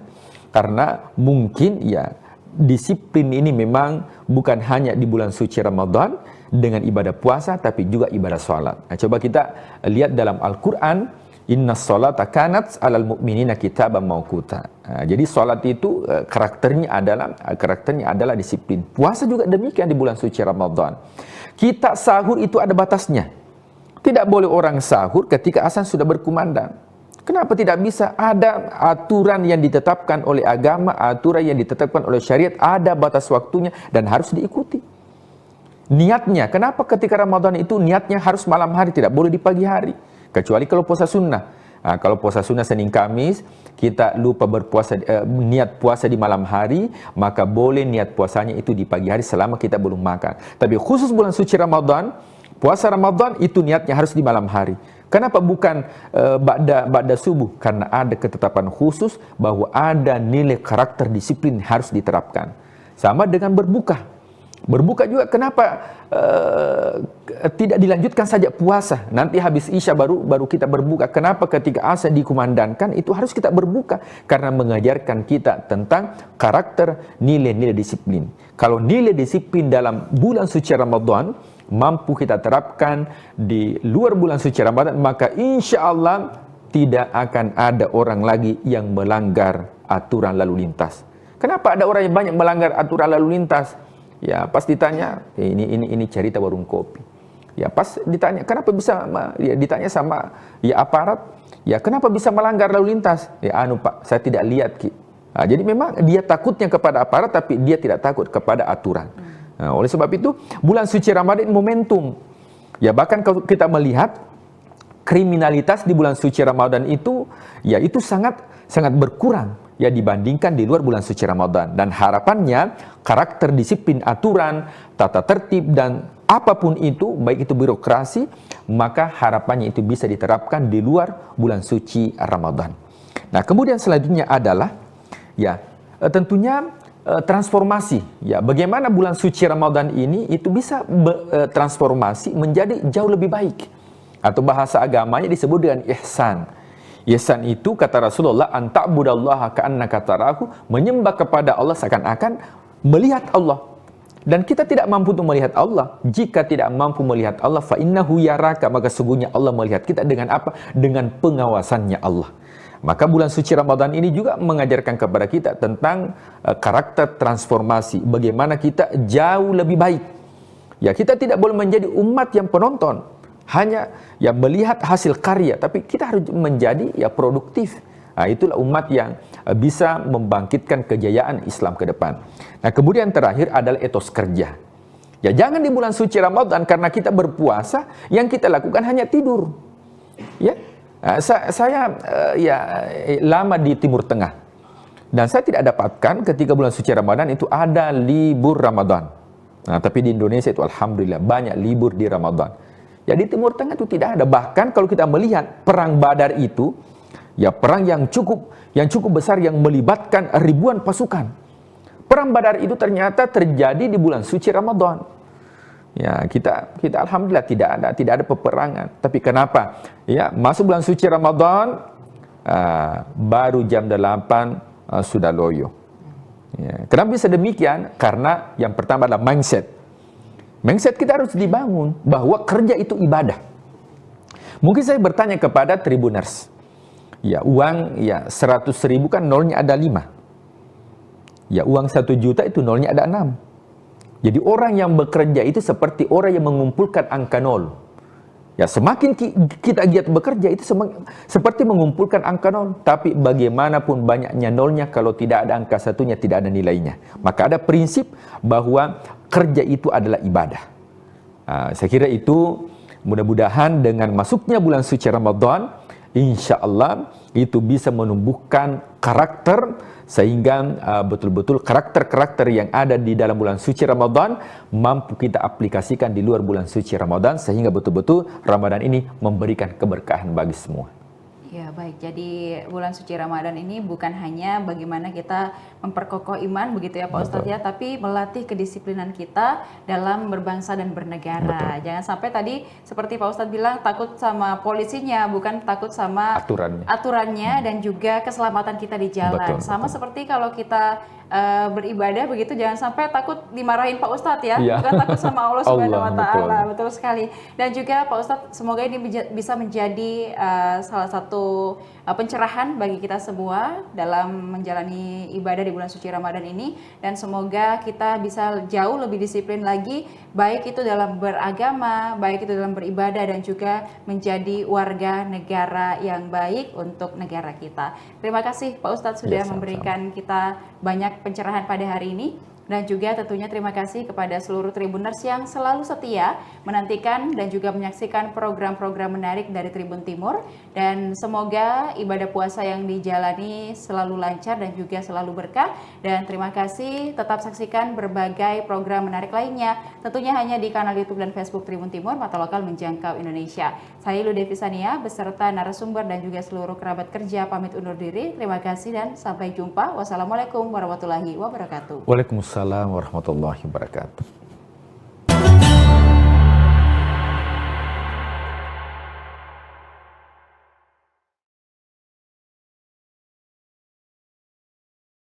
Abah Rashid, orang tua kami, beliau bukan hanya sekedar sebagai orang tua.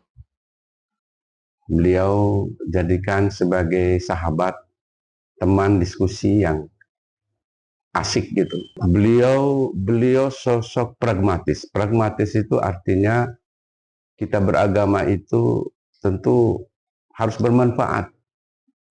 Ya, harus memberikan nilai manfaat bagi sesama kita. Sehingga Abah inisiatif sebenarnya ingin bagaimana supaya ada kapal-kapal yang bisa menerobos di tengah-tengah cuaca yang tidak mendukung untuk memberikan pertolongan kepada masyarakat-masyarakat ini. Kemudian beliau itu menyenangkan. Ya, kalau datang kunjungan ke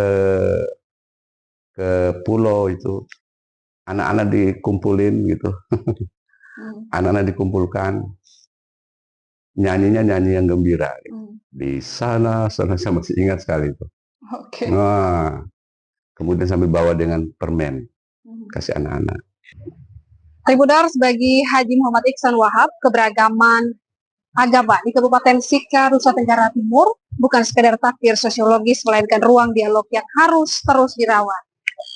Beliau merupakan Ketua MUI atau Majelis Ulama Indonesia di Kabupaten Sika 2 periode, juga bergabung dalam Forum Kerukunan Umat Beragama atau FKUB. Hari ini kita akan menjumpai beliau untuk berbincang bagaimana sebenarnya dialog lintas agama yang terus dirawat, maupun juga legasi yang diwariskan oleh orang tuanya, Haji Abdul Rashid Wahab, yang dikenal sebagai seorang tokoh agama yang juga mendukung toleransi umat antar beragama di Kabupaten Sika. Mari ikuti liputan kita berikut ini.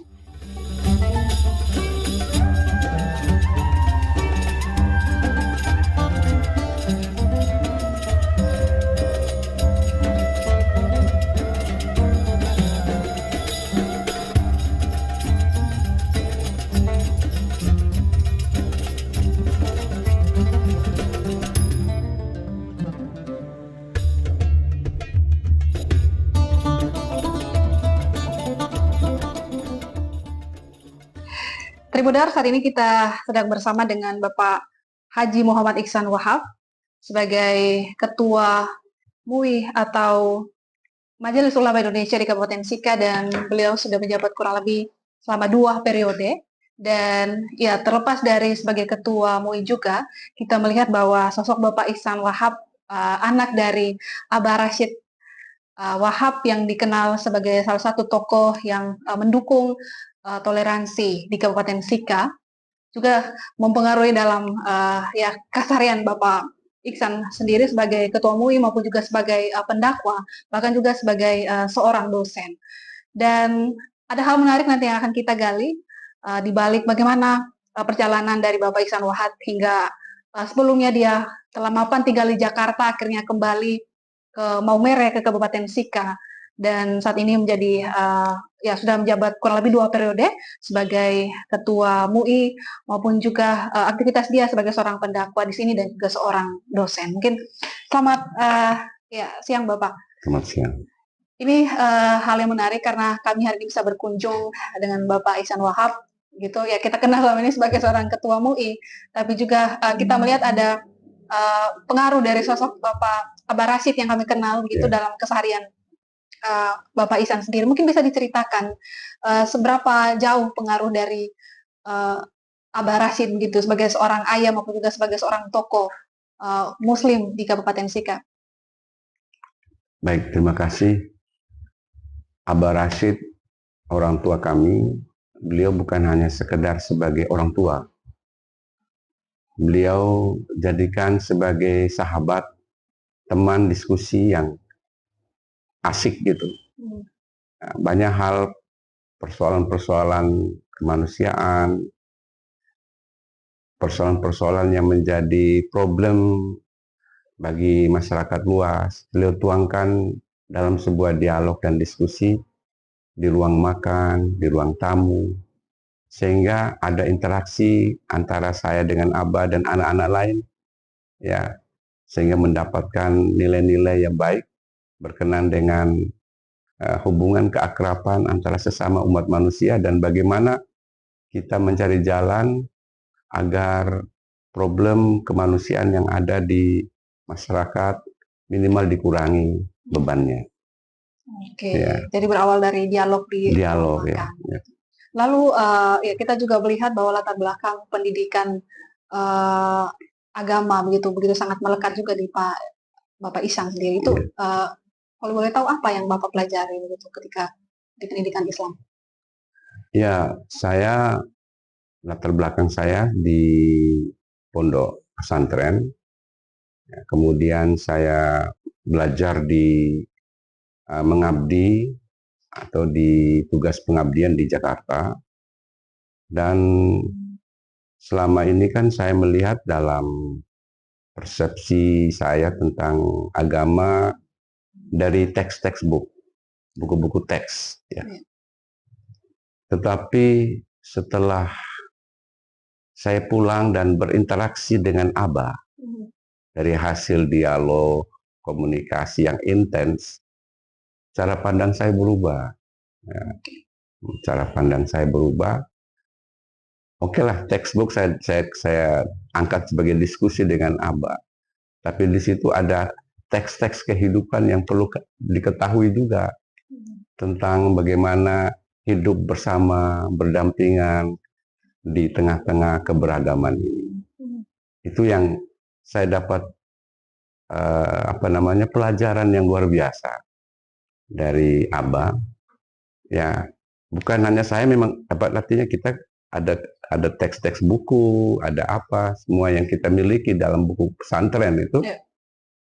Tapi ternyata setelah dialog, ngobrol-ngobrol, dan Abah sering antar saya juga jalan, saya nemanin Abah untuk komunikasi antar agama dalam FKUB. Ya, Abah sebagai wakil ketua dulu tuh. Ya, saya pergi dampingi Abah ke Pulau Palue, bertemu dengan tokoh-tokoh agama yang lain. Di situ saya merasa bahwa ini ada nilai-nilai yang tidak ada di dalam textbook, tapi ada nilai-nilai kehidupan yang justru saya mendapatkan pengalaman yang luar biasa. Ya. Berarti sosok pragmatis yang ada pada diri Bapak Abah Rashid sendiri juga mempengaruhi. Ya, beliau sosok pragmatis. Pragmatis itu artinya kita beragama itu tentu harus bermanfaat. Ya, harus memberikan nilai manfaat bagi sesama kita. Kalau beragama itu merusak, menghancurkan, itu bukan agama. Nah, agama itu harus memberikan makna dan manfaat.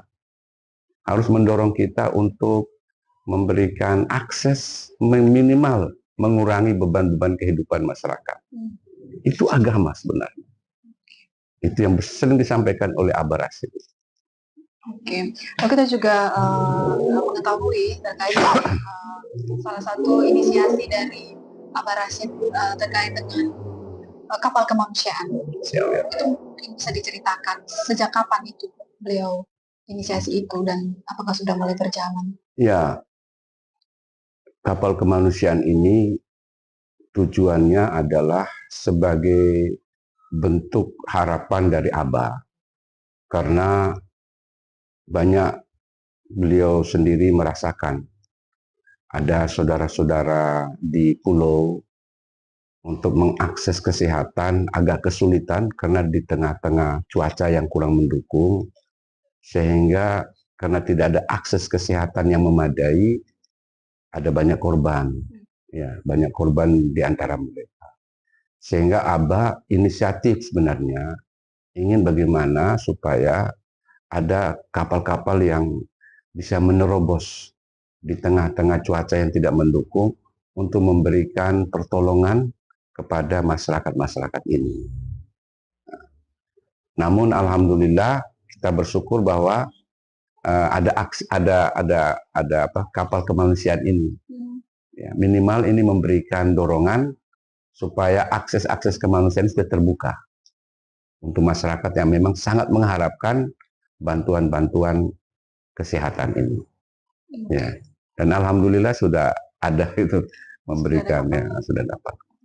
Oke, lalu ya terkait dengan toleransi maupun tadi soal keberagaman, hidup dalam kebersamaan dalam keberagaman di sini yang yang diwariskan oleh Abah Rashid sendiri, bagaimana dalam pelaksanaan Bapak sebagai seorang pendakwah begitu, terutama ketika berada di wilayah yang mayoritas umat Kristen gitu, tetapi kita melihat di sini semua tidak ada yang saling membeda-bedakan, semua satu sekalipun kita memiliki keyakinan yang berbeda.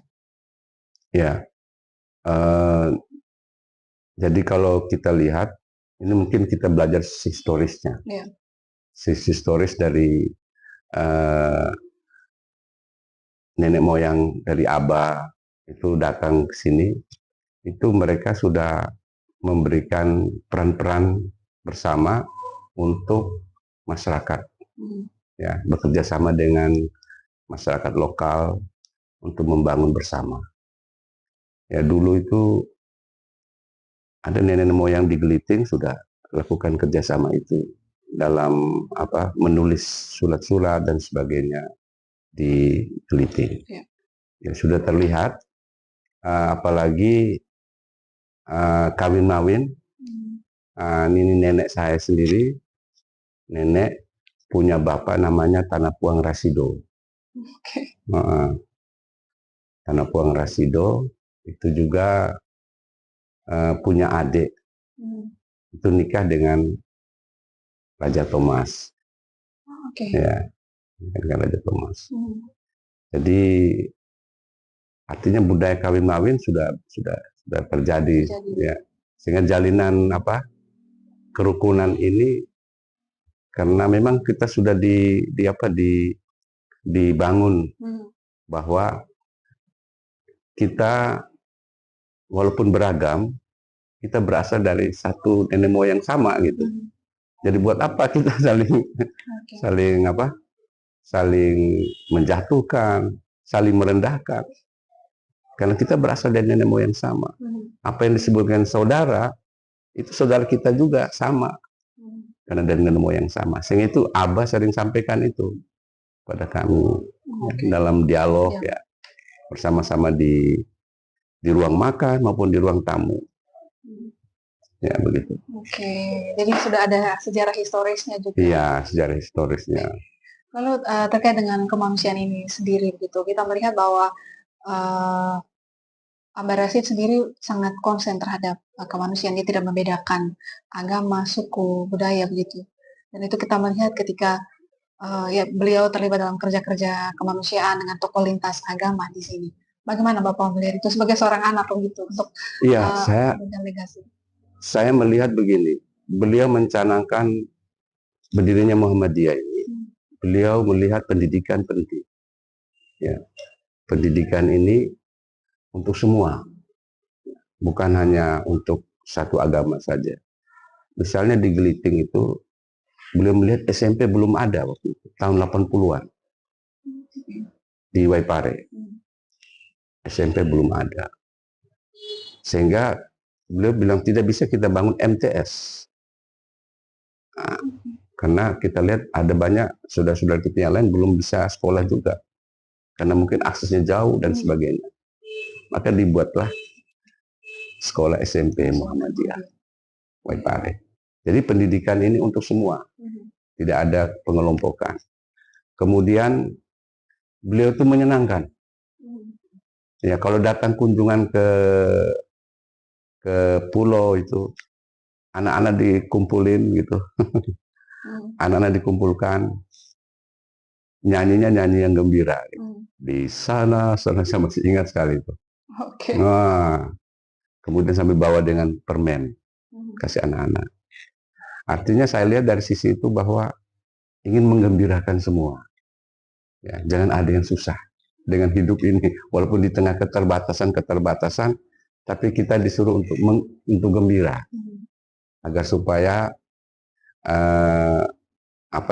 di tengah kekurangan kita bisa berbagi bersama. Nah, itu.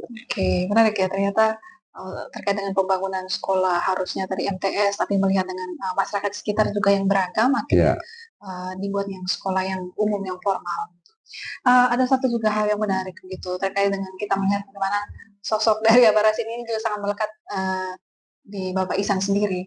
Ini bagaimana? Apakah ada pesan-pesan atau hal-hal apa begitu yang ya harusnya mungkin dimandatkan pada Bapak Ihsan untuk dilanjutkan, untuk diwariskan gitu. Ya, saya walaupun tidak secara spesifik beliau sampaikan, tapi ada beberapa pesan penting beliau kepada kami bahwa hidup ini yang kita jalani di daerah kita ini, kata kunci pertama itu jangan melihat agama ini dari sisi negatif, cara pandang kita negatif. Ketika kita melihat realitas di luar, kita melihat bahwa agama membutuhkan kita untuk membantu sesama. Di situ poinnya bahwa beliau sering komunikasi dengan saya itu ya seperti itu. Ya. Kemudian yang kedua, budaya-budaya lokal itu dengan kearifan-kearifannya itu beliau sering berbicara. Kenapa demikian? Karena nilai-nilai kearifan itu jangan sampai hilang. Itu sangat disayangkan. Sehingga beliau sering komunikasi dengan kami di situ. Jadi ada banyak hal yang secara ini memang tidak ada penyampaian bahwa nanti ganti saya atau apa. Tapi dengan peran-peran yang beliau sampaikan ke kami untuk menjadi garda terdepan dalam membantu